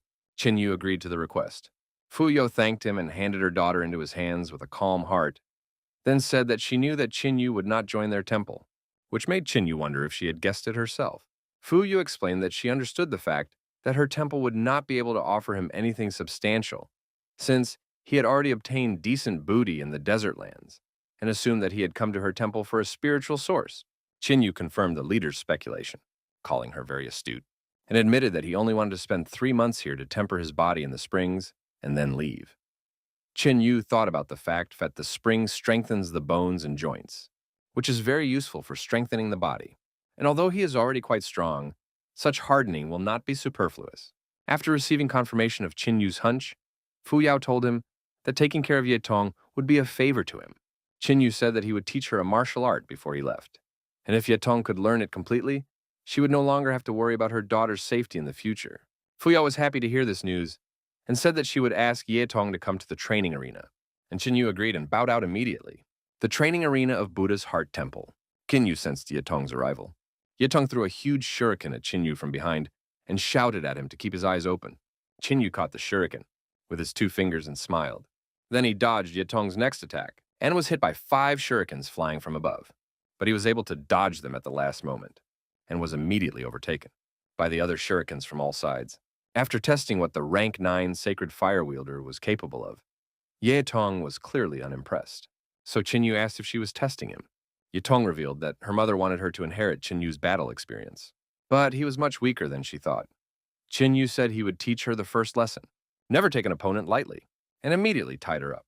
Ye Tong asked why she couldn't move, and Qin Yu stomped on the ground, causing the shurikens to fall to the ground, and said that she had lost. Ye Tong assumed that Qin Yu had deceived her about his skills in order to lower her guard and lure her into the trap he had set for her.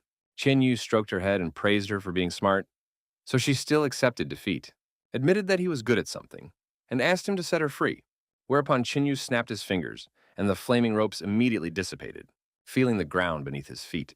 Ye Tong turned around and ordered Qin Yu to leave. In the forest, there were many warriors gathered in the forest, waiting to attack. Ye Tong said that she had heard that Qin Yu and sister Qian Shuang were on good terms, and he asked her if she wanted to tell him to stay away from her. Ye Tong rejected the suggestion, saying that they were good for each other, but there was someone.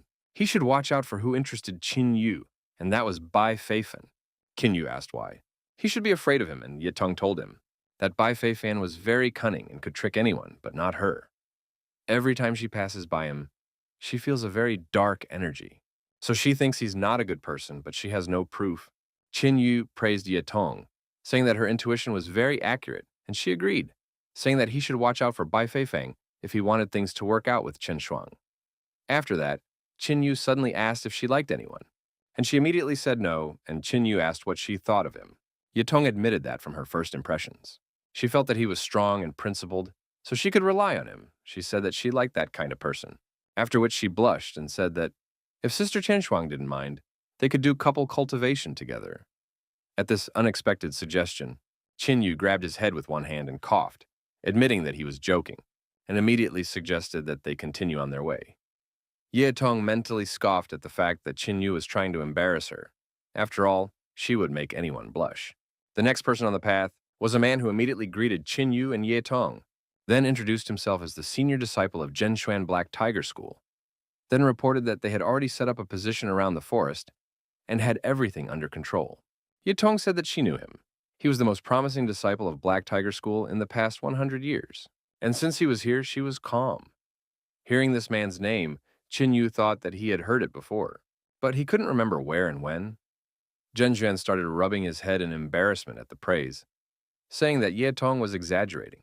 After all, he was still far away from her and Qin Yu. Then he asked them to follow him, to show them their place in the garrison. Qin Yu thought that Zhenshuan was able to give a naive girl the impression of a caring and good-natured guy, but he smelled a hint of cunning in him. Then he wondered why Zhenshuan had reported the situation to them when they first met. Night, Qin Yu roasted a chicken on the fire and gave one leg to Ye Tong, then took the other for himself. And Ye Tong asked if the werewolves could come to them that night.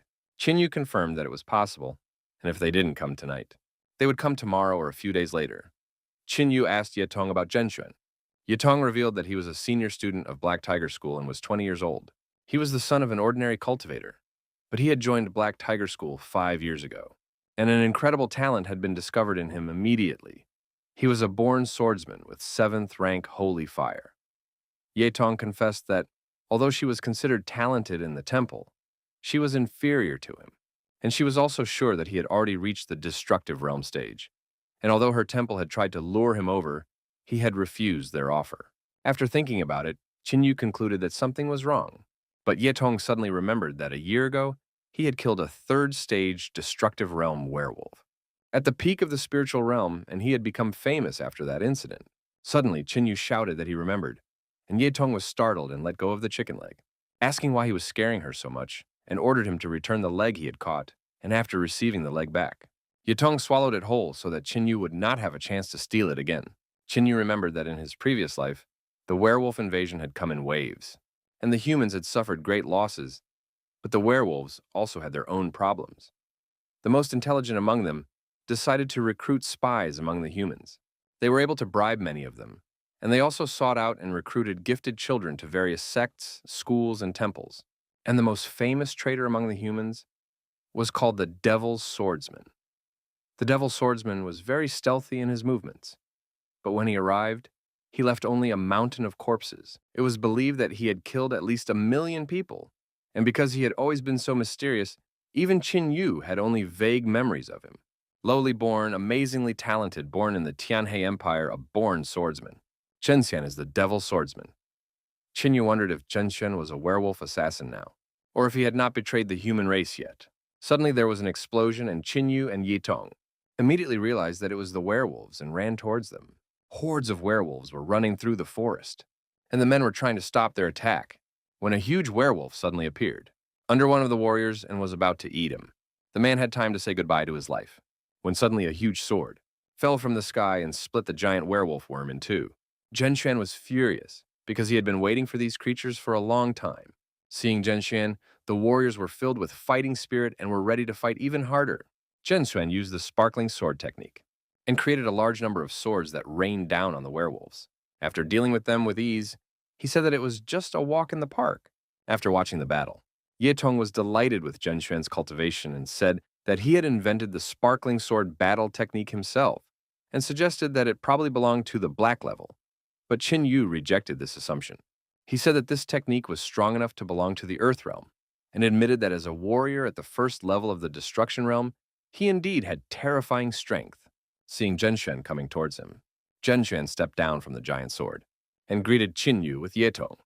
Yetong praised him for his work, to which Zhenxian replied that it was just a small fish and that he had done nothing wrong. So he asked Qin Yu if they should continue to operate in this forest. Qin Yu told him that they would send out a few dozen advanced troops before the main werewolf army attacked. At the moment, they had repelled the attack of the shell beetles, which were rather weak creatures, but with each wave, the werewolves would become more and more terrifying, which made Zhenxian sigh as he realized that he would not be able to rest anytime soon. Whereupon Yetong tried to cheer him up by saying that the werewolves would not go through them. Instead, they would defeat them together. Suddenly, Zhenxian felt something and looked at his palm. There was a small wound on it, which surprised Zhenxian because he couldn't have been injured in such an easy fight. Seeing the wound, Yetong advised him to treat the wound as soon as possible before it got infected, to which he agreed and wished them a good night as he went to his room. At that moment, Qin Yu realized what was going on. Zhenxian had betrayed the humans and gone over to the werewolf side because of the red scorpion. The red scorpion has a special position in the werewolf army. The upper part of her body is human and the lower part is scorpion. She has stealth techniques and a natural ability to control others' minds, and that's why she plays a big role in the war between werewolves and humans.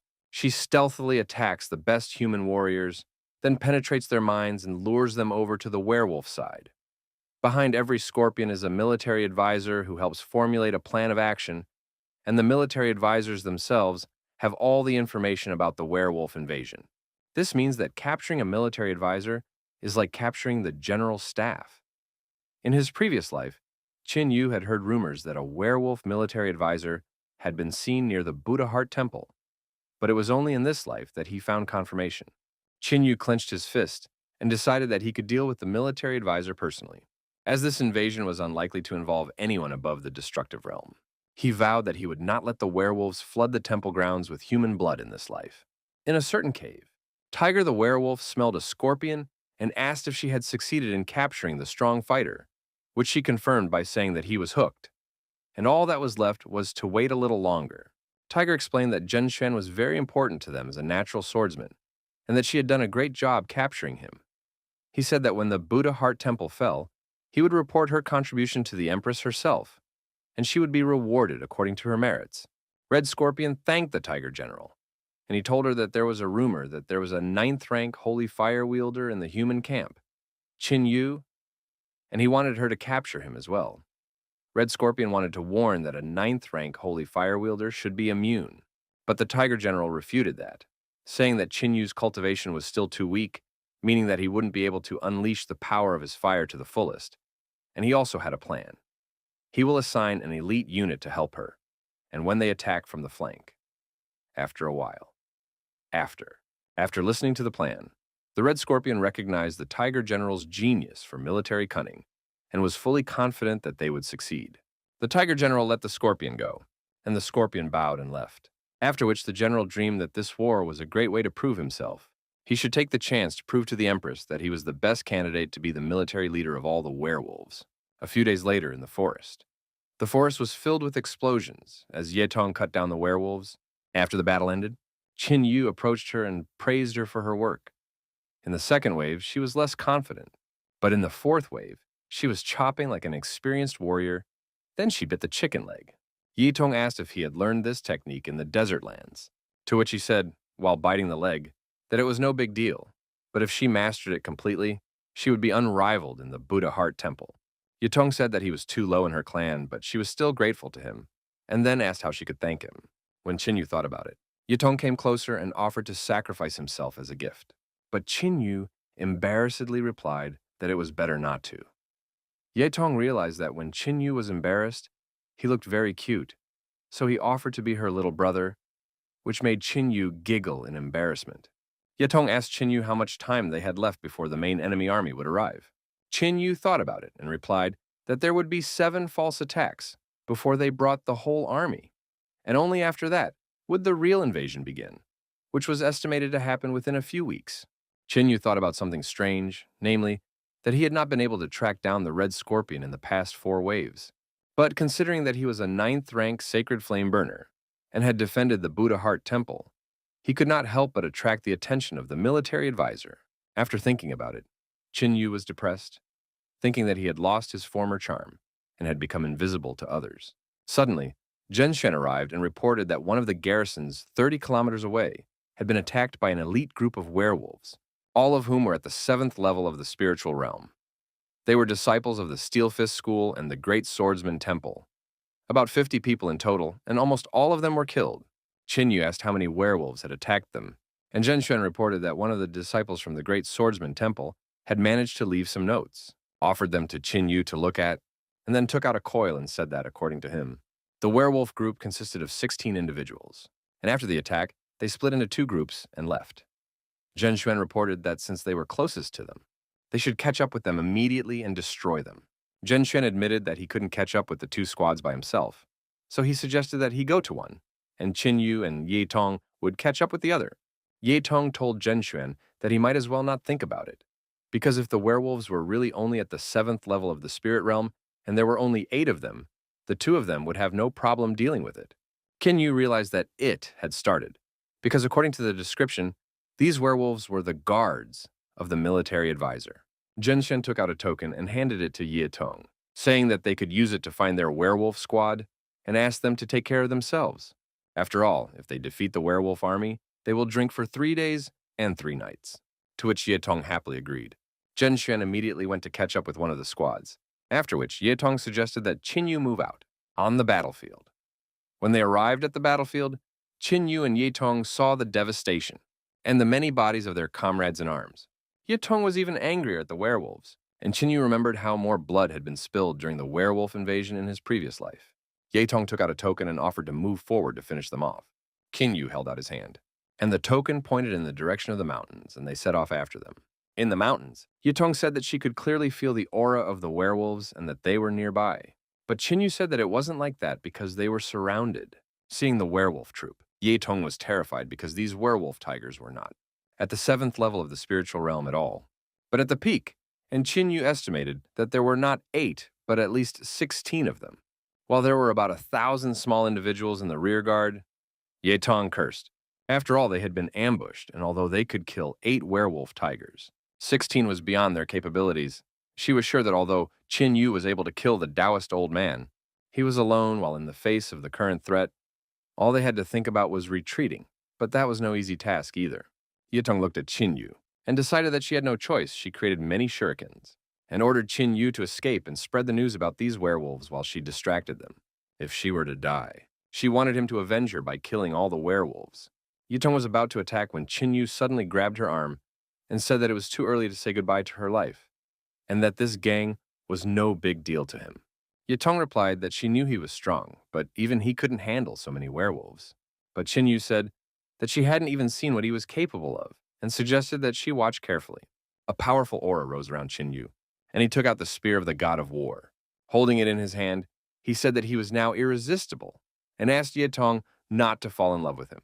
The chief of the werewolves gave the order to attack, and they all rushed towards Yu at once. Yu prepared himself and jumped high, then used the third lightning spear technique, Ancestor Spirit Spear, to destroy all the werewolves around him. Tong was amazed that Yu was able to kill them all with a single strike, and Yu told her that he had warned her that he would be irresistible. Mentally, Yu boasted that the third lightning spear was already a heaven-level weapon, and using it together with a heaven-level technique created an amazing effect. The Red Scorpion was shocked that her elite squad was so easily defeated. 16 of the Tiger General's personal guards and 1,000 lesser individuals fell from a single blow. She raised her tail and threw a sting at Yu, satisfied with the result after all. They didn't even expect Yu to be that strong, but at least it was good that the operation was successful. After all, the stronger Yu was, the more benefits he would bring to their race. One day he will turn his spear against his own allies and tower over a mountain of their bodies.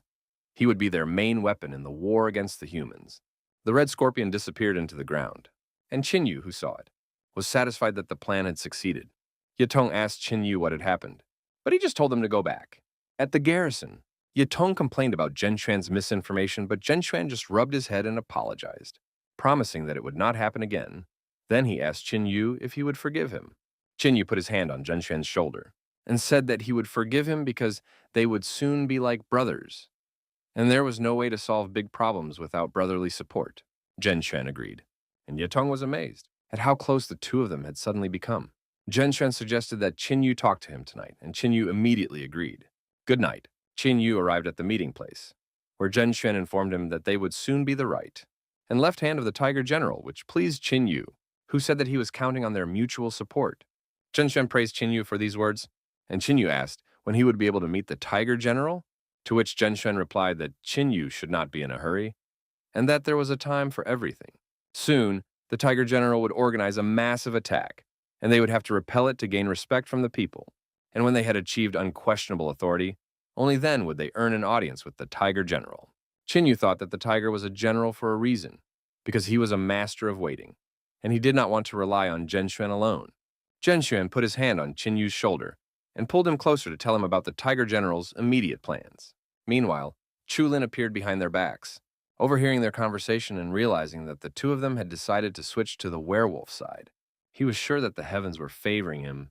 After all, he had originally hoped to take control of the Buddha Heart Temple, with the help of Bai Feifeng and his man in the temple. But now that they would no longer be needed, after thinking about it, Chulin immediately left. At the garrison, Tong slept on her bed while Yu sat next to her, thinking that in order to find the Tiger General, he had to break through to the 2nd level of the Destruction Realm and summon the Bull Quenya. And when he found the location of the general and his 6, he would blow the place to smithereens. Yu put up a barrier and used his inner vision to look at the 9 crystals inside him, including 8 pink crystals and 1 white crystal. He was going to take the 8th grade pills. He had traded with Zhao Xuaner. If he took 10 of these pills, he would be able to break through to the 3rd level of the Destruction Realm immediately. Yu had originally planned to strengthen his body before doing so, but now there was no time for that. After absorbing the pills, Yu's body absorbed even more energy than before. But due to the premature breakthrough, he felt unimaginable pain as his muscles tore. Yu summoned the dragon spirit Yazi and began to transform into dragon fur, this time covering not only his hands, but also all other parts of his body with scales. Inner vision. Yu once again used the inner vision, where two near-white crystals turned yellow and purple, causing Yu's scales to explode, shattering the barrier he had placed earlier. Yu sighed heavily after standing up, his muscles whimpering and steam escaping from his body. Finally moving to the third step, Yu was ready. He took out a nature scroll and summoned his old new friend. The Yu bull then greeted it, and it immediately entered the mark on Yu's forehead. Using the power of the Yu bull, Yu began to search for the location of the tiger general, and when he found it, Yu covered all traces of it and woke up Yetong. When Yetong woke up, she didn't understand what was going on, and asked Yu if it was her turn to guard, to which he replied that he had to go away for the night, and that she was now in charge of the tent, to which she lazily agreed. The tiger general's lair, the tiger general praised the red scorpion for subduing the natural swordsman and the ninth-ranked sacred fire wielder, for without them, their plans were doomed to failure. He said that the preparatory stages had been completed, and only the slaughter would follow. The red scorpion congratulated the general on his victory, and acknowledged that victory in the war was primarily his merit. The tiger general told the red scorpion that if he was promoted, she would roll around like cheese in butter. And then he raised his fist on his head and chuckled contentedly, because as a battle general and military advisor at the same time, no one could compete with him for promotion. Yu suddenly told the general that he was rejoicing too soon, causing the tiger general and the red scorpion to be shocked. The red scorpion, surprisedly, asked who he was, and Yu replied that she had seen him just yesterday, but now she couldn't remember him. At that moment, the red scorpion realized that it was Yu and wanted to ask how he had defeated the mind control. But the tiger general admitted that he had miscalculated, because the power of the ninth rank holy fire was greater than he could have imagined. Yu pretended to have fallen under its influence, while he himself found a way to discover its location. When the tiger general rose from his throne, he realized that Yu was much stronger than Zhenshuan. The tiger general towered over Yu at full height, assuming that since Yu had come here alone, he believed that he could handle him. Yu confirmed this, and the tiger general immediately revealed that he was well aware of his background. His family had done their best for the good of the people, but they had been wiped out by the people in gratitude. The tiger general asked Yu why he was still on their side after all this. Humans are greedy and mean by nature, and they will stop at nothing to achieve their personal goals. They will only continue to bicker, decay, and degenerate, and the fight for a piece of land will be their doomsday. The tiger general explained to Yu that they were different, because they had the unity of the high and the low, and one day they would unite all the territories under one authority, and only then would there be peace in the world. He suggested that Yu leave the human race and join the werewolves, because none of the werewolves would discriminate against him because of his origin. And once he joined them, he would become a loyal friend and brother of the werewolf race, a member of the family. The tiger general promised Yu a great future in their ranks. After listening to this propaganda, Yu asked if this was his last word. He didn't even try to deny that it was exciting. But he and the werewolves had an irreconcilable enmity, and today he was going to kill the tiger general. The tiger general snorted unhappily and admitted that Yu's words only reinforced his belief that humans were hopeless. Then he jumped up with one foot to step on Yu, saying that he was sorry to kill such a warrior, for whom he had big plans, and then he crushed Yu. Yu caught the general's foot, and while he was barely holding it back, he could tell that the tiger general was at the peak of the destruction realm. The tiger general appreciated Yu's toughness, but in his report, he revealed that he had crushed more than one of them, and once again tried to hit Yu with his foot, enveloping him in an aura. Such a powerful imminent attack made Yu's ears spurt blood, causing him to curse and catch the tiger general's kick with his body, after which he struck Yu with his powerful fist. After dealing with the problem, the tiger general regretted that he had to kill such a good warrior by human standards, and realized that he deserved to have his body treated with respect after death. So he ordered the red scorpion to distribute Yu's flesh to the werewolves as a fitting tribute to him. The red scorpion gladly accepted the order and giggled as she walked towards Yu's body. Suddenly it was startled, and the tiger general sensed an aura of surprise directed at Yu. The red scorpion shouted in horror that he was not a human, but rather a wasteland beast, prompting Yu to ask what the big deal was and if they still wanted him in their ranks. After realizing that Yu was a wasteland beast, the tiger general asked how he was allowed to leave his post, whereupon Yu dispatched the red scorpion with a single blow, asking why they cared when he could have just gone AWOL. At that moment, the shocked tiger general suggested that Yu was actually a wasteland beast who had been recruited by humans. And if that was the case, then he should report it to the Empress as soon as possible. Because if the wasteland beasts and humans united, their position would be drastically worsened. Tiger General created a portal and said goodbye to Qin Yu, saying that they would meet again. But Qin Yu snarled and tried to hit Tiger General, which he barely dodged. Qin Yu wondered why he was trying to escape, to which the Tiger General replied that he didn't want to waste time killing him. But apparently, if he wasn't killed, he wouldn't be able to leave. The Tiger General summoned his huge axe and rushed towards Qin Yu to strike, but Qin Yu did not dodge and blocked it with his fist, causing the axe to crumble, surprising the general, after which they broke the distance between them. The Tiger General was astonished that Qin Yu was able to break the axe gifted by the Empress with a single blow, as he suddenly noticed Qin Yu's aura approaching. Swinging his fist, Qin Yu said that the general had underestimated him too much, and in a war, such mistakes were unforgivable, and struck out with his hand, knocking the Tiger General into the wall.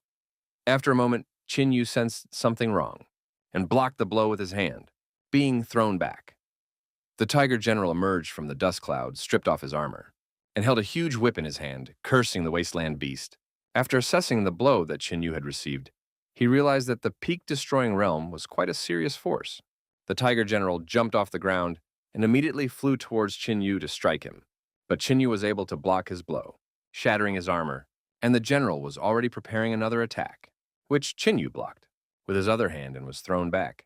Bleeding, Qin Yu told Tiger General that it was his hour of death. Tiger General begged him not to write him off too early, because if that was all he was capable of, he wouldn't be able to reach the rank of general. Then a mark shone on his forehead and his arm grew back. Then he told Qin Yu that he hadn't even activated his innate skill, Tiger Fury, which made him stronger for a short period of time. Without this skill, Qin Yu's strength was comparable to his strength, but now, the Tiger General immediately stood beside Qin Yu and punched his fist with all his might, saying that Qin Yu was no match for him now. Qin Yu spat out blood, and the general immediately bit his shoulder, and Qin Yu retaliated by headbutting him. After throwing the general away, Qin Yu prepared to strike at him with his energized fist, but the Tiger General was able to dodge the attack instantly and use the body strapping technique, causing Qin Yu to be grabbed by many claws. Qin Yu had to admit that this technique would cause him trouble, as the general suddenly decided to finish off the immobilized victim and intended to pierce Qin Yu with his claws, wanting to deal with the desolate thing. However, Qin Yu used the power of the nine-legged golden raven to get rid of the restraints and blind the Tiger General at the same time. The Tiger General was surprised by the sudden flash of light as Qin Yu's foot suddenly flew into his face, sending him flying. The Tiger General admitted that he didn't expect Qin Yu to be able to get out, so he begged the Empress to share her power with him. The silhouette of the werewolf Empress appeared behind the Tiger General, and her energy entered him, filling his body with energy. The Tiger General said that the next strike would be decisive. When Qin Yu heard about the 1-2 punch, he took out the War God's spear and replied that he was fine with it, then filled the War God's spear with the power of the 4 wasteland beasts. The Tiger General created a ball of energy, and a moment later, it grew to be dozens of times the size of the general. At the same time, they used their most powerful techniques, with the Tiger General using fire condensation, and Qin Yu using the 4th lightning spear of Hell's Curses. As soon as the Hell's Curse collided with the fire condensation, it was consumed, and the Tiger General ordered Qin Yu to die, causing an explosion. Wounded and exhausted from the clash, the Technician General sighed heavily, took a deep breath, and began to rejoice that he was finally able to defeat Qin Yu. Suddenly, Qin Yu told him that it was too early to rejoice and pierced the Tiger General with the God of War spear, creating a huge crater. Qin Yu stopped the spear at the general's neck and swung it for a moment. The general coughed up blood, still accepting his defeat, then turned to ashes due to Qin Yu's strike. After the arduous battle was over, Qin Yu admitted that killing the enemy at the peak of the destruction realm was a very tedious task for him and collapsed without his hind legs.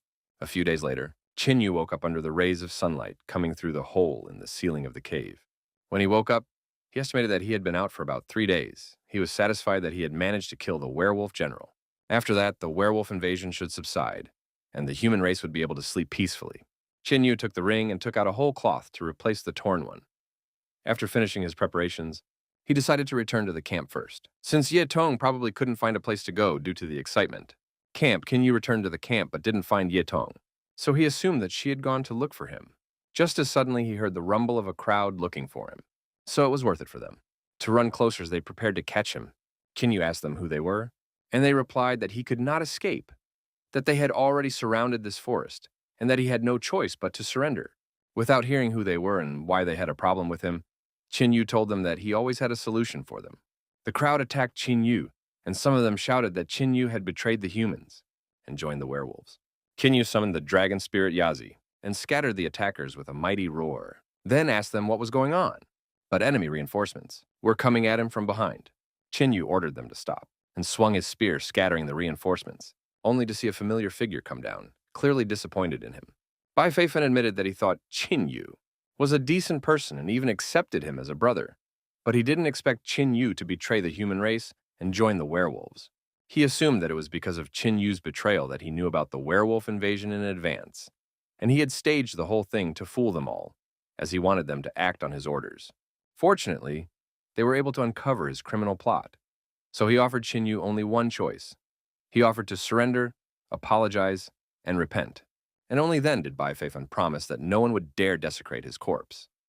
Qin Yu laughed as Bai Feifan accused him of conspiring with the werewolves, but he said that it was useless to deny the evidence, because at such a young age, he had a 9th-ranked holy fire and was already at the destruction realm, and the loot in the wasteland was just an excuse to justify what he had received from the werewolves.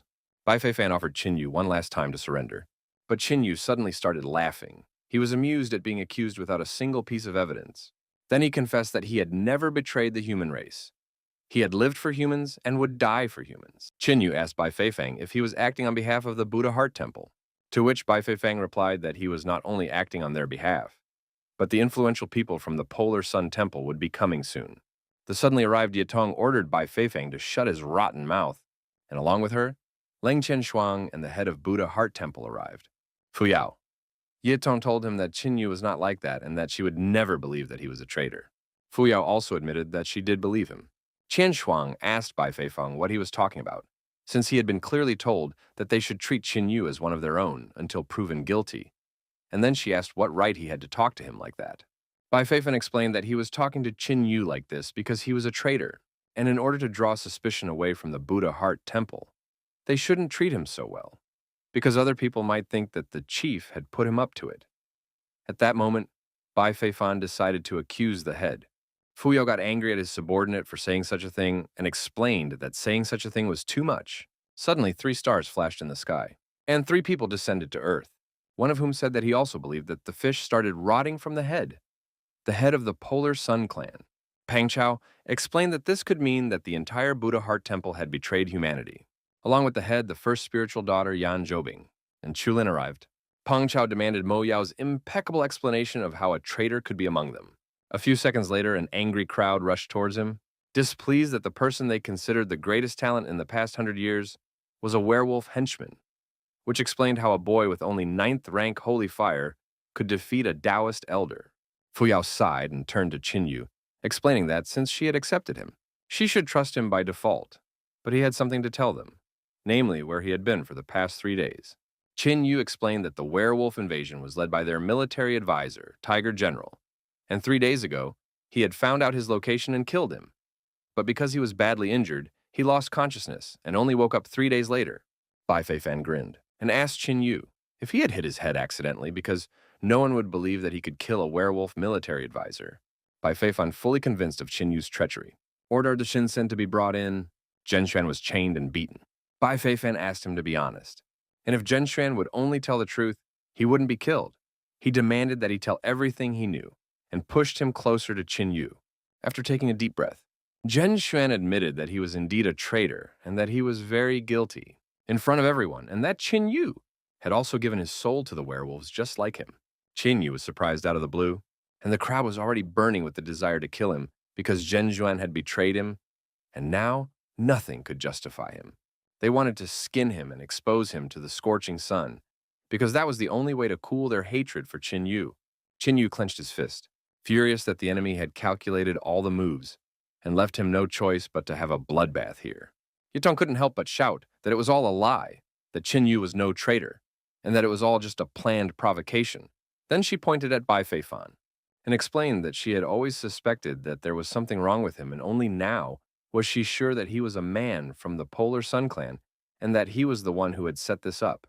Bai Feifan smiled at what he had heard and admitted that he was not offended by her nonsense, as he understood that Qin Yu had managed to mess with her mind. Bai Feifan bowed his head and asked for a verdict, since all the evidence had been presented. But Fu Yao had no words to express her bewilderment. Pan Chao shouted at her that she had no right to judge. As he believed that the Buddha Heart Temple was an engaged party, he warned Fu Yao that he would take Qin Yu away, and after a few days, he would call all the neighboring temples to try him, and the Buddha Heart Temple must not hinder the investigation of this case. And for that, he needed them to hand over control of all the key resources to them, and only if their innocence was confirmed would they be returned to them. Shulin scoffed at Qin Yu, saying that he had not only brought disaster upon himself, but also upon the entire temple, which was not a very nice thing to do. Hearing the old acquaintance, Qin Yu asked if this was his plan. After all, he couldn't help but admit that everything had been thought out quite clearly. But did he really think that he would be able to capture him? Shulin asked Qin Yu if he was stupid enough to think that he could escape, suspecting that he had a plan. Yan Zhoubing told Qin Yu that on behalf of the Polar Sun clan, she was giving him one last chance to surrender without resistance, or else they would take him away crippled. The people in the crowd admired her. For only 20 years old, she had a 7th rank of holy fire, and was at the 3rd stage of the destructive realm. They were sure that Qin Yu would not be able to withstand a single blow from her, and would be swatted away like a mosquito. Fu Yao demanded that they stop this nonsense, explaining that Qin Yu is part of Buddha Heart Temple, which means that they have to conduct an internal investigation first, so he will leave with them today. But if his guilt is confirmed, they will not cover for him. Pan Chao said that Yamo is as naive as she is beautiful. He asked how they can believe in their objectivity when Buddha Heart Temple will personally investigate. And even if he agrees, there are too many warriors here, who will not be satisfied with such an arrangement. Whereupon the surrounding people raised their weapons and shouted their disagreement. Fu Yao asked what would happen if she decided to do it her way, to which Pan Chao replied that they would have to fight not only the Polar Sun clan, but everyone here. Qin Yu thanked the head for his kindness, but he refused her help because it was his battle. Qin Yu realized that he had done the right thing by choosing the Buddha Heart Temple, because even under such pressure, the head would not abandon him. Qin Yu pointed his spear at Yan Zhoubing and told her that if she could withstand a single blow from him, he would surrender to her mercy. Yan Zhoubing grinned at how confident Qin Yu was and said that it was enviable. And the head of the Polar Sun told him that Qin Yu had made a fatal mistake by underestimating their temple. But Qin Yu interrupted and ordered him to shut up and told the old dog that he would be next. Yan Zhoubing was furious that Qin Yu had the audacity to insult her head and immediately attacked him to make him regret what he had done. She swung her sword, causing a huge wave of flame, but Qin Yu easily dodged it and prepared to strike her. Yan Zhoubing reprimanded herself for being trapped by the enemy and used the sun at the zenith technique. But Qin Yu was able to break through with a single strike, sending Yan Zhoubing flying. Pan Chao and Chulin were astonished at how easily they had defeated the first spiritual daughter. After landing after the attack, Chiny went over to Yan Zhoubing and pointed his spear at her, telling her that she had lost, but she couldn't understand how it happened, since she didn't even have time to do anything and was defeated so easily. Pan Chao was burning with rage as he thought about how Qin Yu had become so strong because of the cursed werewolves. Because not long ago, he had fought hard in the battle with the Taoist elder and barely won, while Chulin was mocking the talentless Yan Zhoubing, who had lost the battle before it even began. Qian Shuang wondered how Qin Yu was able to do this, while Ye Tong cheered him on. Fu Yao, on the other hand, was trying to figure out how strong Qin Yu was. Qin Yu pointed the spear of the god of war at the silent crowd, then summoned the dragon spirit Yazi and asked if they had the spirit to capture him. After seeing and smelling the sinister aura, the people began to slowly retreat. When Chuling suddenly began to blame Qin Yu for daring to openly speak against the human race, he suggested that they should not let this pass, and that they should all attack Qin Yu at once, after which their glorious exploits would be sung about. When the warriors heard about the glory, they were filled with fighting spirit, and they all rushed at Qin Yu together. The angry Chulin said that no matter how strong Qin Yu was, he was still a man of flesh and bones, while Pang Chao chuckled as he wondered how long Qin Yu would last against the angry crowd. Swinging his spear upwards, Qin Yu dealt with several warriors and immediately launched a series of attacks to fend off the surrounding people. The 4 holy fire wielders in the crowd jumped up and shot fire at Qin Yu in unison, but he summoned the dragon spirit Yazi and dispatched them with a single strike before using the thunder spear technique to deal with the remaining people. Pang Chao covered his face with his hand from the waves of energy, and when he looked at Qin Yu, he was surprised that he was able to deal with the crowd alone, towering over the mountain of corpses. Chin asked everyone if they were capable of this.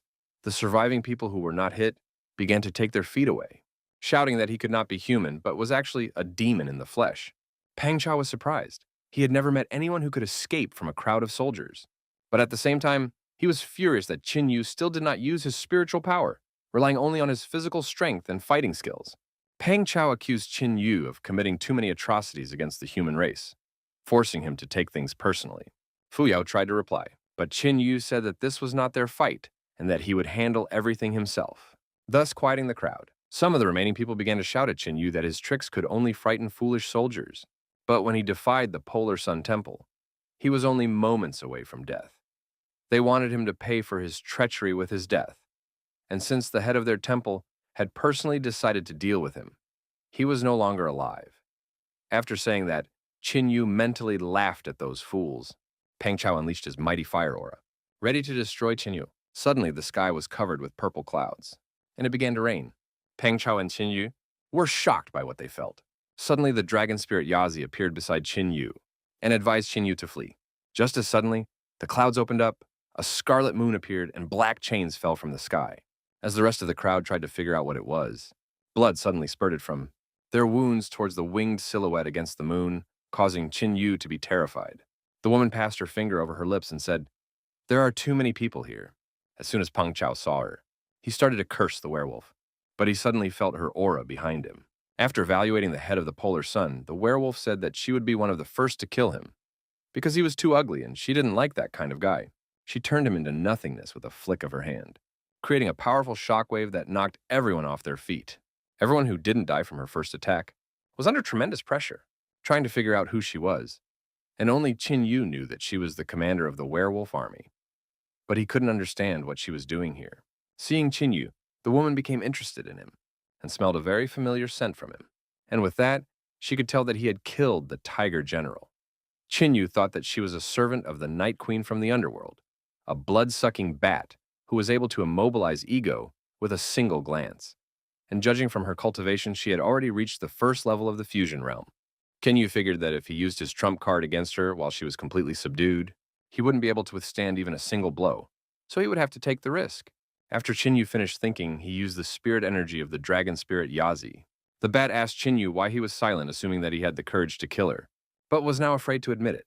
So she raised Chin Yu's head with a finger and admitted that she liked brave people. But now he was disappointing her. Chin Yu replied that he wasn't afraid of anything. It was just that she was so ugly to him that he tried to stop himself from choking before opening his mouth. The bat sarcastically said that he was actually trying to flirt with her to arouse more interest, and now she couldn't wait to drink his blood. Chin Yu began to curse all werewolves, saying that he would rather die than let such a vile creature drink his blood, and began to gather energy for his technique. But unfortunately, the loot mouse touched his forehead and bit his shoulder. Sucking on its victim, it began to suck all the juices out of him, leaving Chin Yu looking like a dead man. After finishing its meal, it began to praise the taste while the bleeding Chin Yu lay there unable to say anything. While Chen Shuang couldn't believe what had happened, and Fu Yao started laughing madly. She was sure that they deserved all this for their sins, and now they would get what they deserved.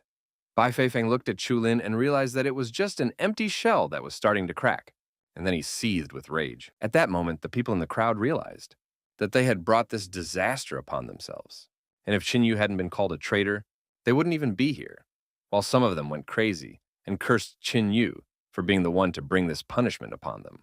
After looking around at the people, the bat couldn't find anyone to whet its appetite, so it decided to just kill them all.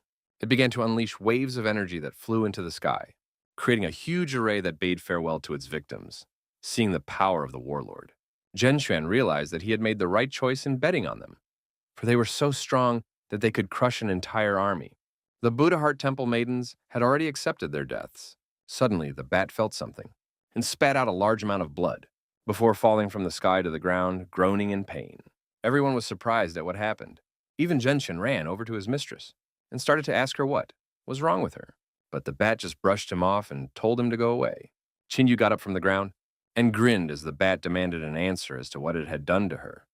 And he replied that it liked the blood of the wasteland beast.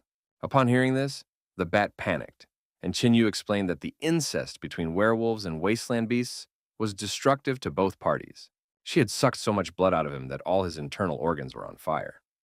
The bat shouted that this was a forbidden technique and asked if he was afraid that the immortals would punish all the wasteland beasts for this. Qin Yu grabbed her by the throat and lifted her up, explaining that he was not a wasteland beast, but a human, and didn't care about their interspecies agreements. Then she tried to ask a question, but Qin Yu interrupted her, anticipating that she would ask where he got the wasteland beast blood from. So he told her that he wasn't generous enough to satisfy her curiosity and squeezed her neck. Bat was furious that some cockroach had managed to fool her. And since she was going to die, she wasn't going to let him live. She would use all her spiritual energy to curse them, and her punishment would ruin all the people here. She wanted Chinyu to know that it was all on his conscience, and that he would have to live with this burden of regret for the rest of his days, whereupon she exploded. Chinyu asked her if she thought he would feel sorry for these people, and tossed what was left of her aside, saying that he didn't care about them. Huyao told Xinyu that everything that happened today was not his fault, because these people were willing to torment him, and asked him to leave this place as soon as possible. Leng Qianshuang closed her eyes and said goodbye to him forever, while Ye Tong laughed out loud, pretending that the curse didn't torment her, and asked him to leave and stop thinking about her. Surprised by her words, Chinyu asked what was wrong with him. After all, it was only the death curse of a weakened werewolf, and used the destructive fire of the 9 heavens on them, then agreed that they could leave now, seeing that Chinyu had broken the maiden's curse. The crowd gathered around him again, demanding that he save them, since they didn't want to die. They confessed that they were wrong, and that they themselves had been deceived, and since he was not a traitor to the human race, he simply had to save them. They held out their hands and asked him why he was hesitating, moaning in pain. Chinyu agreed that they were all human, and it was the right thing to do to stop their suffering. Then the people saw an opportunity and started asking him what he was waiting for and begging him to lift the curse. Chinyu decided to explain to them that they had misunderstood and that he was not going to reach out and save them, and they were astonished. Kinyu admitted that he wouldn't be able to forget their expressions for a long time. Without understanding what was going on, they declared him a traitor and wanted to capture him to be tried and killed. Most importantly, they wanted to do it to further their own careers. And after all that, they dared to expect him to save their lives. They just weren't worthy of it. The people in the crowd started to ask him what he was carrying after all. He couldn't just let so many people die in front of him. When Chinyu heard this, he laughed out loud and told them that he had swum through boiling water, walked on fire, and pierced his chest through thorny bushes for their sake, and that they were just parasites who had no opinions of their own and were trying to gain favor with the strong. He realized that no matter how many of them died, he would not feel an iota of remorse. The people in the crowd coughed up blood as they died, shouting Chinyu's name. Chinyu turned around and explained that he originally wanted to put them out of their misery and let them die painlessly. But now he realized that they deserved it. Turning to the head, Chinyu said that they should take Yan Zhoubing with them and leave this place immediately. As Chinyu was leaving, some of the people behind him shouted that they had managed to spread the news of his betrayal to many sects, and that he would soon join them. Even after death, they would not leave him alone. Suddenly, Chinyu saw the bound Zhenxuan, maddened by the death of his beloved. Realizing that he had almost forgotten him, Chinyu sighed and shot a blast of flame from his finger, instantly turning Zhenxuan into ashes, after which they all left. On the way out, Chinyu asked the girls if they thought he had been too cruel, to which Qianshuang replied that they had brought it on themselves, although it was still sad that those who had risen up against the werewolves had died such an ignominious death. And Yetong grinned and shouted that they all deserved it. Chinyu sighed and was about to say something, when he suddenly fell to his knees and started panting. Qianshuang immediately came over and asked Chinyu what was wrong with him, and Chinyu replied that he had drunk too much blood and felt weak, and said that they should leave as soon as possible, and he passed out under the cheers of the excited girls. At the same time, Desert Lands, a mighty black dragon lay in his lair surrounded by desert beasts. Suddenly, a young black dragon flew to him with a maiden on his back, then took human form. The dragoness warned her father that she had returned, and the black dragon was overjoyed that his daughter had finally returned. It was only when Ji Royu saw such a huge and sinister dragon that she began to tremble with fear and sob. The black dragon pondered for a moment, and after appreciating the little girl, he thanked his daughter for giving him a baby girl with the blood of purebred werewolves and opened his mouth to taste the delicacy, causing Ji Royu to panic and wave her arms. Suddenly, the dragoness stopped her father and asked him what he was doing. She explained that she had not brought her to eat, but to purify her blood, so that she could become one of them. The shocked dragon asked her daughter what she meant, and they were immediately surrounded.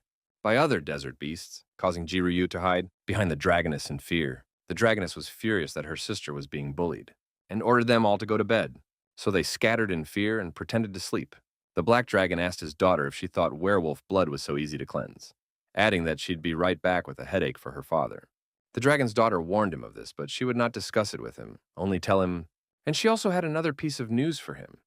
While traveling through the human world, she met an interesting young man.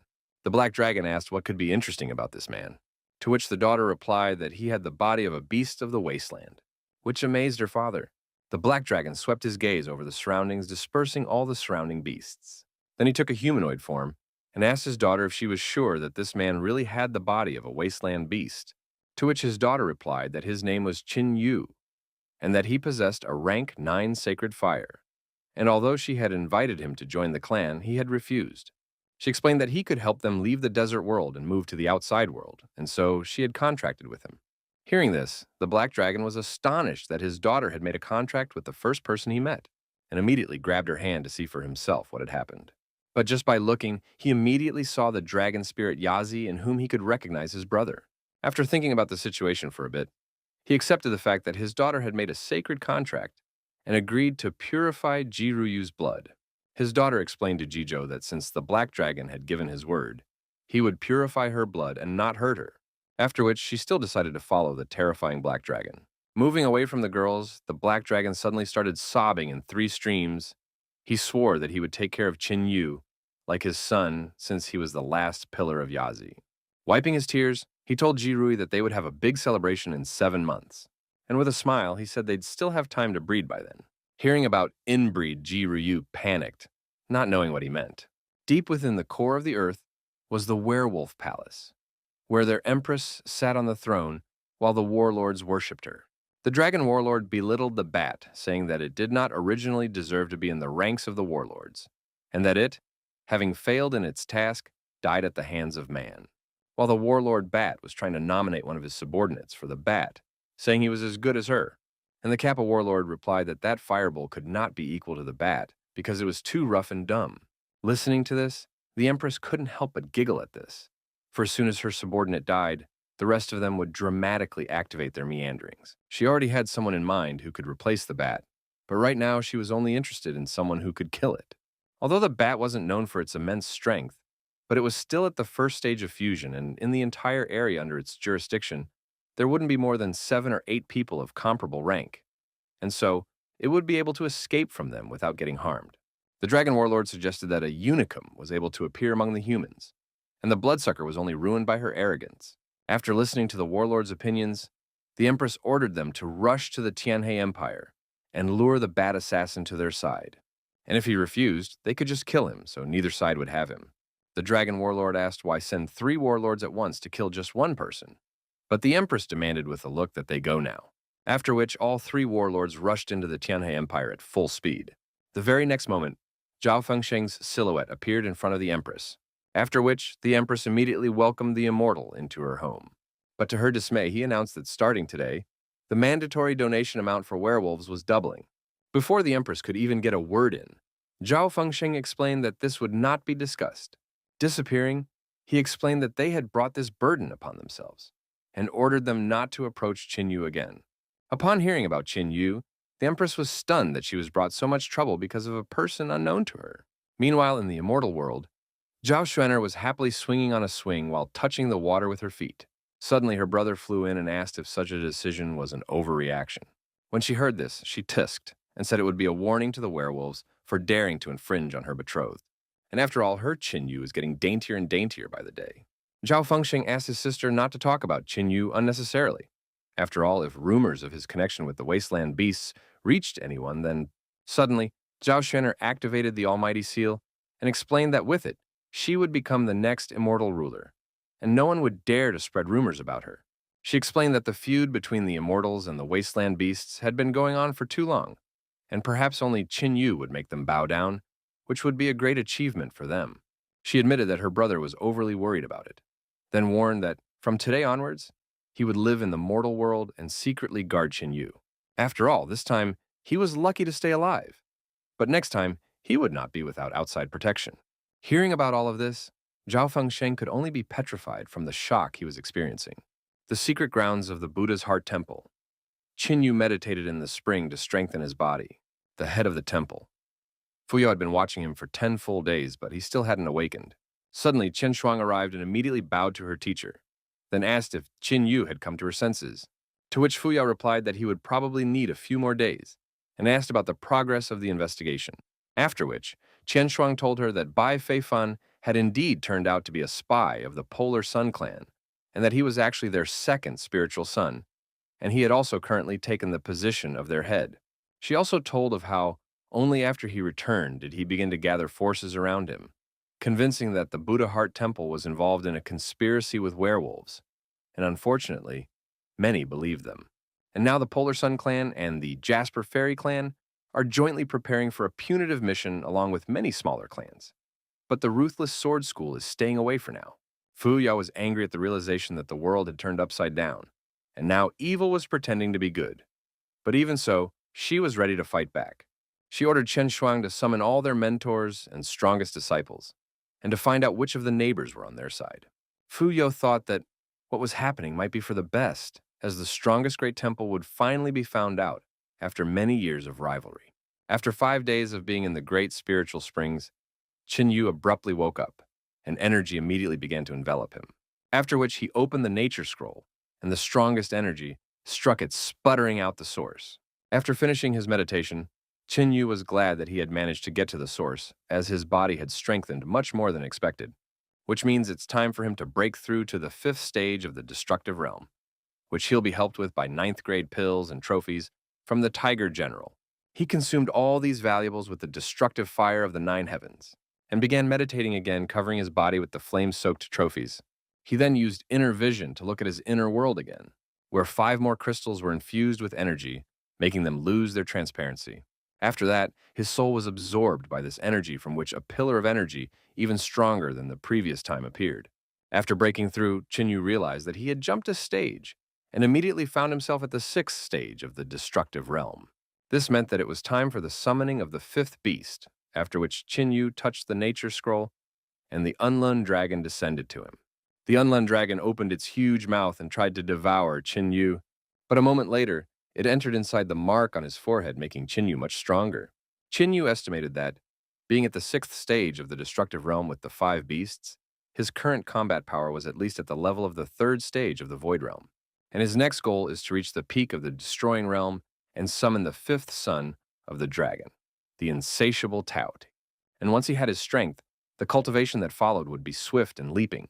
Suddenly, Qin Yu realized that, because of his promotion, his spiritual source had been evaporated, because of which he didn't know how he would explain himself in front of the head. Just as suddenly, the head himself arrived, interested in Qin Yu's condition due to the recent energy surge. After which she screamed because their spiritual source had been completely vaporized. After a while in the main hall of the Buddha Heart Temple, Fu Yue sat in the head seat completely petrified and covered in cracks from the shock she had experienced. Meanwhile, the girls were chatting contentedly with the recovered Qin Yu. Listening to them, Fu Yao could only let out a long sigh, and suggested that they ask about what happened to the spiritual source. Qin Yu replied to the girls that he had fully recovered and had even become stronger, after which he coughed and apologized for what had happened to their source, which the temple head was glad about, for Qin Yu had realized what he had done after all. Qin Yu admitted that he had done it by accident, and said that he would not allow the temple to remain at a loss during his stay here, and for that, he would give them 3 scrolls of heaven-level martial techniques as compensation for the damage. Hearing this, everyone was stunned. Chen Shuang recognized that their cleric was valuable, but not so much so that they were given such valuable scrolls. And Yatong didn't hold back and told Qin Yu that he was too nice in front of them. Fu Yao awkwardly coughed and said that Qin Yu was really acting like a stranger, and to save everyone the embarrassment, she would keep the scrolls for now. Whereupon the girls started peering at her with a look that made her feel even more uncomfortable, and she turned away. Looking at the head's demeanor, Qin Yu had to admit that she remained a cutie even at this age. Suddenly, Leng Ningpo entered the hall and congratulated Qin Yu on his awakening, after which he bowed to the head and reported that all the subordinates were already ready to take the fight to the Polar Sun clan and the Jasper Fairy clan. But it's still unknown who else the enemies are going to lure to their side. Perhaps they will even turn to the Yinshan demon. Fuyo pondered on this and said that he has been leading a reclusive life for decades and has not left his mountain, especially he is too strange a person to be considered a reliable ally. The Yinshan demon is a free cultivator whose life path is unknown to anyone. 40 years ago, he had descended from Yinshan Mountain, and the sight of him terrified all people. And even then, he was already a cultivator at the first step of the Void Realm. Fuyu revealed that she was still very young when her mentor took her to the meeting. That day, the Yinshan demon had defeated her master with just a single blow, after which she could only stare in amazement at what had become of him. Moreover, the Yinshan demon also challenged the other heads of the 4 great temples, whom he also defeated with one blow after another. Thinking over what Qin Yu said, he assumed that the head was already over 50 years old, but she immediately became furious and shouted that she was only 49. Finished talking about this topic, Fu Yao revealed that after defeating the Yinshan heads, the Yinshan demon had traveled to the wilderness alone, and although he came back from there badly wounded but clearly not empty-handed, after his return, he challenged many temples throughout the Tianhe Empire and was never defeated. In the end, it was the Buddha Heart Temple that summoned its supreme elder who defeated the demon. After that battle, the Yinshan demon went into recluse on Yinshan Mountain, and since then he hasn't appeared for 40 years. Qin Yu recalled some rumors from his past life. Back then, the Yinshan demon was described as an absolute madman, in whose picture neither good nor evil existed. And for the sake of cultivation enhancement, he was willing to do anything. Therefore, it was not impossible to assume that the Polar Sun clan had made him a tempting offer. Hearing this, Len Ningpo suggested that the supreme ancestor of the Buddha Heart Temple be summoned again. But Fuyo reminded him that unfortunately he had also gone into recluse for decades, and it wouldn't be easy to summon him. Suddenly, Dai Ning ran into the hall and immediately reported that a person from the Ruthless Sword School had arrived. Fuyao let her enter, and Chu Hanyi walked into their hall and immediately announced that after the competition, she had officially joined the Ruthless Sword School, after which she greeted head Fuyao and everyone here. And she also greeted Qin Yu as well, to which he responded with a slight nod. After finishing her greeting, she reported to the head of Fuyao that she had come here to express the positions of the Divine Sword School, and that they were willing to support the Buddha Heart Temple in the war against the 2 warring clans. And in return, when it was over, they would have to give them Qin Yu for a while. They would like to utilize his rank 9 sacred flame for their needs, and this was their only condition. Fuyao told Qin Yu that, although he was with them now, she had no right to control his fate, so it was up to him, to which Qin Yu agreed without any problems, making Chu Hanyi happy in the process. Whereupon Chu Hanyi replied to the chapter that since Qin Yu had agreed, they were now allies, and the Ruthless Sword School would come forward at her command. Fuyao accepted Qin Yu's decision and told them that they had a big battle ahead of them. But having such allies, they wouldn't be afraid of enemies, even if they had the Yinshan demon. After agreeing, Chu Hanyi bowed to Fuyao's head and said that she had to return. But on her way out, she warned Qin Yu that she would be waiting for him at night in the city. After a while, Qin Yu walked outside and saw Chu Hanyi waiting for him. Moving closer, he asked her to lay out what she wanted from him, after which Chu Hanyi turned around and asked Qin Yu to follow her. From the sudden request, Qin Yu could only rub his head, and yet he followed Chu Hanyi. Chu Hanyi led Qin Yu to the second floor of the inn and asked that he go inside the room. Qin Yu asked if she would come in, but unfortunately she replied that they were not on a date here, and asked him not to worry as he would not be harmed. Qin Yu thought about who might be inside the room, but still decided to go inside. Inside the room was a woman who was clearly happy that Qin Yu had come to see her. Seeing the stranger, Qin Yu asked who she was, after which tears flowed from the woman's eyes and she named him Baby Yu. Recalling the image of an old acquaintance, she said that Qin Yu had grown up very similar to him. At this moment, Qin Yu realized who was in front of him and immediately apologized to Auntie Xiao for not recognizing her right away. Auntie Xiao patted his shoulders and told him that it was no big deal since he remembered her. She said that she had been friends with his father since he was a child and was sorry for what had happened to their family. As she sat down at the table, she admitted that she knew about everything that had happened to Qin Yu, and she was sure that if his father had seen it, he would be very proud. Qin Yu slapped the bowl on the table and asked her not to worry, then promised that he would not shame their family's name. Hearing this, Auntie Xiao was happy to see how Qin Yu had grown up, and she said she was looking for a meeting with him to tell him something very important. She said that the Ruthless Sword School was not to be trusted. They said they were willing to help, but it was really a conspiracy. The Ruthless Sword School had long ago made a deal with the 2 clans, since they were all creeps of the same litter, and at the key moment, they would shamelessly betray the Buddha Heart Temple. After thinking it over, Qin Yu said that it would indeed be in the spirit of the Ruthless Sword School. But Auntie Xiao revealed that although their plan was perfect, it was never destined to come true. And even so, Qin Yu should be careful. She revealed that although her immaculate soul sect was small, but they too had hidden powers that would soon help to disarm the ruthless sword school. After saying that, she handed him her ring and told him that inside it was a pill of the 9 cycles of rotation key that could come in very handy for him.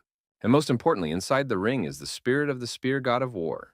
Auntie Shou said that she did not pass it on from a good life, but after all the Qin family had been through, she had no other choice. She admitted that her only hope right now was Qin Yu, and that she believed that he would be able to skillfully use this power.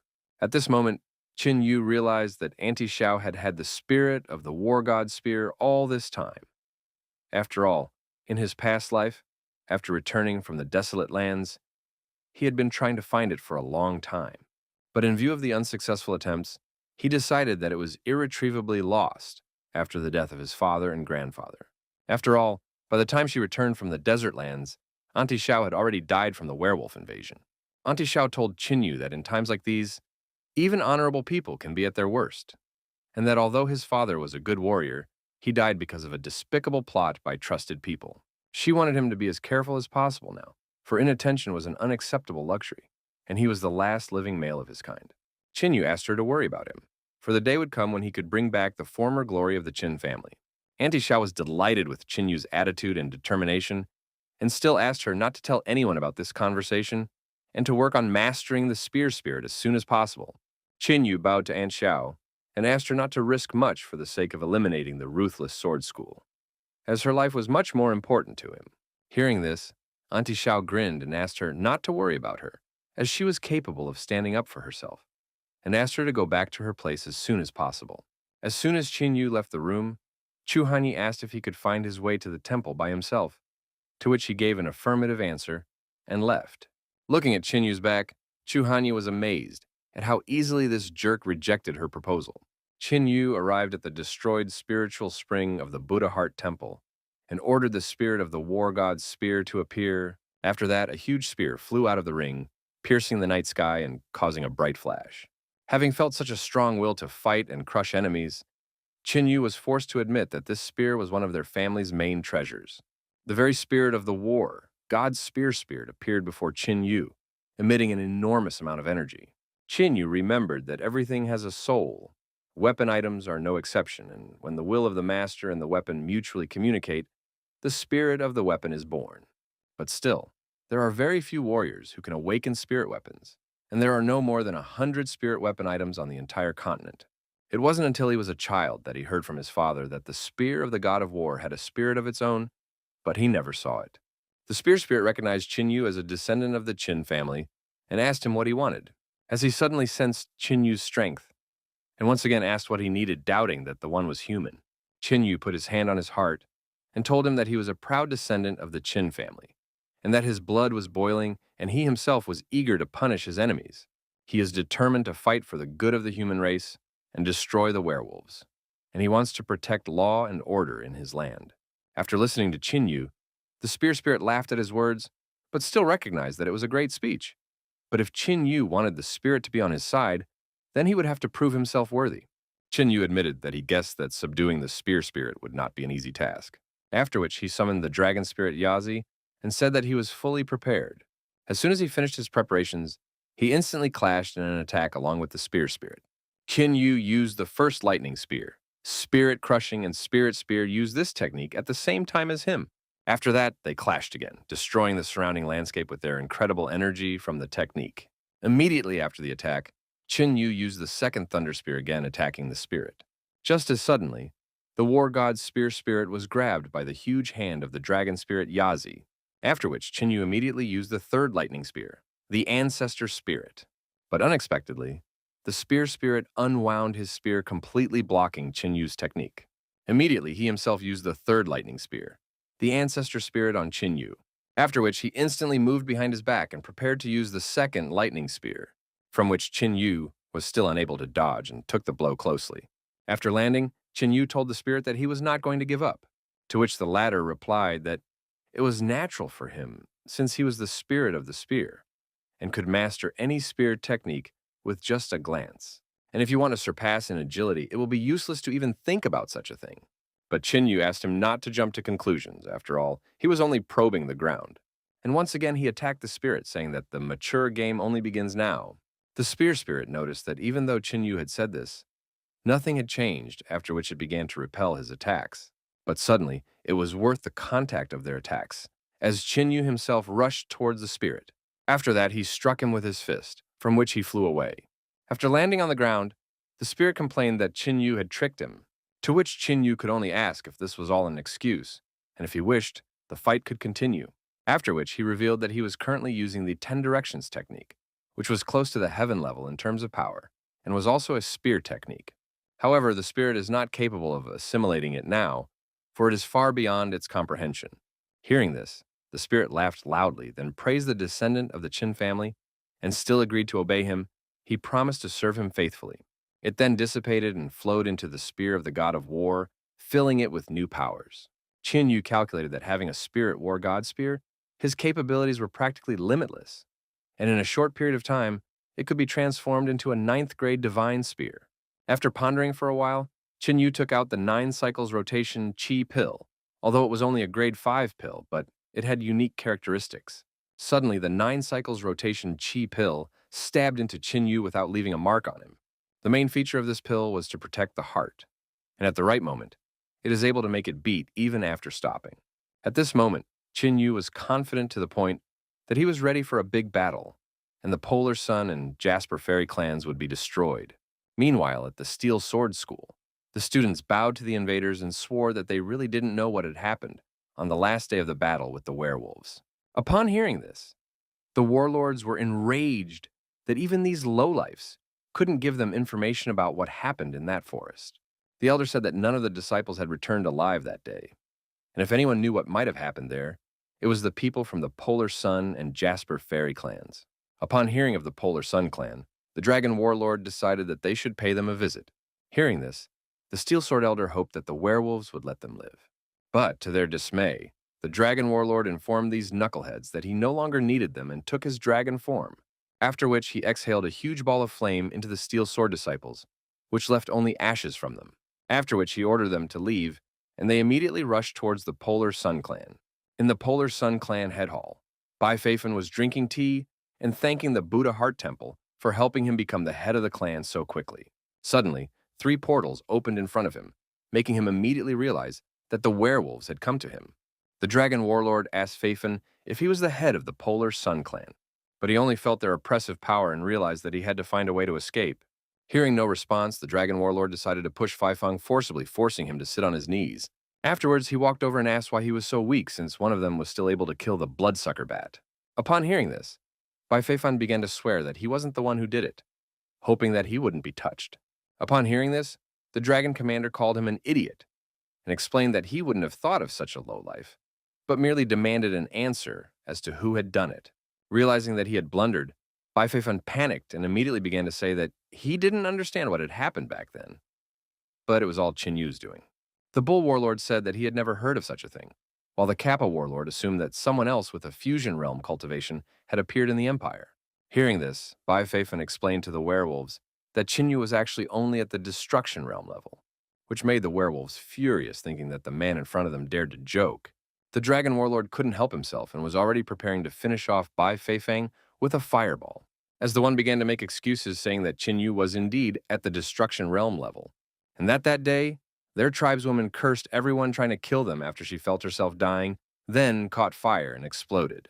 The Kappa Warlord restrained the dragon flames with his staff and reported that, judging from the expression on Bai Feifan's face, he was telling the truth. After which the Bull Warlord reminded that no one at the level of the destroying realm was capable of killing one of them, no matter what abilities they possessed. Hearing this, the Dragon Warlord assumed that Qin Yu was only a puppet in the hands of someone powerful, and they only had to find out everything from him.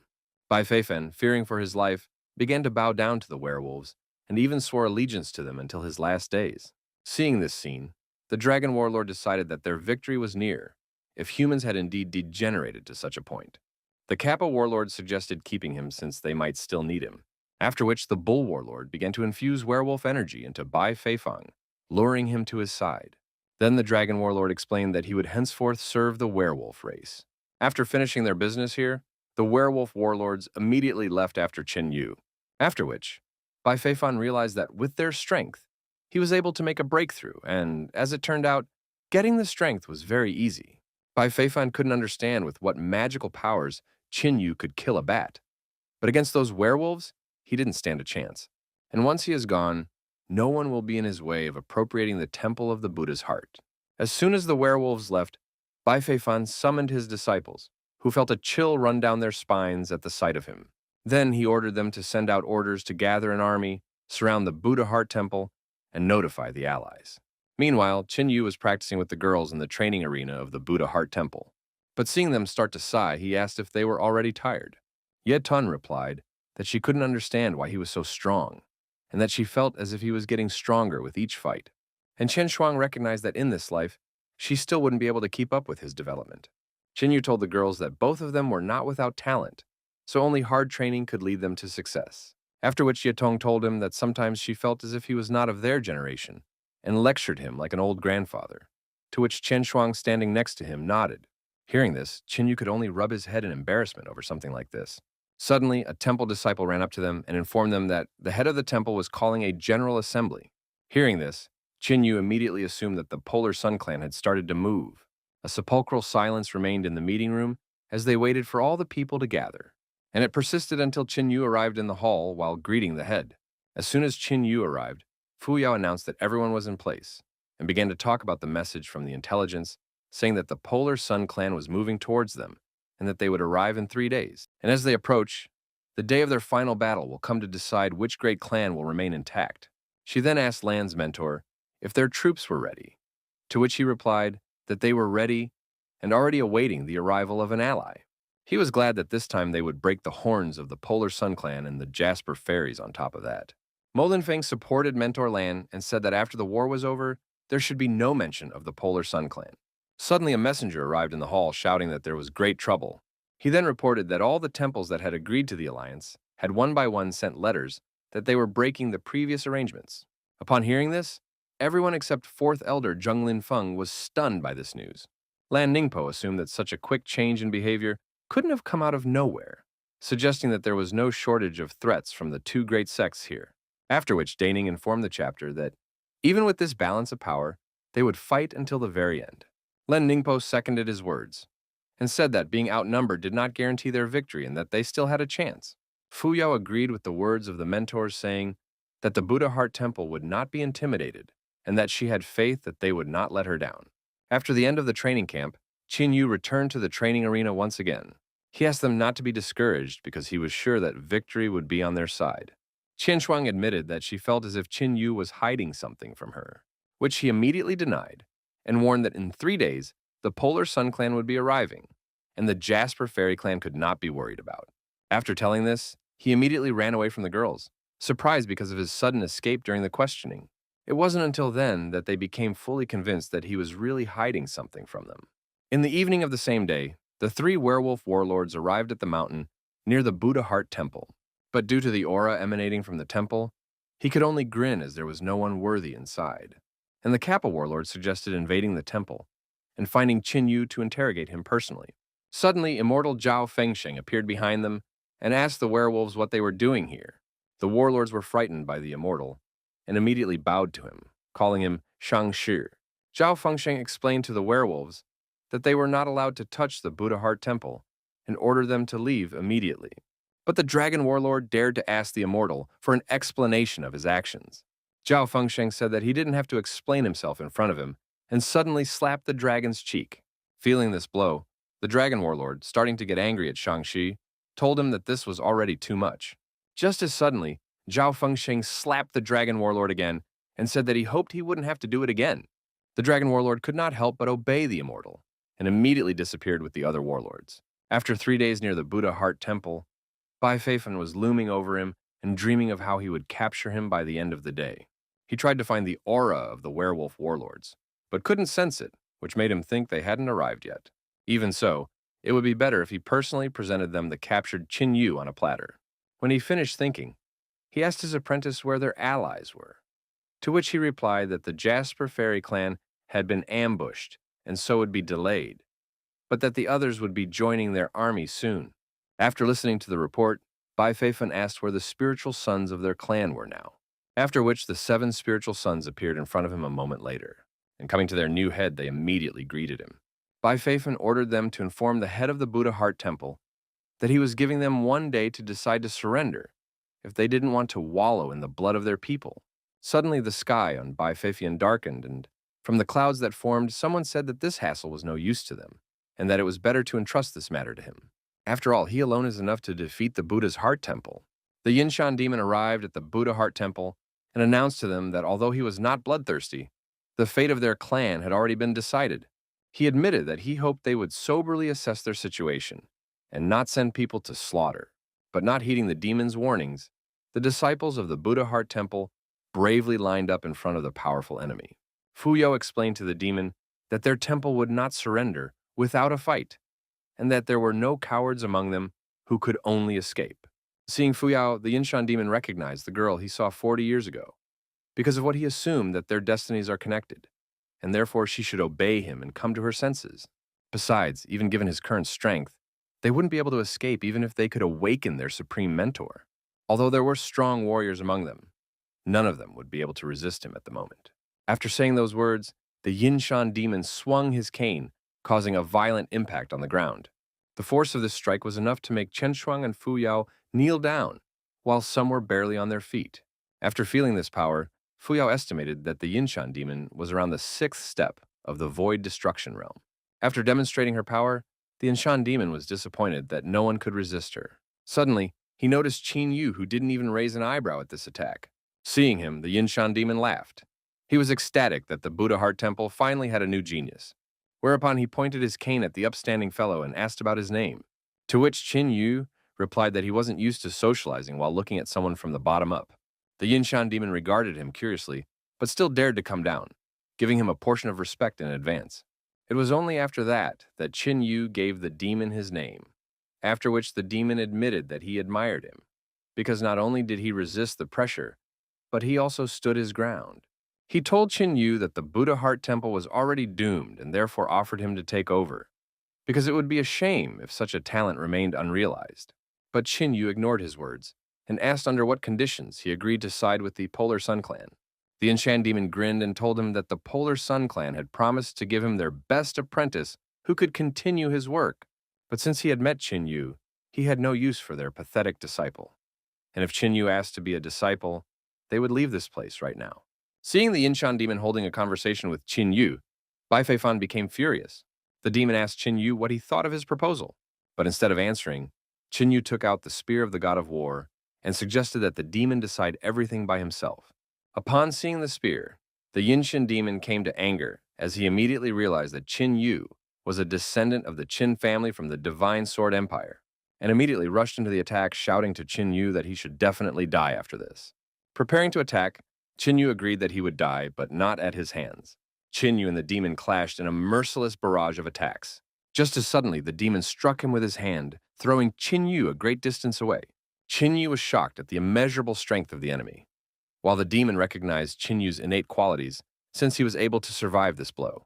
The Yinshan demon praised Qin Yu since it had been years since anyone had been able to survive his strike, and recognized that a great future could have awaited him. But unfortunately, he had chosen the wrong path. After saying those words, the Yinshan demon summoned a huge desert beast spirit with many eyes, and immediately attacked Qin Yu with his huge clawed paw, wanting to kill with just one strike.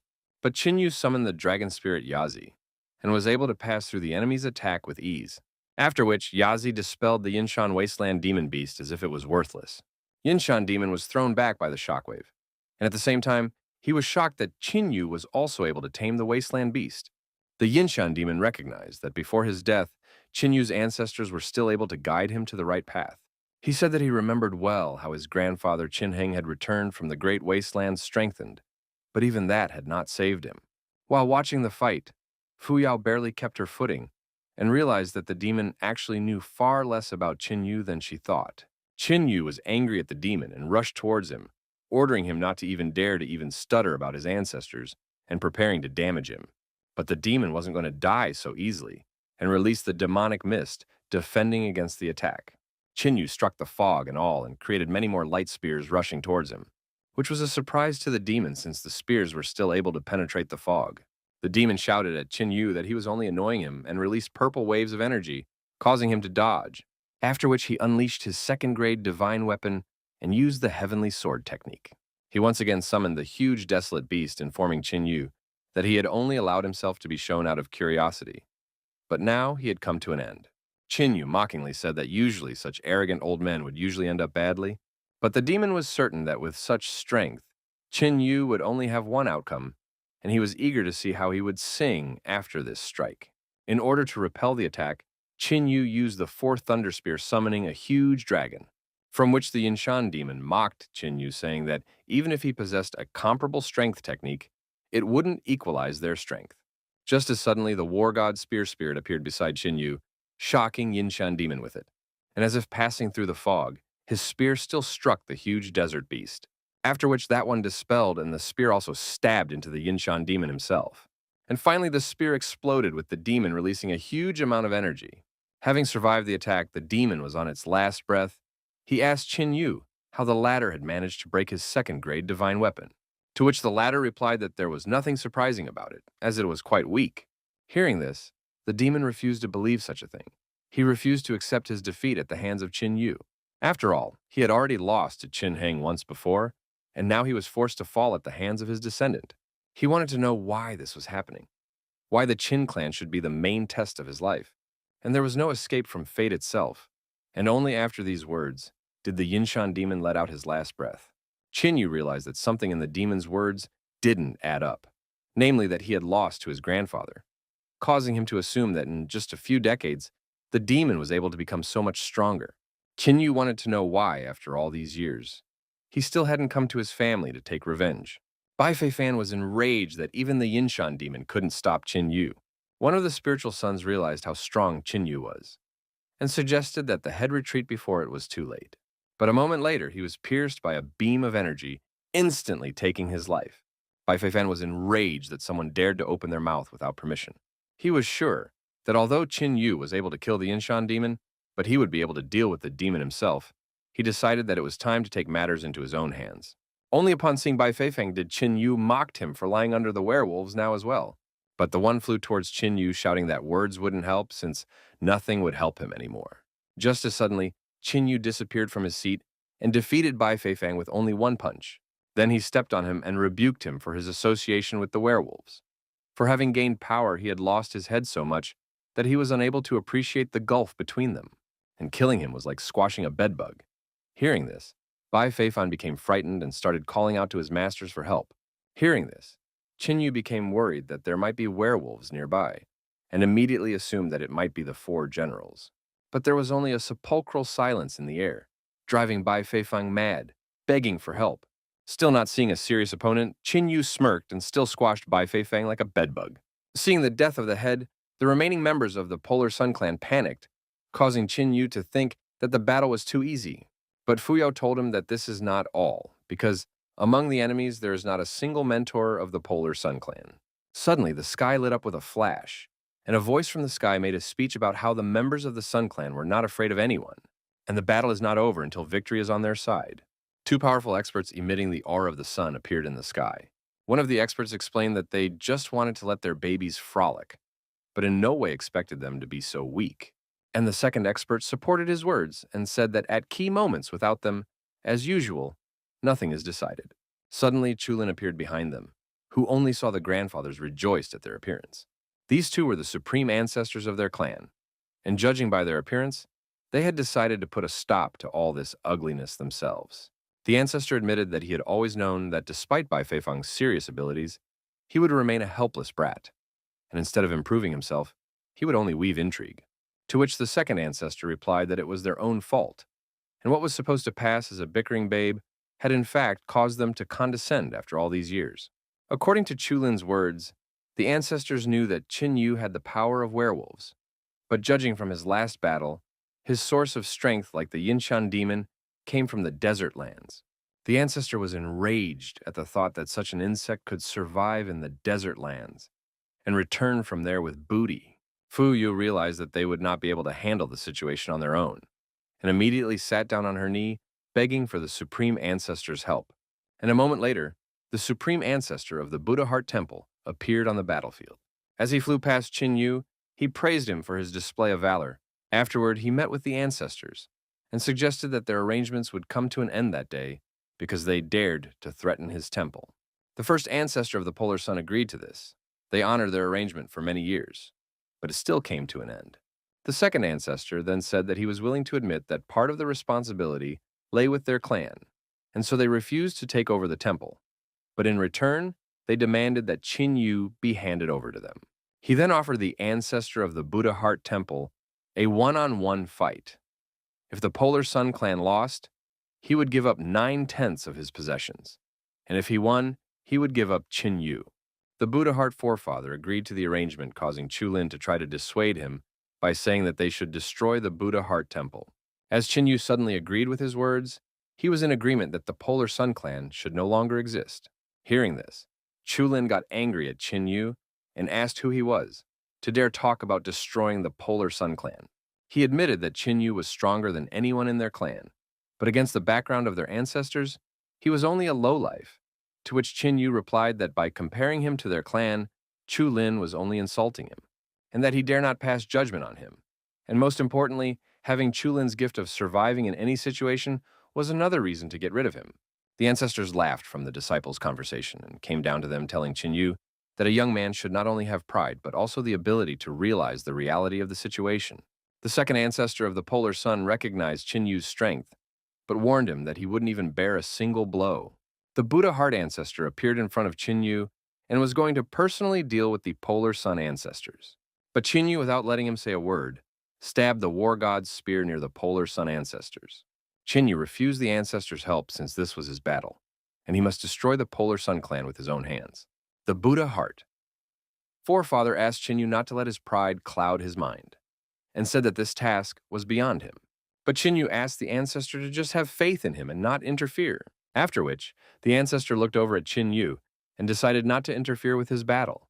Fu Yao tried to change her ancestor's mind by saying that Qin Yu's youthful foolishness was raging and that there was no way he could defeat those superior to him alone, to which the ancestor replied that this was a controversial statement and that Qin Yu's strength was not inferior even to him, after which Fu Yao was forced to tell him that this was not a good time for jokes, to which he replied that there was no need for him to lie, for Qin Yu was not inferior even to him, and within him was a true fathomless force maelstrom, the depth of which was impossible to estimate. Qin Yu was blazing with fighting spirit. He suggested the ancestors start the fight first, as he wanted to see what they were capable of. Hearing this, the ancestors realized that there was something wrong here, for even Old Man Yeli did not obstruct the boy, which meant that there was indeed a catch. With a glance, the ancestors signaled to each other that they would proceed with the old scheme, whereupon the first ancestor agreed to fight, but before that it would be worthwhile to change this cramped place for a more suitable one. Qin Yu could only tusk at this, but still agreed to follow them.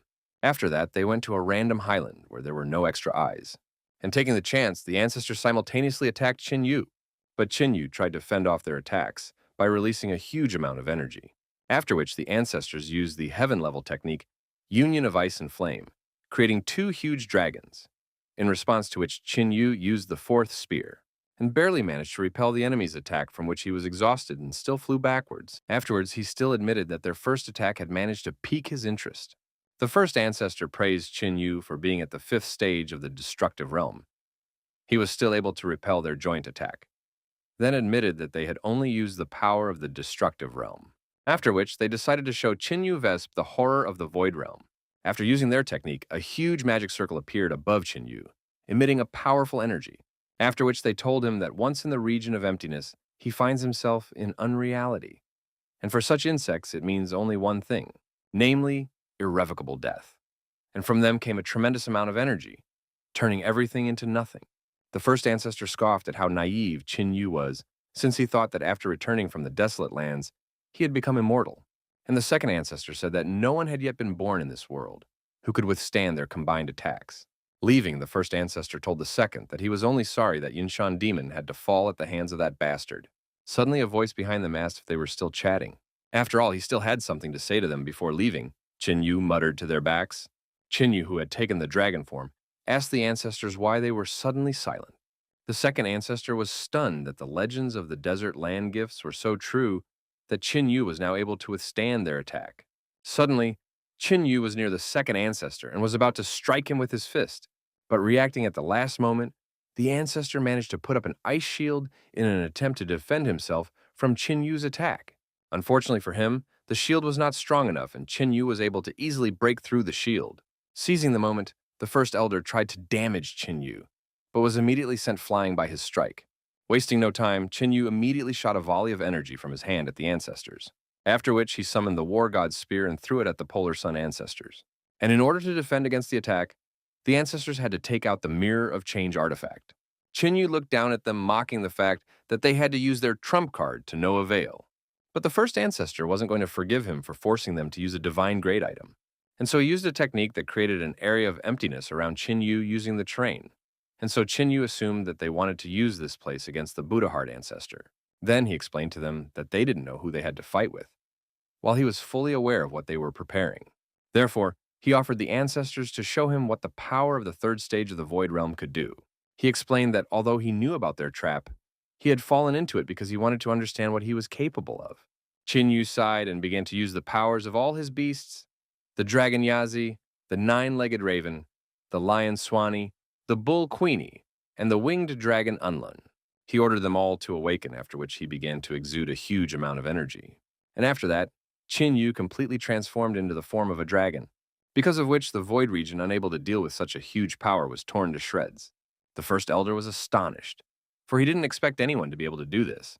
Qin Yu admitted that he was disappointed in the elders and all the current warriors, for the opponents were stronger before, although he didn't refute the possibility that he was currently much stronger than all of his enemies. Taking only a step, Qin Yu found himself in close proximity to the ancestors, almost fainting from fear, and raising a finger upwards. He told them that the two of them were very lucky that today they would be able to see Qin Yu's true strength. Pointing into the sky, a wisp of energy came out from Qin Yu's finger that was able to tear apart the heavens.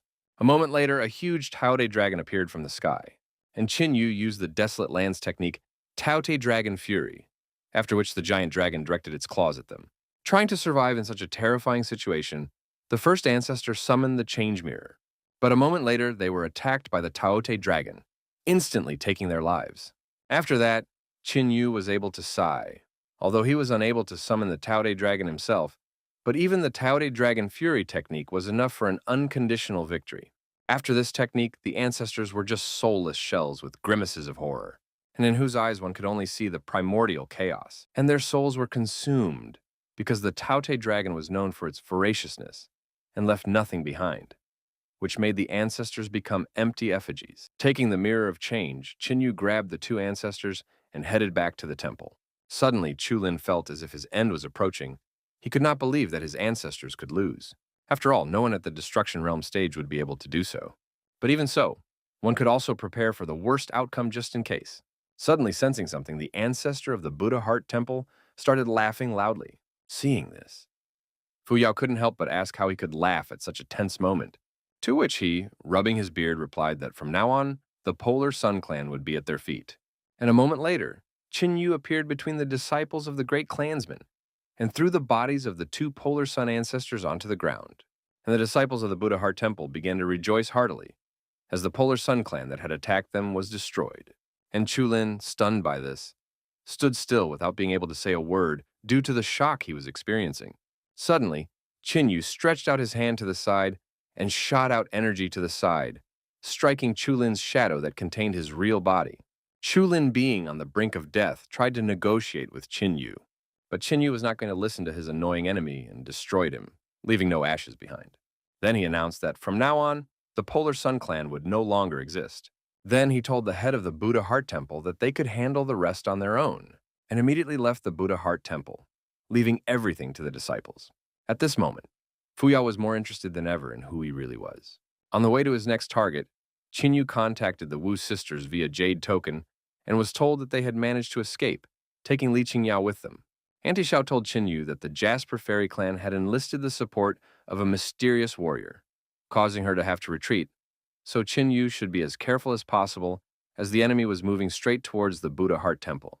Hearing this, Qin Yu decided that the Jasper Fairy Clan would fall next, At the same time, somewhere in the mountains, Bai Feifei tried to catch her breath after the recent fight. Afterwards, she apologized to His Highness, since without him, their trek would have ended before it began.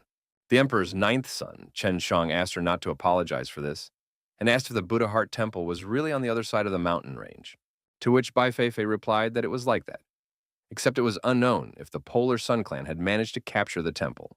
Chen Shan said that even if they succeeded, there was nothing wrong with it, as the Jasper Fairy clan should definitely be able to handle it. Bai Feifei recognized that if her clan went it alone, they would have no guarantee of success. But with the support of the Emperor's son, their overall victory was imminent. The head of the Jasper Fairy clan thanked the ninth prince for his support and promised that they would serve him faithfully until their last breath if the Buddha Heart Temple fell today. Chen Shang praised the head for such words and suggested that they speed up, lest all the glory go to one Polar Sun clan.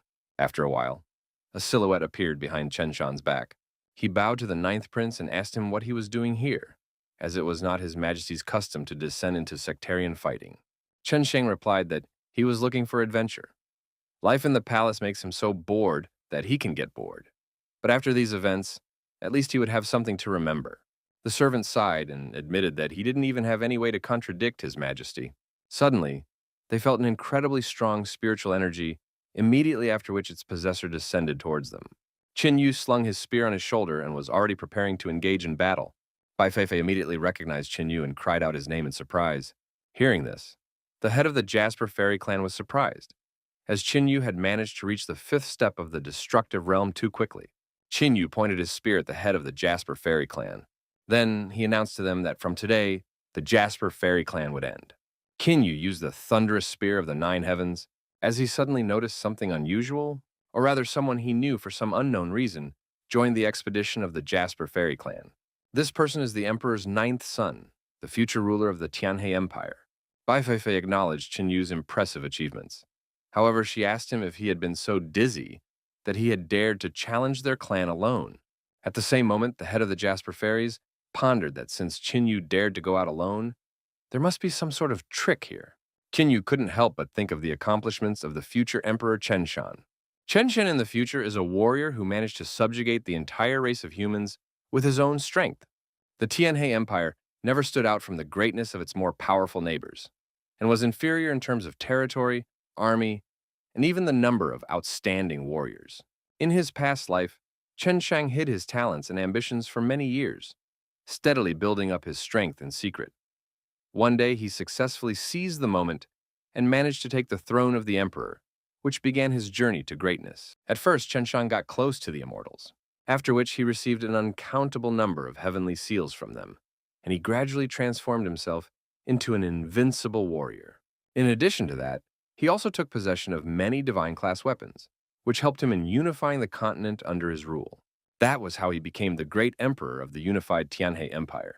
When Chen Shan became the ruler of the entire human race, he led them to war against the werewolves.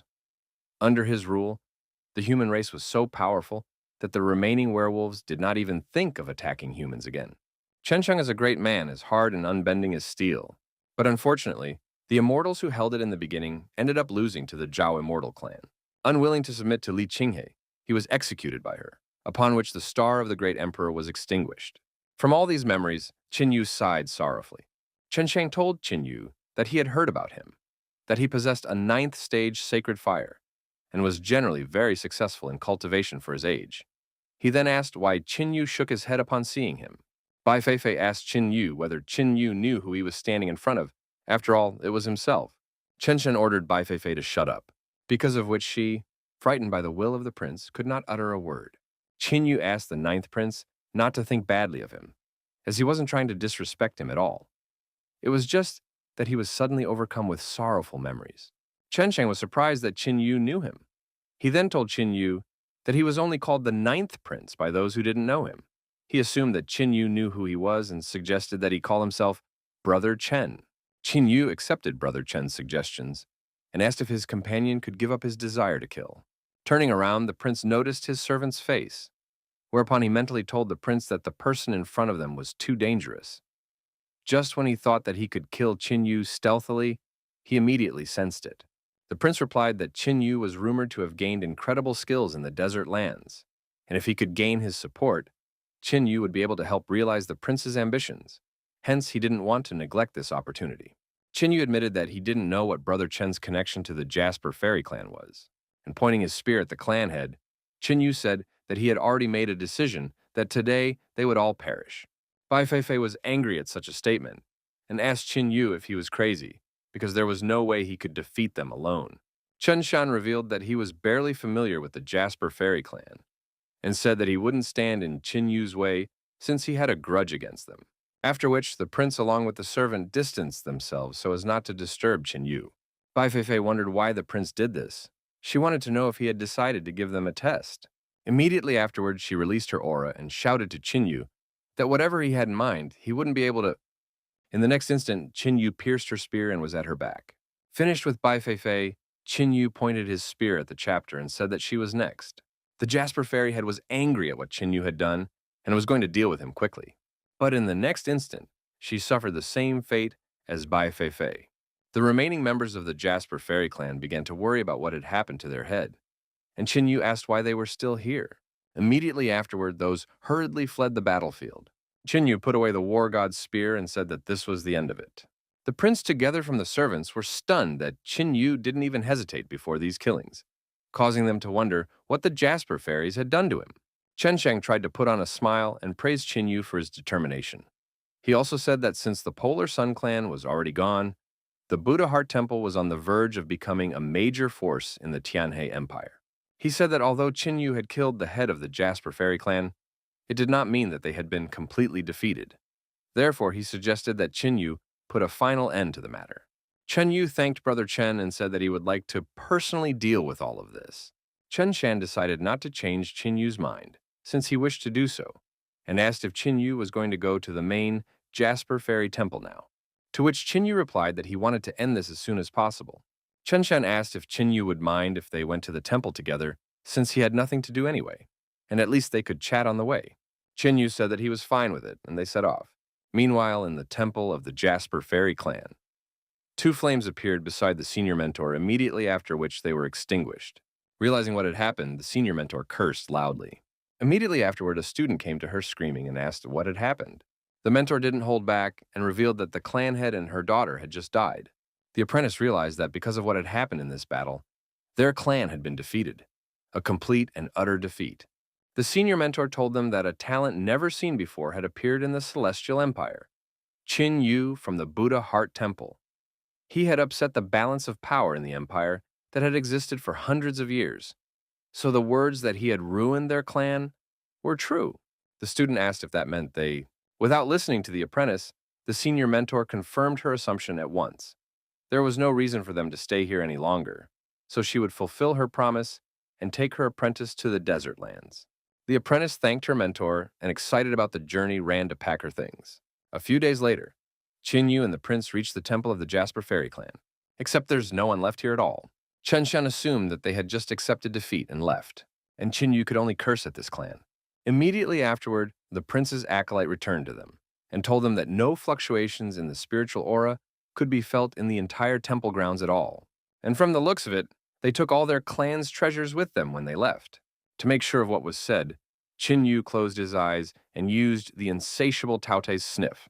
After that, he smelled something and said that he wasn't sure if the members of the Jasper Fairy clan had taken everything. The prince was surprised at what he heard, for his servant had said the opposite. But Qin Yu asked them to follow him. From his memories from his past life, Qin Yu could tell that deep beneath the Jasper Fairy clan's temple, the tomb of an ancient human lord was hidden. The tomb held divine grade weapons, and judging from the feeling, they were still there. After walking for a while, they stopped near a well. Prince Chen Shang asked if he felt like Qin Yu knew this place well for nothing. Qin Yu asked Brother Chen if he would risk going downstairs with him to look around. On hearing this, the prince at once agreed, and the servant tried to object to this. But the prince told the one that since Brother Qin wanted to go down, he knew far more about this place than they did, and so he asked him not to worry about it. Immediately after which, they jumped into the well together with Qin Yu. Upon landing, the prince looked around and said that from the looks of it, they wouldn't be able to find anything of interest here. The servant said that even he couldn't smell any fluctuations in the spiritual aura, and that they clearly had no business being here. Qin Yu asked Brother Chen if he would lend him the divine seal. The prince decided not to hide it, and immediately threw the seal to Qin Yu. after which Qin Yu inserted the divine seal into the wall, and the seal began to shine many times stronger. The servant asked if it was worth it, since it was a seventh-grade divine seal, to which Prince Chen Shang replied that it was only a trifle, and that there was nothing wrong with it. Just as suddenly the wall broke and a passage opened up to them. Qin Yu smirked and asked them to follow him. After crossing over to the other side, Qin Yu and company found themselves in an ancient tomb. Chen Shang asked whose tomb this was, and whether the ancient Lord of Men rested here. After which Chen Shang saw Qin Yu smirk, and asked if he had guessed that guess. Qin Yu said that this was indeed the tomb of the ancient Lord of Men, and he guessed it for a reason. Because Chen Shang himself also has the spirit of the Lord of Men. Hearing this, Chen Shang was dumbfounded, and the servant asked if it was really as he said.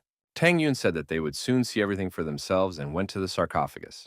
Approaching the lion statues, Qin Yu released a bit of aura, from which the statues began to be covered in cracks, and after a few moments, those completely broke free from the power of the stone and began to growl threateningly at Qin Yu. Seeing this, Chen Shang became worried for Qin Yu and asked him to be more careful. But Qin Yu only glanced threateningly at the lions in front of him, which made those shudder and give way to him. Upon reaching the sarcophagus, Qin Yu discovered a blade, a pill, and a scroll inside. He tossed the scroll and pill to Chen Shang, whereupon the latter asked if these items were the legacy of the Lord of Men. Qin Yu said that he would keep the divine tool for himself and asked if the prince was okay with it.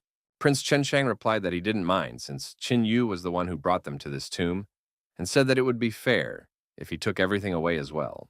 As suddenly, the scroll in the prince's hands began to release an aura, whereupon the aura soared into the air, and a voice praised Chen Shang's talent and the spirit of the Lord of Men in him.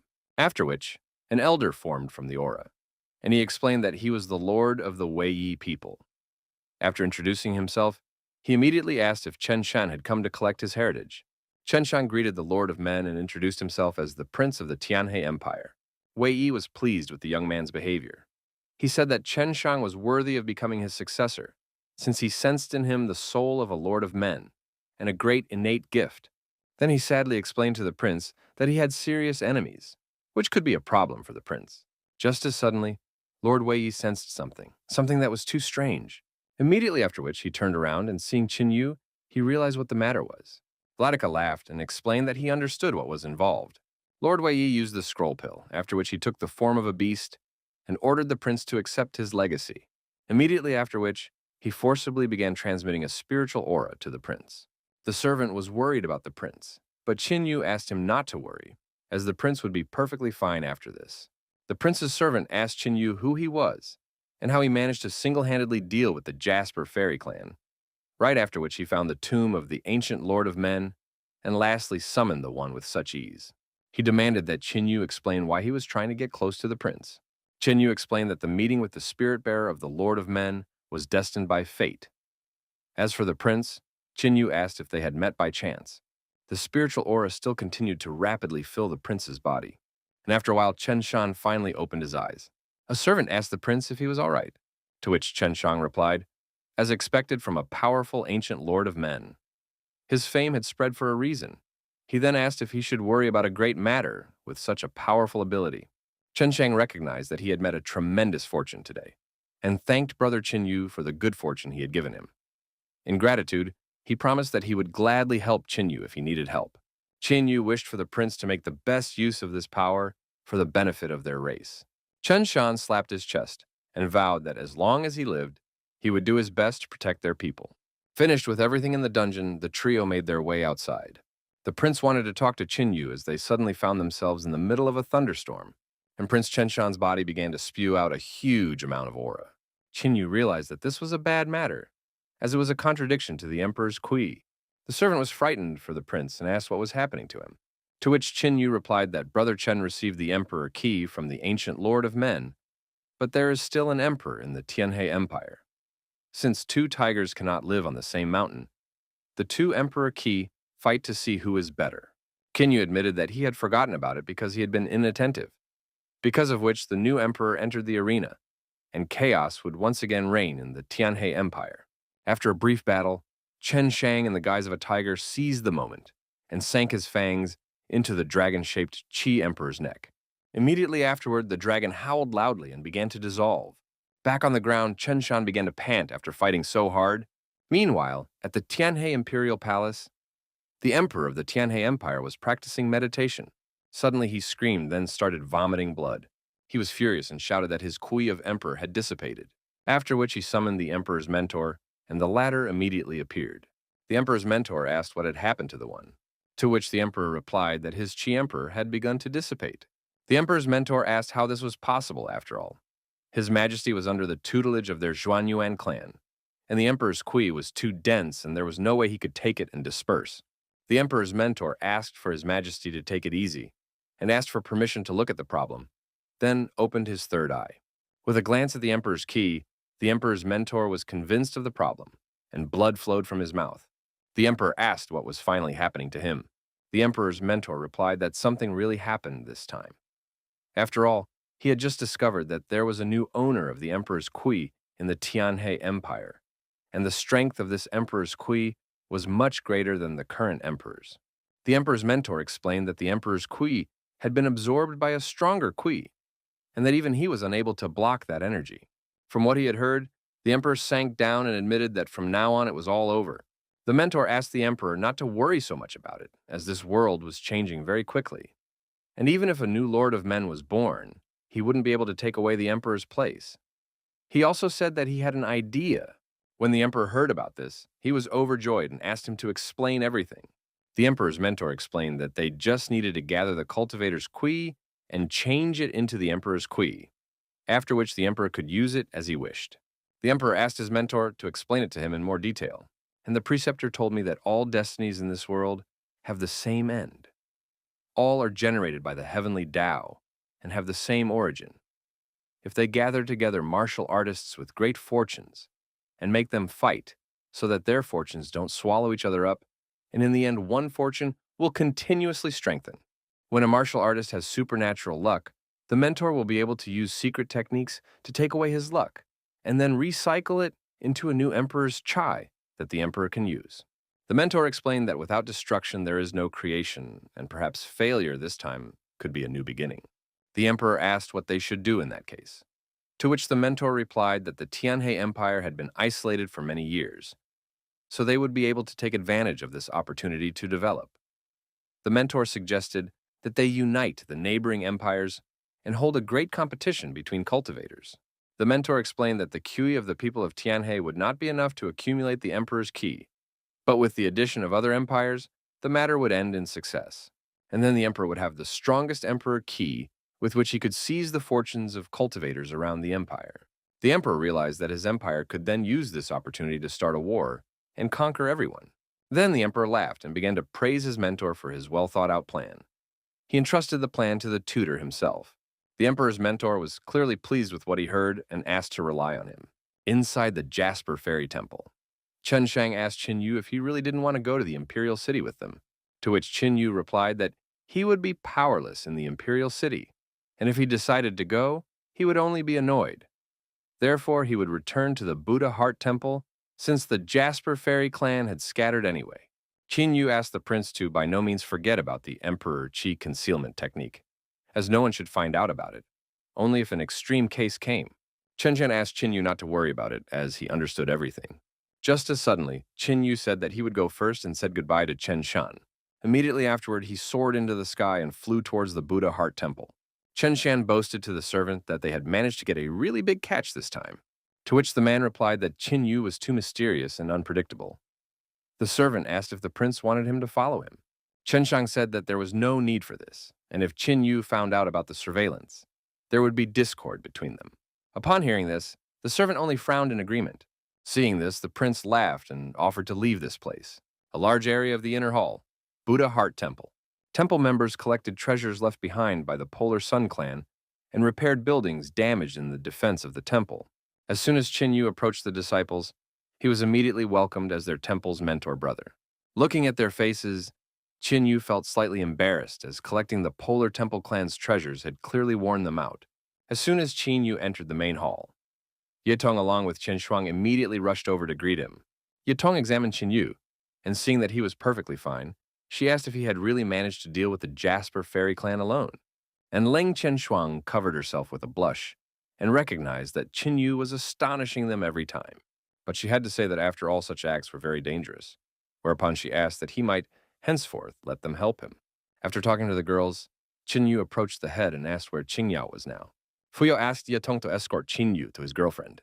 Immediately after, Ye Tong grabbed Qin Yu's hand and dragged him behind her, while Qin Yu begged for her to stop. Once those two left, Fu Yao had to inform Qian Shuang that Qin Yu's heart already belonged to Li Qingyao. From what she heard, Leng Qian Shuang could only sigh and admit that she didn't have such a blessing after all. Meanwhile, Li Qingyao was bored in her room pondering over what was happening. Just as suddenly, the door boiled open and she saw a familiar face. Qin Yu sat down beside her, and Li Qingyao asked if the Jasper Fairy clan had really been destroyed. In response, Qin Yu explained to her that the Jasper Fairy clan was not as honest and kind as she thought, because behind the scenes, they were doing some very sneaky things. After which, Qin Yu stroked Qingyao and asked for her to stay by his side, as he wished to protect her in this life. Li Qingyao blushed, immediately after which she bounced away from Qin Yu. And covering her face with her hands, she accepted his wish and asked him not to approach her so suddenly. Qin Yu sighed because of what had happened, as he realized that they would have to rebuild their close relationship. 1 month later, Qin Yu was meditating in the secret spring of the Buddha Heart Temple, as suddenly he finally managed to break through. Just a little more, and he would be able to break through to the 9th stage of the destructive realm, which meant that he would be able to awaken the 5th dragon son Tyote. And after he awakens Tyote, he will be able to travel to the desert lands once again. Suddenly, Yetong arrived at his source and began to happily tell him about the latest news, as this was indeed a significant event. The ruling dynasty of the Tianhe Empire, together with all 7 ruling dynasties, would soon hold a cultivator competition. Hearing this, Qin Yu thought about participating. Yetong explained that this competition should not only bring together the best forces of the 8 dynasties, but also bring together the 8 Qi emperors, making this event truly unique. Yetong spoke with fire in her eyes about how martial artists from all 8 dynasties could participate. The number of participants is unlimited, the number of clans is unlimited, and the prizes are very big. The top 100 winners of this competition will receive a 2nd stage divine weapon and a 1st stage divine pattern. The next top 50 masters will receive a 3rd stage divine weapon, and the next top 20 masters will receive a 4th stage divine weapon. Qin Yu recognized that the opportunity to obtain a 4th stage weapon sounded quite tempting. Because of that, he assumed that such rewards could attract many secret sect disciples and some strong cultivators. Ye Tong said that was not all, for the top 10 winners of this competition would be allowed to use the greatest treasures of the 8 dynasties, thus giving them the opportunity to set foot in the desert lands. Qin Yu was surprised at what he heard. After all, the greatest treasures are the symbol of the country's wealth, and not only could they raise a martial artist's kui, but they also possessed mysterious and impressive power. And if he managed to get his hands on such a treasure, Qin Yu would be able to travel to the desert lands sooner than he thought. After thinking it over, Qin Yu told Yetong that he would participate in the competition. Yetong was happy to hear this, because it meant that they could go there together. Just as suddenly, she remembered something and sadly explained that Sister Qian Shuang would not be able to go along with them as she had business to attend to in the clan. Immediately after which, she began to push Qin Yu forward so that he would not be delayed. She explained that she was in a hurry because the competition would start in 3 months, and the venue would be a Moon City 3000 Li to the northwest. If they performed right now, they would have time to arrive early and get some rest. Qin Yu told Yetong that she was too impatient and suggested that she start by saying goodbye to the people from the temple. After a while, Qin Yu and the others gathered in the main hall of the temple. Fu Yao wished Qin Yu good luck so that he could take first place in the competition. And following her, the rest of the people in the room did as well. Yetong was upset that everyone only wished the first place to Qin Yu and asked why no one wished her good luck. But Fu Yao asked Yetong to take care of Qin Yu on the road, from which Yetong could only tiptoe. Lastly, Qin Yu's good luck was also wished by Leng Qian Shuang. Qin Yu asked them all not to worry about it, as he was confident that he could take the first place, after which he turned around and left. Looking at Qin Yu's back, Fu Yao mumbled that she was waiting for the moment when he would fly high. The next day, Qin Yu and the girls were on their way to the competition venue. Qin Yu asked Yetu if they had a bigger cart than this one, to which the latter replied angrily that there was usually plenty of room, but Shitu Zhengyu on the other side of the wagon laughed, and Yetong asked why another person went with them. Shitu Zhengyu chuckled and asked if it was a chance encounter. In any case, they were all going to participate in the competition, and the more people, the merrier. From what they heard, Qin Yu and the girls stared silently at Sita Zhengyu. and in the end, Qin Yu decided to just ignore that person. Just as suddenly, Shitu Zhengyu cried out that the second place in the competition would belong to him. Yatong asked why he thought he could take second place, to which Shitu replied that naturally the first place would go to Qin Yu. Yatong explained that she wanted to know why he was so confident that he could take second place. Hearing this, Zitu Zhengyu grew gloomy and said that it was because Li Qingyao was interested in what he said and asked why. Immediately after that, Shitu Zhengyu cried out that it was because second place would allow him to marry two princesses of a great dynasty. Hearing this made Qin Yu feel ashamed that they had even allowed Situ Zhengyu to join them in the carriage. Ye Tong covered herself in a blush and shouted that Situ Zhengyu was just an old pervert, while the Wu sisters only sighed because of what was happening. After a while, Qin Yu and company reached the border of the ruling Tianhe dynasty. Situ Zhengyu looked out the window and warned the others to be more vigilant, as the next journey would be very dangerous. Su asked if it had anything to do with the werewolf race. Yi Qinyu explained that it's not just about werewolves, because the Tianhe dynasty's border is bordered by countless small states and free cultivators. Their threat is much more than just a race of werewolves. These small states and free cultivators hide in the forest and suddenly attack passing people, thus earning a living. Hearing this, Situ Zhengyu praised Qinyu for knowing so much about so many things, as suddenly they sensed danger, and in the next instant their wagon was destroyed. After inspecting the purple barrier, Qinyu told the others that they would probably have to walk the rest of the way. In the evening of the same day, Qinyu and company made a fire and settled around it. Situ Zhengyu took out a map and, pointing at it, he told them that tomorrow they could reach Qinfeng City, from where they could leave by wagon. Just as suddenly, Situ felt someone's presence behind him. Immediately afterwards, beaten bandits came out of the forest and demanded that the company give them all their valuables if life is precious. Qinyu looked around at the mangled bandits who had come out to them.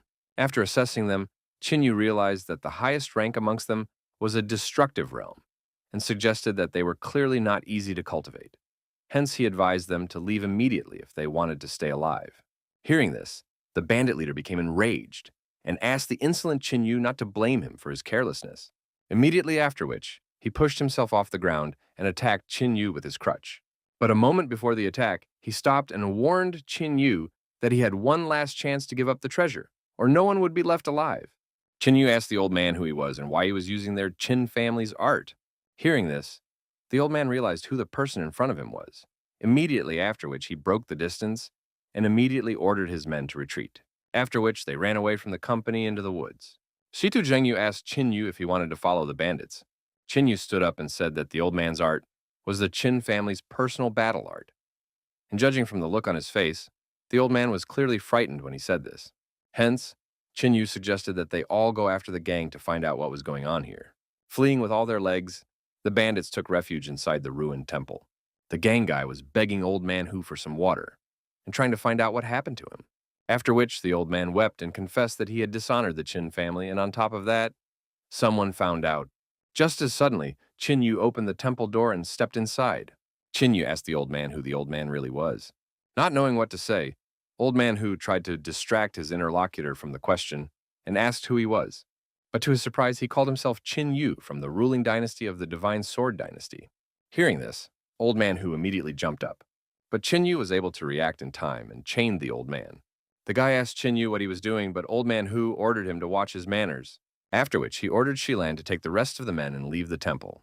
Shilan refused to follow the old man's order, but Old Man Hu shouted for them all to just get out of here. And a few seconds later, all the gang members were out on the street. Left alone, Qin Yu took off the old man's restraints and demanded that he tell him who he was. And the one revealed that he was a descendant of Hu Li, a soldier of the Bafeng advanced camp in the Qin clan, Hu Meng. After thinking for a bit, Qin Yu realized that he had never heard of Bafeng camp. Then he asked why he was wandering here since he was related to the Qin clan. Why did he choose such a low path in life?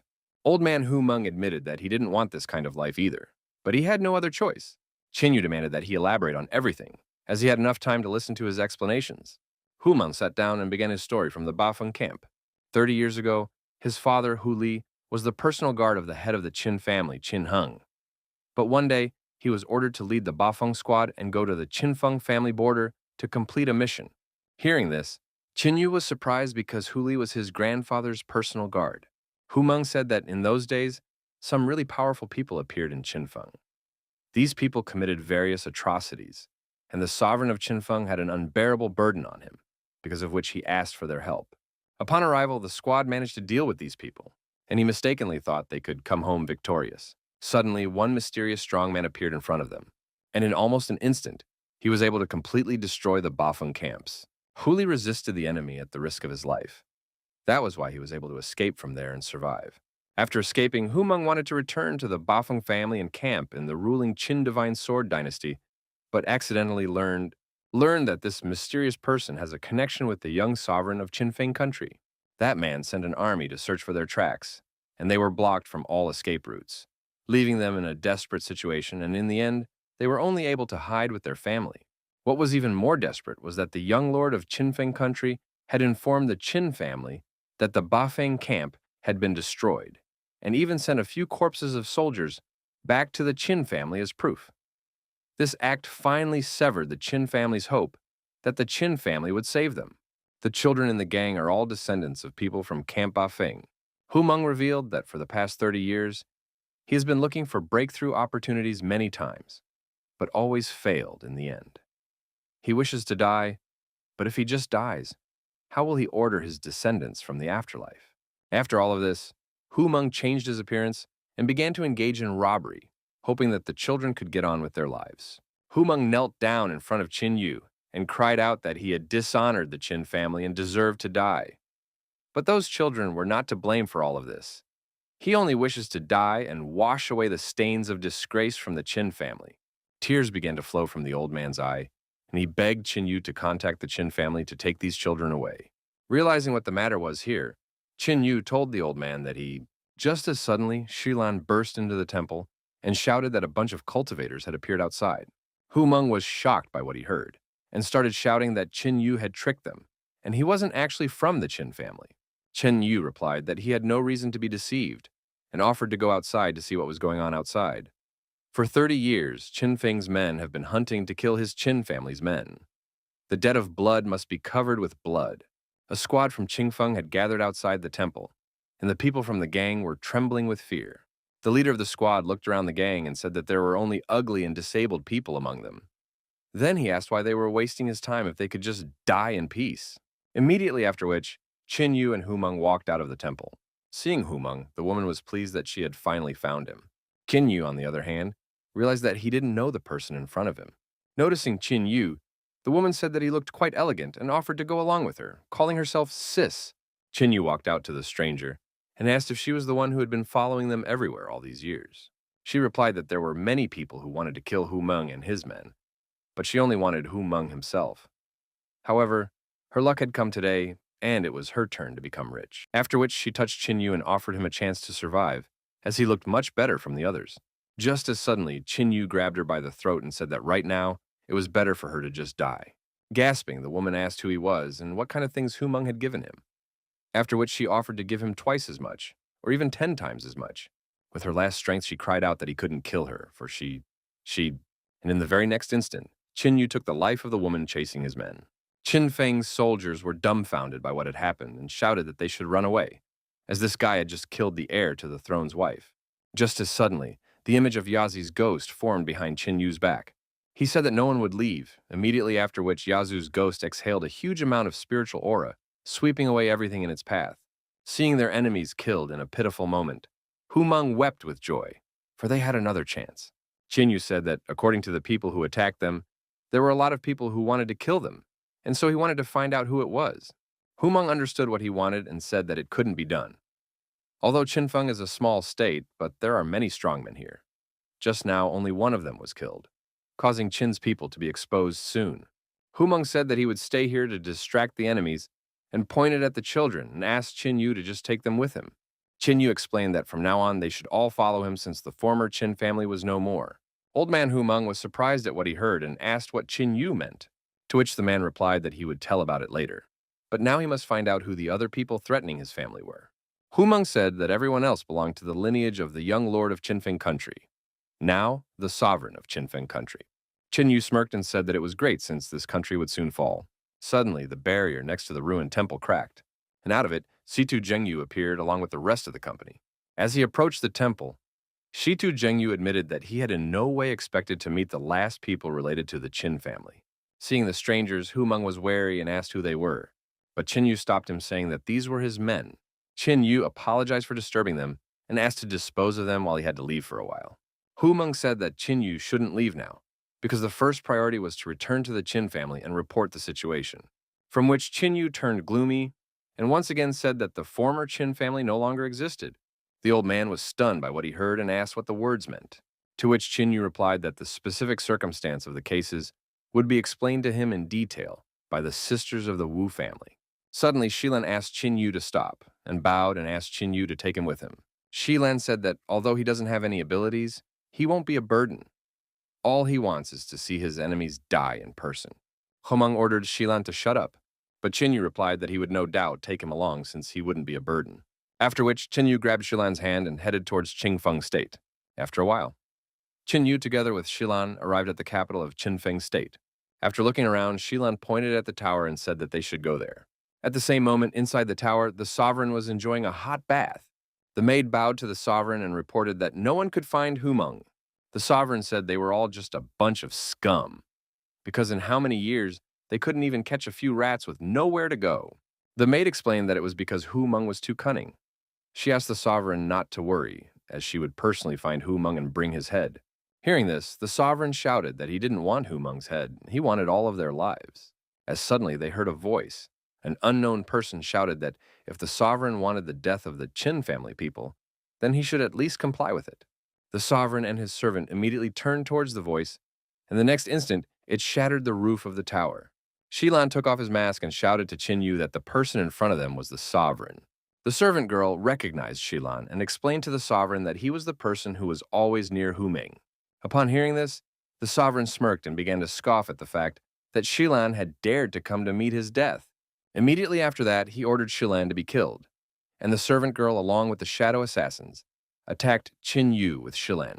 The sovereign praised Shilan for coming to kill him alone, but asked him to underestimate him. Just as suddenly, Qin Yu unleashed Yazi's spirit power and dealt with all of the sovereign's men in the blink of an eye, after which Qin Yu walked over to the one and looked at him with disdain. The sovereign trembled when he saw how strong the stranger was, and offered to pay him twice as much as Hu Meng's bandit. But he realized it wouldn't be enough, and shouted that he was willing to pay 10 times as much.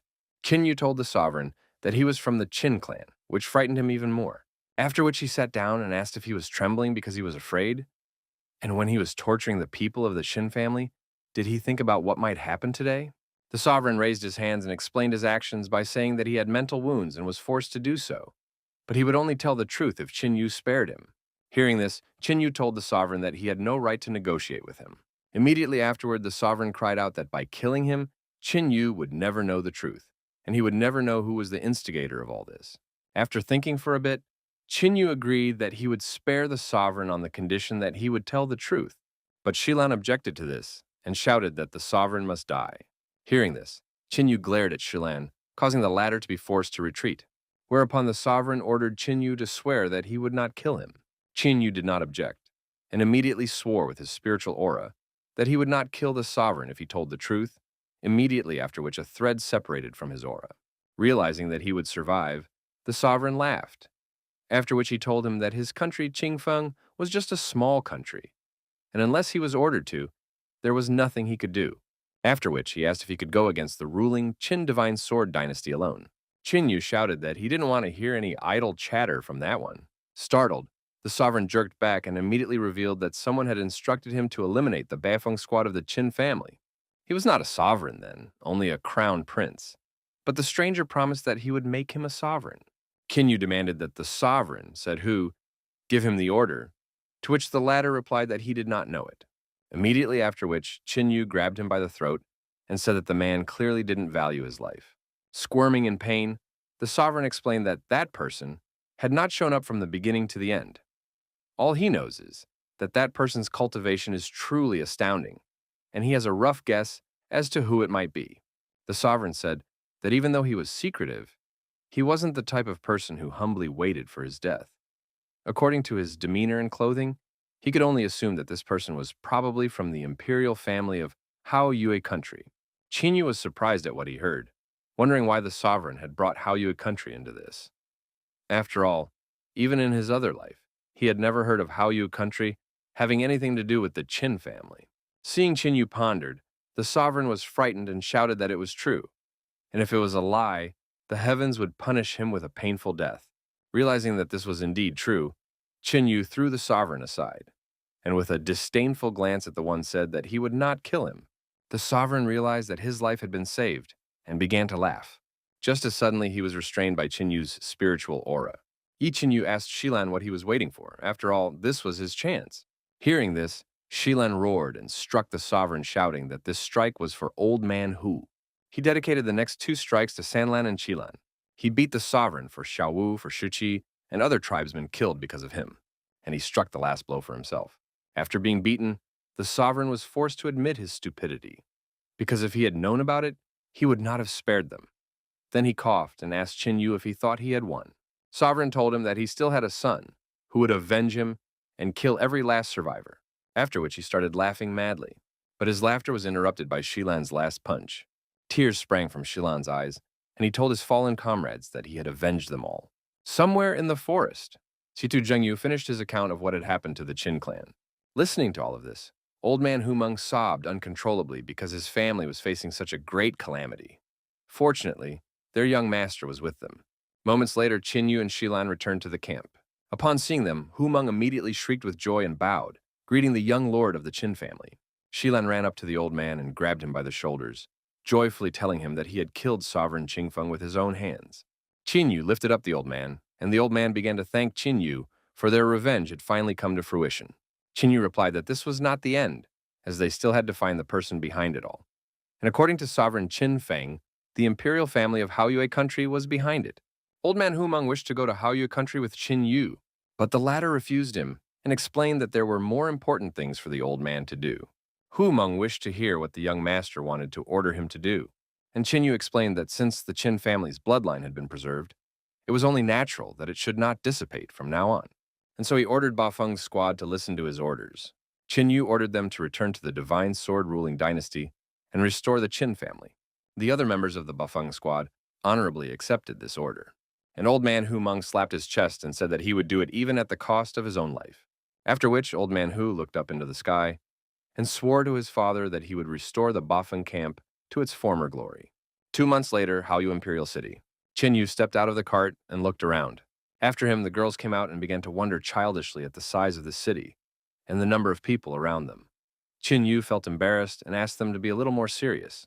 Just as suddenly, the heavens parted and a huge amount of spiritual aura began to spread out. One of the townsfolk cried out that it was the holy maiden Hao Yue. Immediately afterward, a huge golden dragon flew out of the sky, on the head of which was Hao Yue's holy maiden, Xuan Yuan. Xuan Yuan jumped off the dragon's head onto the fortress wall and left, accompanied by the guards. After thinking for a bit, Qinyu realized that the holy maiden was probably a member of the imperial family. Just as suddenly, someone behind Qinyu's back chuckled and explained that the holy maiden was the second of the 4 great beauties of Haoyu City. Dan Yang revealed that a lot of cultivators had warm feelings for the holy maiden, and therefore, he advised Qinyu to give up on this idea. After looking over Qinyu, he assumed that he probably came from a small state, and his cultivation of the destruction stage was pretty good. But the back of his back is a bit beyond that. Qinyu asked how the man knew that he came from a small state. Dan Yang asked Qinyu to look at the people passing by and explained that such people definitely came from a large state. In front of Dan Yang, Zitu Zhengyu jumped out and asked if the holy maiden in the second place. Then, who was in first place? To which Dan Yang replied that he would tell them everything on the way to the city, and they both smirked as they realized that they were brothers in spirit. After which, they hugged each other and shouted that time was of the essence, which made Qinyu feel uneasy. After a while, the company reached the inn. Dan Yang ordered delicious food and wine, as he always does. Shitu Zhengyu reminded Dan Yang that they had not yet introduced themselves, then gave his name, and revealed that he came from the Tianhe dynasty. Dan Yang was surprised to hear about the Jitu family, and Shitu Zhengyu shook his head, confirming that he was indeed from this family. Dan Yang admitted that he had underestimated the guests, because even though the Tianhe dynasty is quite small, the Jitu family is quite famous.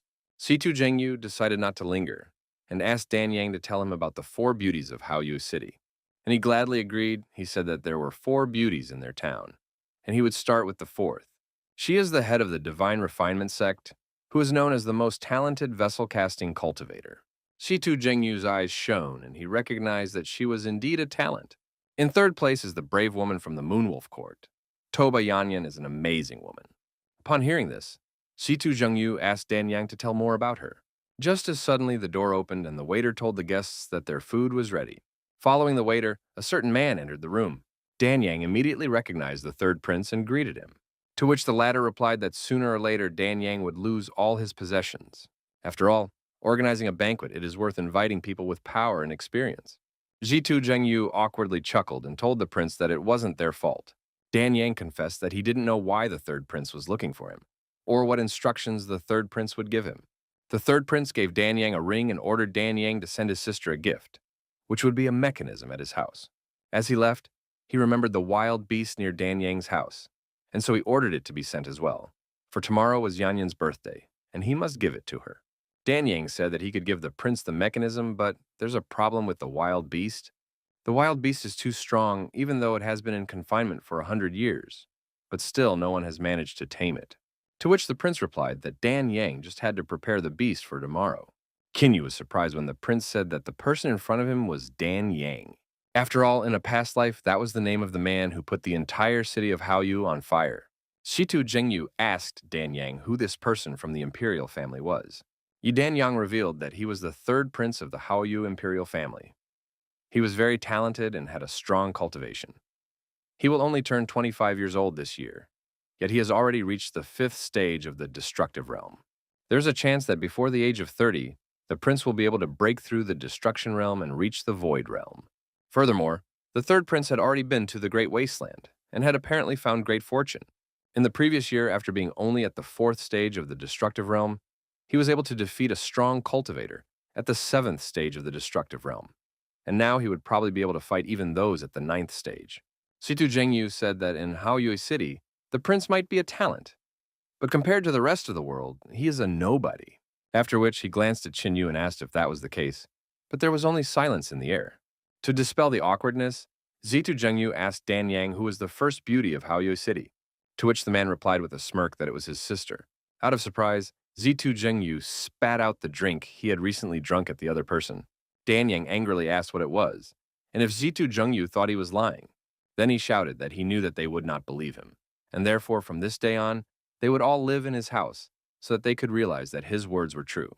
Zitu Zhengyu's eyes shone, and raising his hand, he asked how they could refuse such an offer. After a while, the company arrived at Dan Yang's manor, and he asked the guests to enter.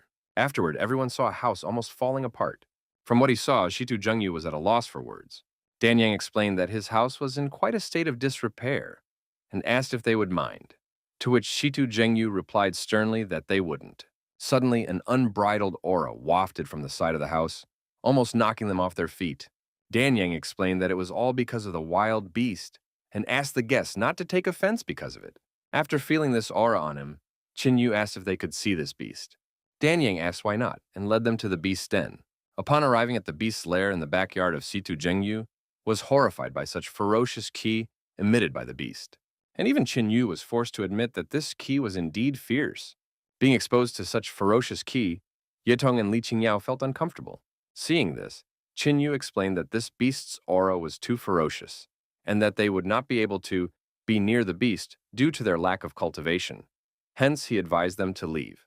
Otherwise, their aura within them would begin to rage. Dan Yan clapped himself on the head and admitted that he hadn't even thought about it when leading them here.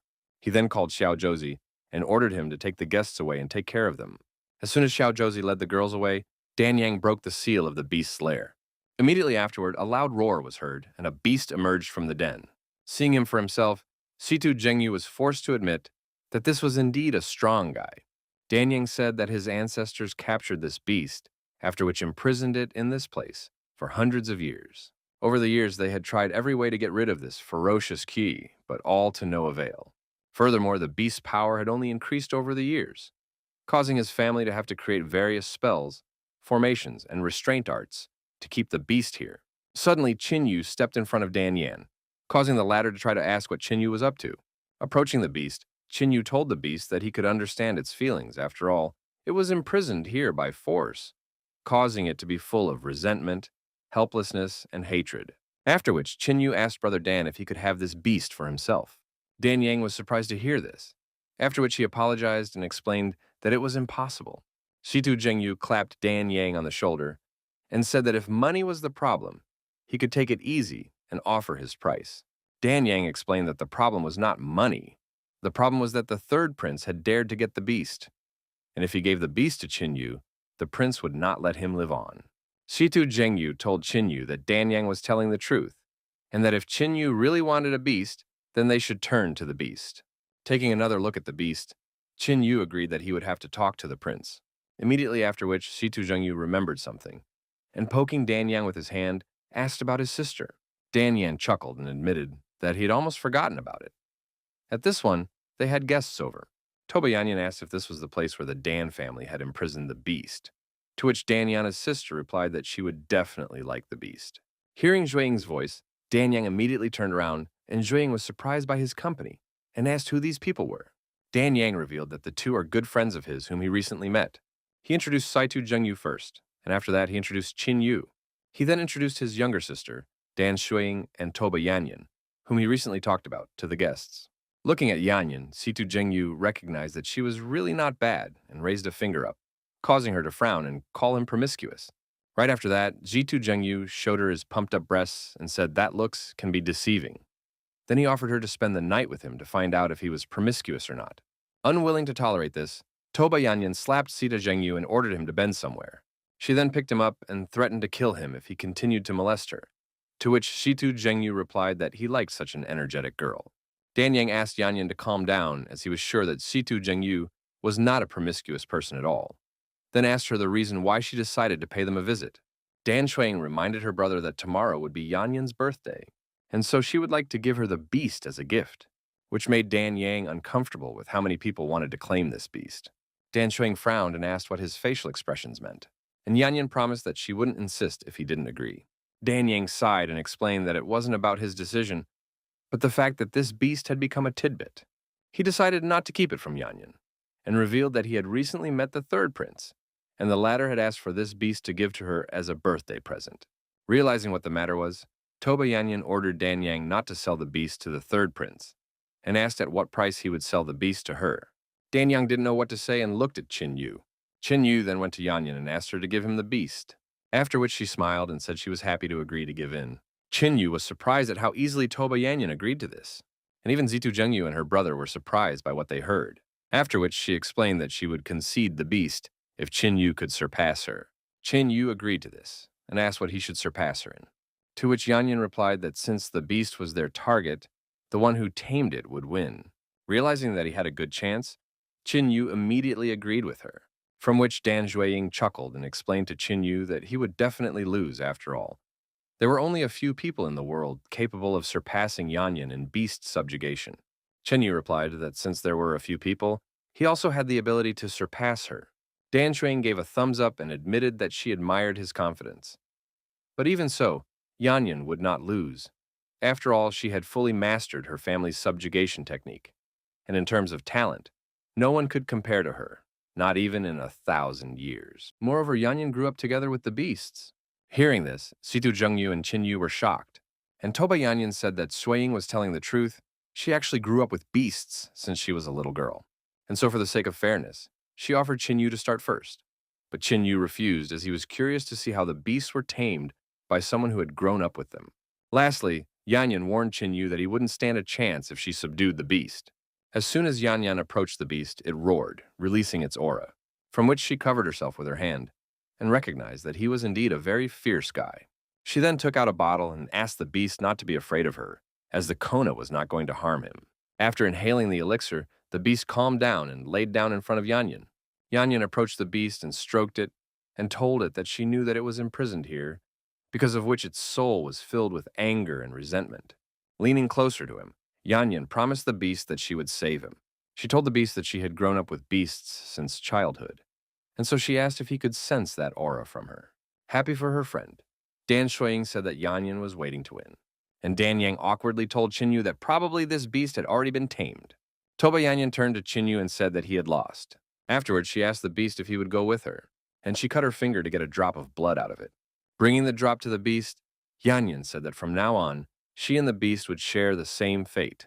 Agreeing with Yanyan, the beast opened its mouth and was about to swallow her blood. Dan Shuang nodded and said that the result was already obvious, and Zitu Zhengyu frowned with a sigh and said that it was a failure.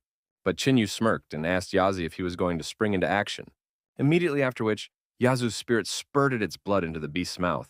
The incident caused the beast to shudder, and the Yanyan blood it almost swallowed flew past, whereupon the beast stared in the direction of its new master. Shocked by what had happened, Yanyan asked Qinyu what he had done. Qinyu asked the beast if it was willing to follow him. The beast looked at the mighty spirit Yazu holding his voice, which caused him to bow down in fear. Qinyu told the surrounding people that apparently this beast had decided to return to him, and Dan Shuang couldn't believe that Yanyan was able to lose in taming the beast. Seeing what had happened, Dan Yang smirked as he thought about how uncomplicated this Qinyu was.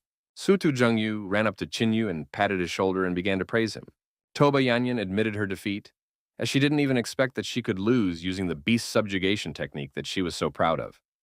However, she wondered what technique he used and why she didn't feel anything. Qinyu touched the bowed beast's muzzle and said, "This is an undisclosed secret." Hearing this, Dan Shuang wondered what kind of mystery this was. And Toba Yanyan admitted her defeat in the battle for the beast. She then told Qinyu that tomorrow would be her birthday, and asked if he would do the honor of coming to see her. Qinyu said that since Miss Yanyan herself was inviting him, there was no way he could refuse. Toba Yanyan smirked and said that she was expecting them at her residence tomorrow, after which she said goodbye to Dan Yan and Dan Jueying and left. Shitu Zhengyu chuckled and reminded her that she hadn't said goodbye to him yet, which made Yanyan blaze with anger and ordered him to bend over.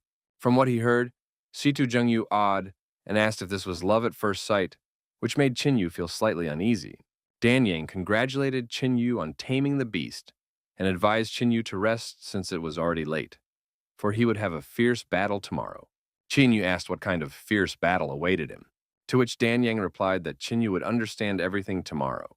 The next day, Toba Yanyan residence. Toba Yanyan shouted that this was not the way things would go, and asked why they were acting like girls, then ordered them to drink faster. Seeing this scene, Qinyu understood why Dan Yang called it a fierce battle. Yanyan noticed Qinyu and asked why he had only come now, after which she gave Qinyu a drink and offered to drink to him, and immediately started drinking the booze down to the bottom. Qinyu agreed to keep Yanyan company and drink until intoxicated. Suddenly, a third prince entered the residence and shouted that if Qinyu dared to drink, he would meet his own death. Immediately afterward, he smashed Qinyu's drinking pot and ordered the beast to be returned to him. Yanyan asked Prince Xuanyuan if he was going to make a scandal today, after all. Qinyu is her guest, and today is her birthday.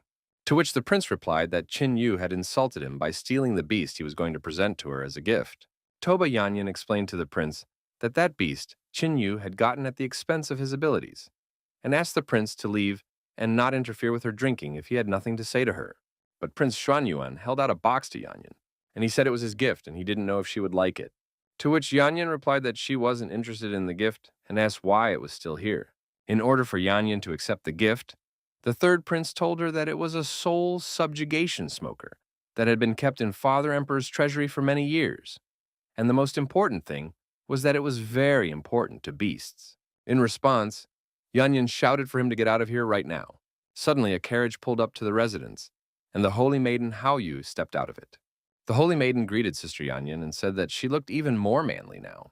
Yanyan thanked the holy maiden for the compliment, and then she said that she didn't have time to make a gift because she came in a hurry, so she hoped Yanyan wouldn't be offended.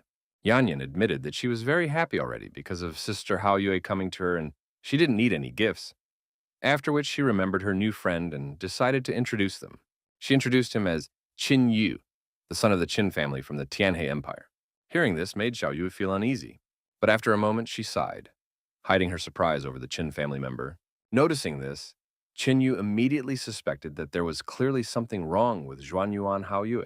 After Qin Yu, Yanyan introduced Zhengyu of the Shitu family and a member of the Buddha Heart Temple to Sister Shitu. After thinking for a bit, Haoyue assumed that the presence of a Qin family member in these places was just a coincidence.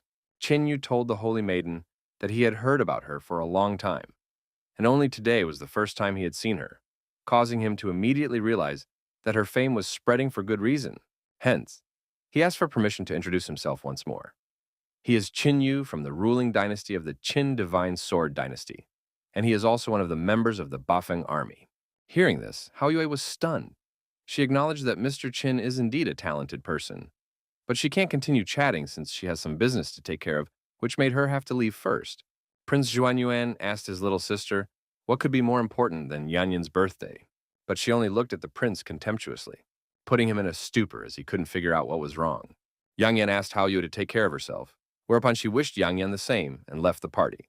Once Hao Yue left, Prince Xuanyuan asked Qin Yu if he was really from the Qin family, and also a member of the Bafeng army.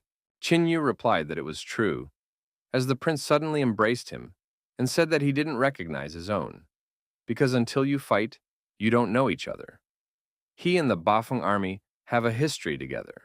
Hearing this, Situ Zhengyu and Yetong were surprised that the prince was related to the Bafeng army, and Qin Yu asked the prince how the prince was related to the Bafeng army, to which the latter replied that it would be better if they talked about it tomorrow, since today was Yanyan's birthday. Seeing this in person, Yanyan was surprised at how drastically the prince's attitude towards Qin Yu had changed. After a while, the guests were still drinking in honor of Yanyan's birthday. Prince Xuanyuan asked if they had come here to participate in a big battle, and Qin Yu didn't bother to hide the fact that they had arrived for the sake of it. Hearing this, the prince sighed and said that it was really enviable to be able to fight the strongest members of the 8 dynasties.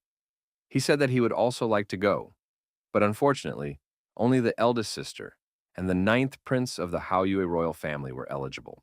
The prince decided not to talk about sad things and said he knew something about other dynasties. He said, to put it mildly, given their cultivation, Qin Yu and company wouldn't stand a chance, even if they found out about it. Hearing this, Ye Tong shouted to the prince not to dare to underestimate them.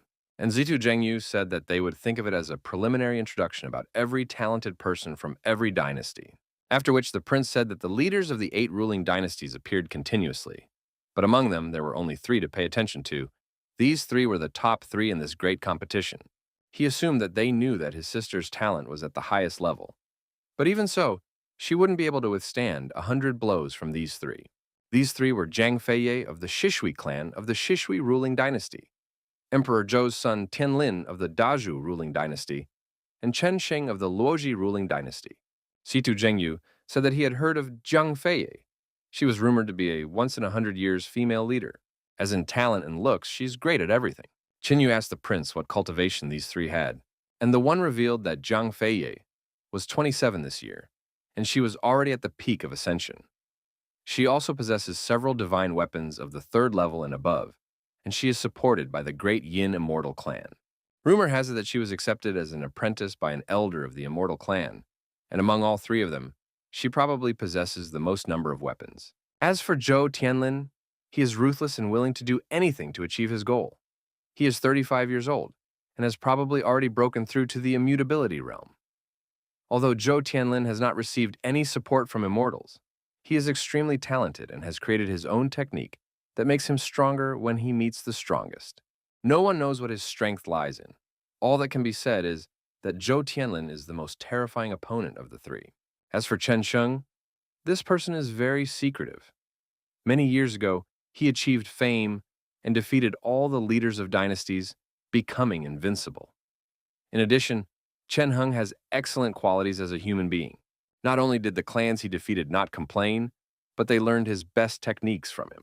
Chen Sheng is also on the cusp of ascendancy, and the prince admitted that in his opinion, this man is clearly not simple and may be the latest dark horse. In his past life, Qin Yu had never heard of these 3, which could indicate that they had died young. Holding out a drink, the prince told Qin Yu that if he really got a chance to face these 3, he would be willing to give him a weapon to increase the chance of victory. Qin Yu accepted Prince Xuanyuan's offer, after which he took a drink and, hitting the pots, they shouted about getting drunk. Watching the 2, Toba Yanyan wondered whose birthday it was today. Same night, guest room. Walking over to the window, Qin Yu asked Xuanyuan to tell him about his connection with the Bafeng squad.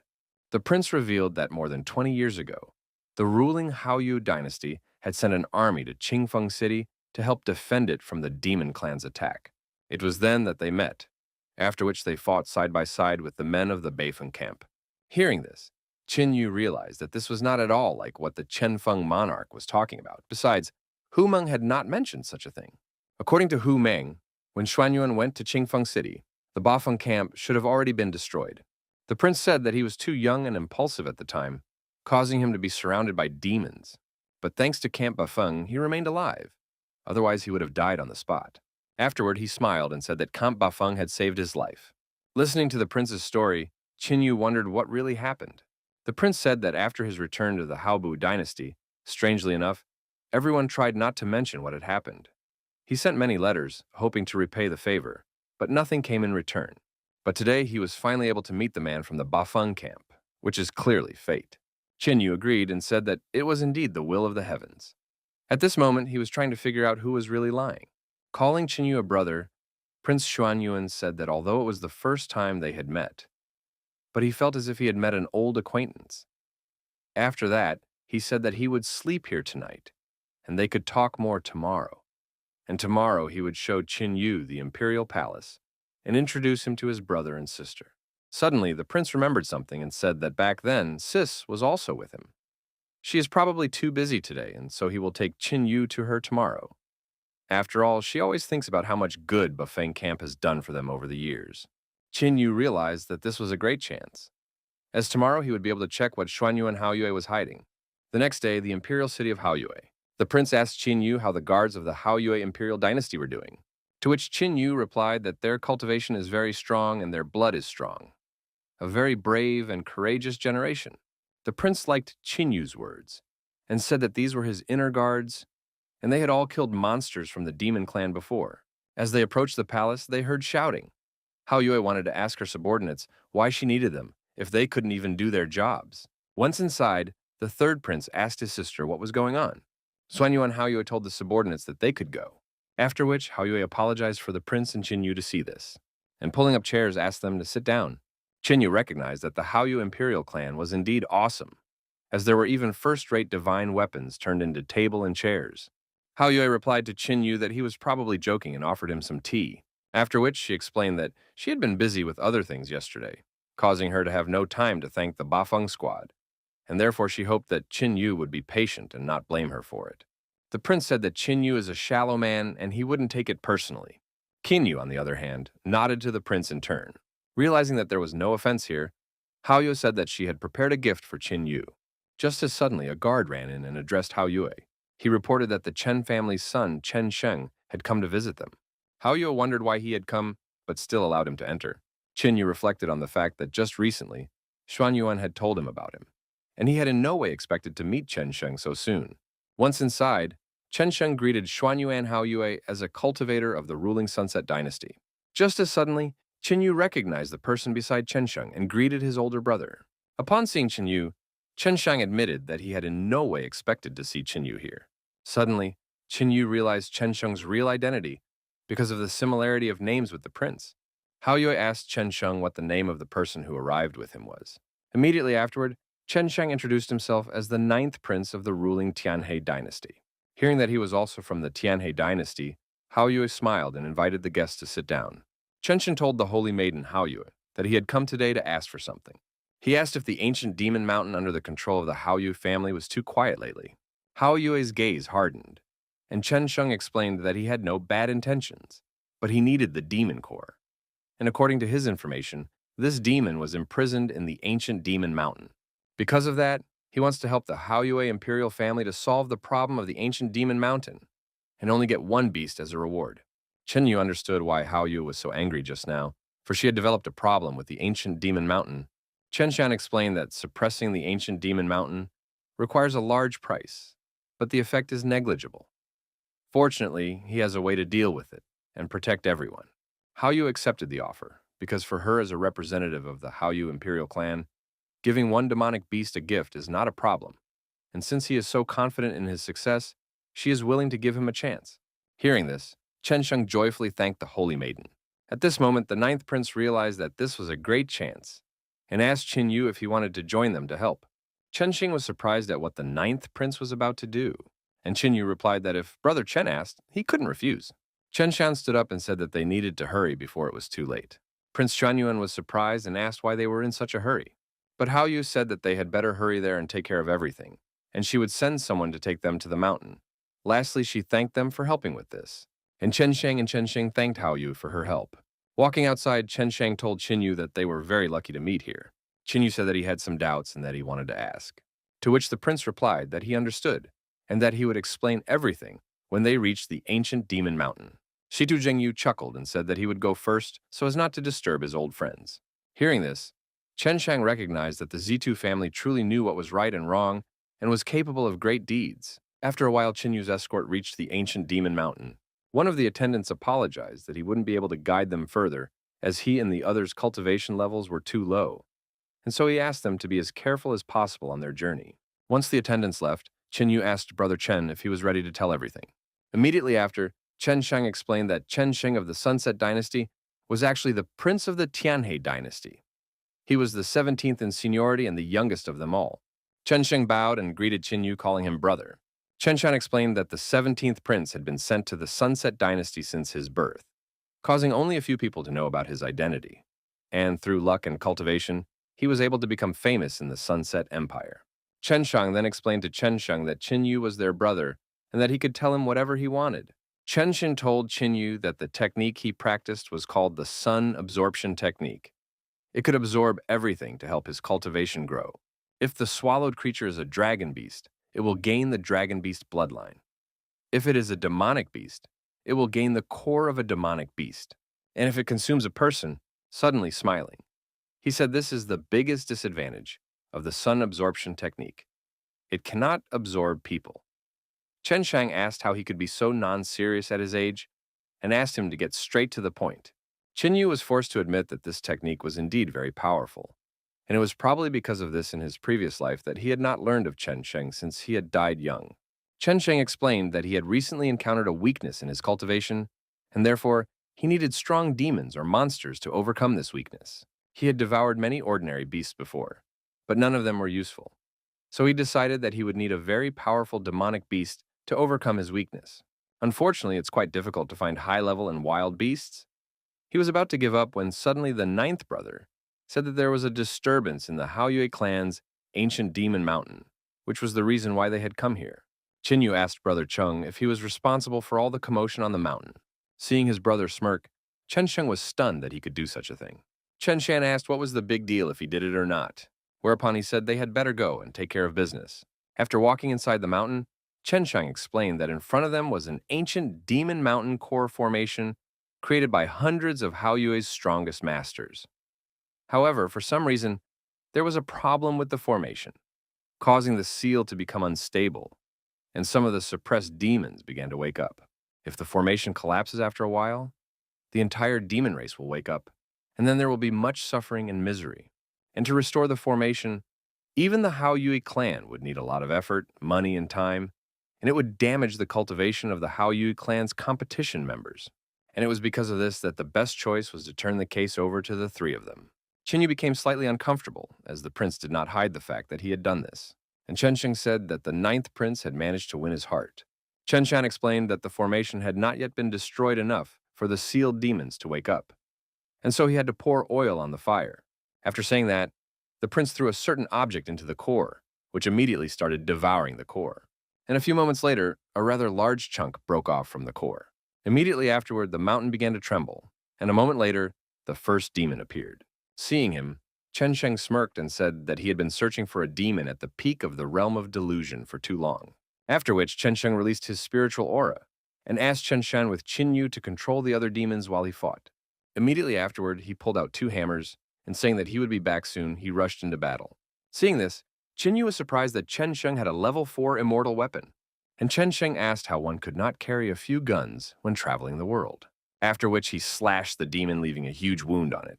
Qin Yu, on the other hand, took out the spear of the god of war and used the divine thunder spear technique, destroying many demons. Chen Shang was surprised at how much stronger Qin Yu had become. After all, he had only used one technique to kill all those demons.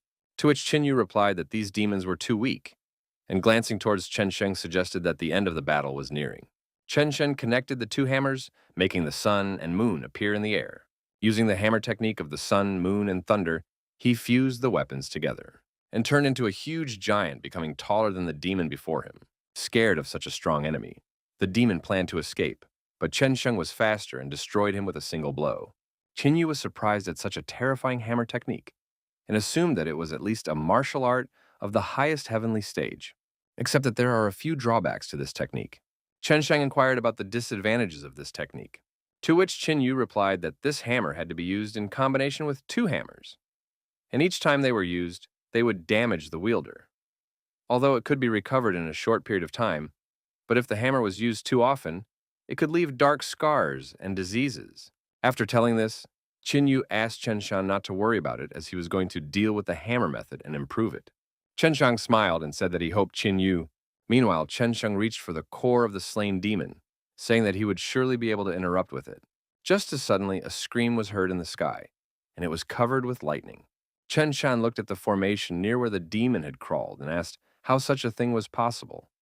After all, he had only broken a small part of it, and the demon shouted that they would all die here. Chen Yu realized what had happened and told Chen Shan that they had been tricked. Chen Shan was stunned at what he heard and asked what the man meant. Chen Yu explained that in the competition of the 8 great ruling dynasties, the strongest opponent is Chen Sheng. But if he dies here, after realizing what Qin Yu wanted to say, Chen Shang loudly cursed at the Haoyue imperial family, for the latter had proven to be too devious. The demon rushed towards Qin Yu, and he estimated that such suppression was equal to the level of the destruction realm, and the power of the pressure from it was not inferior to the power of the underground blood bat he had met before. Qin Yu shouted to the princes that they should run away, when suddenly, many previously sealed demons got in their way. Chen Sheng tried to attack the monster as he suddenly saw a shadow, and in the next instant, the huge demon stepped on him. Chen Sheng was so shocked at the loss of the 17th prince that he froze as the demon flew towards him. But a moment before the impact, Qin Yu saved Chen Shan. Looking at the behemoths, Chen Sheng admitted that this was all his fault and asked Qin Yu to leave if he had a trump card up his sleeve to do so. The demon said they're all going to die here today. Immediately after which, he attacked Qin Yu with a flaming axe. But a moment before the strike, Qin Yu pulled out the spear of the god of war and used the Thunder Sky Spear to defend against the attack. The demon asked Qin Yu if this was all he was capable of, after which he ordered the rest of the demons to stay out of the fight, for he desires to know what the limit of the man before him is. Qin Yu thought that the demon in front of him was not that strong, and he was inferior to him since he had not yet reincarnated. But the problem is 4 more great demons, and on top of that, 1 floating in the air. The demon swung his axe again, but to his surprise, Qin Yu managed to block the blow. Immediately afterward, the demon broke the distance to avoid being counterattacked. The demon was surprised by the power of the man in front of him. Hence, he strengthened and attacked Qin Yu again, wanting to test how the man could dodge the next blow. Qin Yu realized that his affairs were bad and decided to put more effort into it, partially transforming into a dragon form. But a moment before it struck, the demon stopped and immediately kneeled down. Qin Yu was surprised because of what had just happened. Suddenly, the rest of the demons kneeled behind him, and the hovering demon greeted the Lord of the 4 heavenly demons. Suddenly, a portal opened behind Qin Yu, and the 4 heavenly demon lord emerged from it. Qin Yu suddenly sensed something, and immediately broke the distance with him.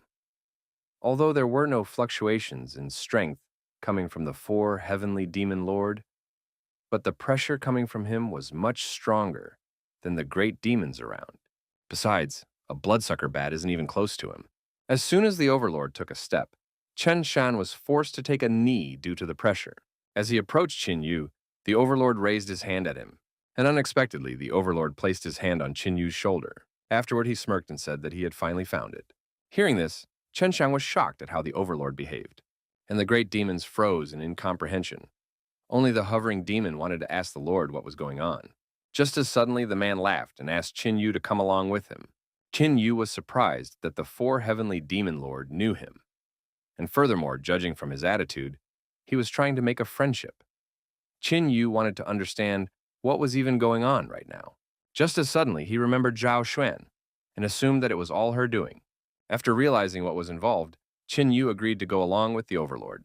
But before he did, he said he wanted to take 1 person with him. Overlord turned around and said he was fine with that, as suddenly the hovering demon flew towards the overlord and asked for him to stop. The demon shouted that this man had killed his favorite child, and therefore he must be killed. Hearing this, the lord of the 4 heavenly demons waved his hand, which created a huge rift in the sky, and in the next instant, the hovering demon's body landed not far from them, but without its head. Seeing this scene, Qin Yu realized that the overlord was much stronger than he had imagined, after which he, along with Chen Shan, followed the overlord to the cliff.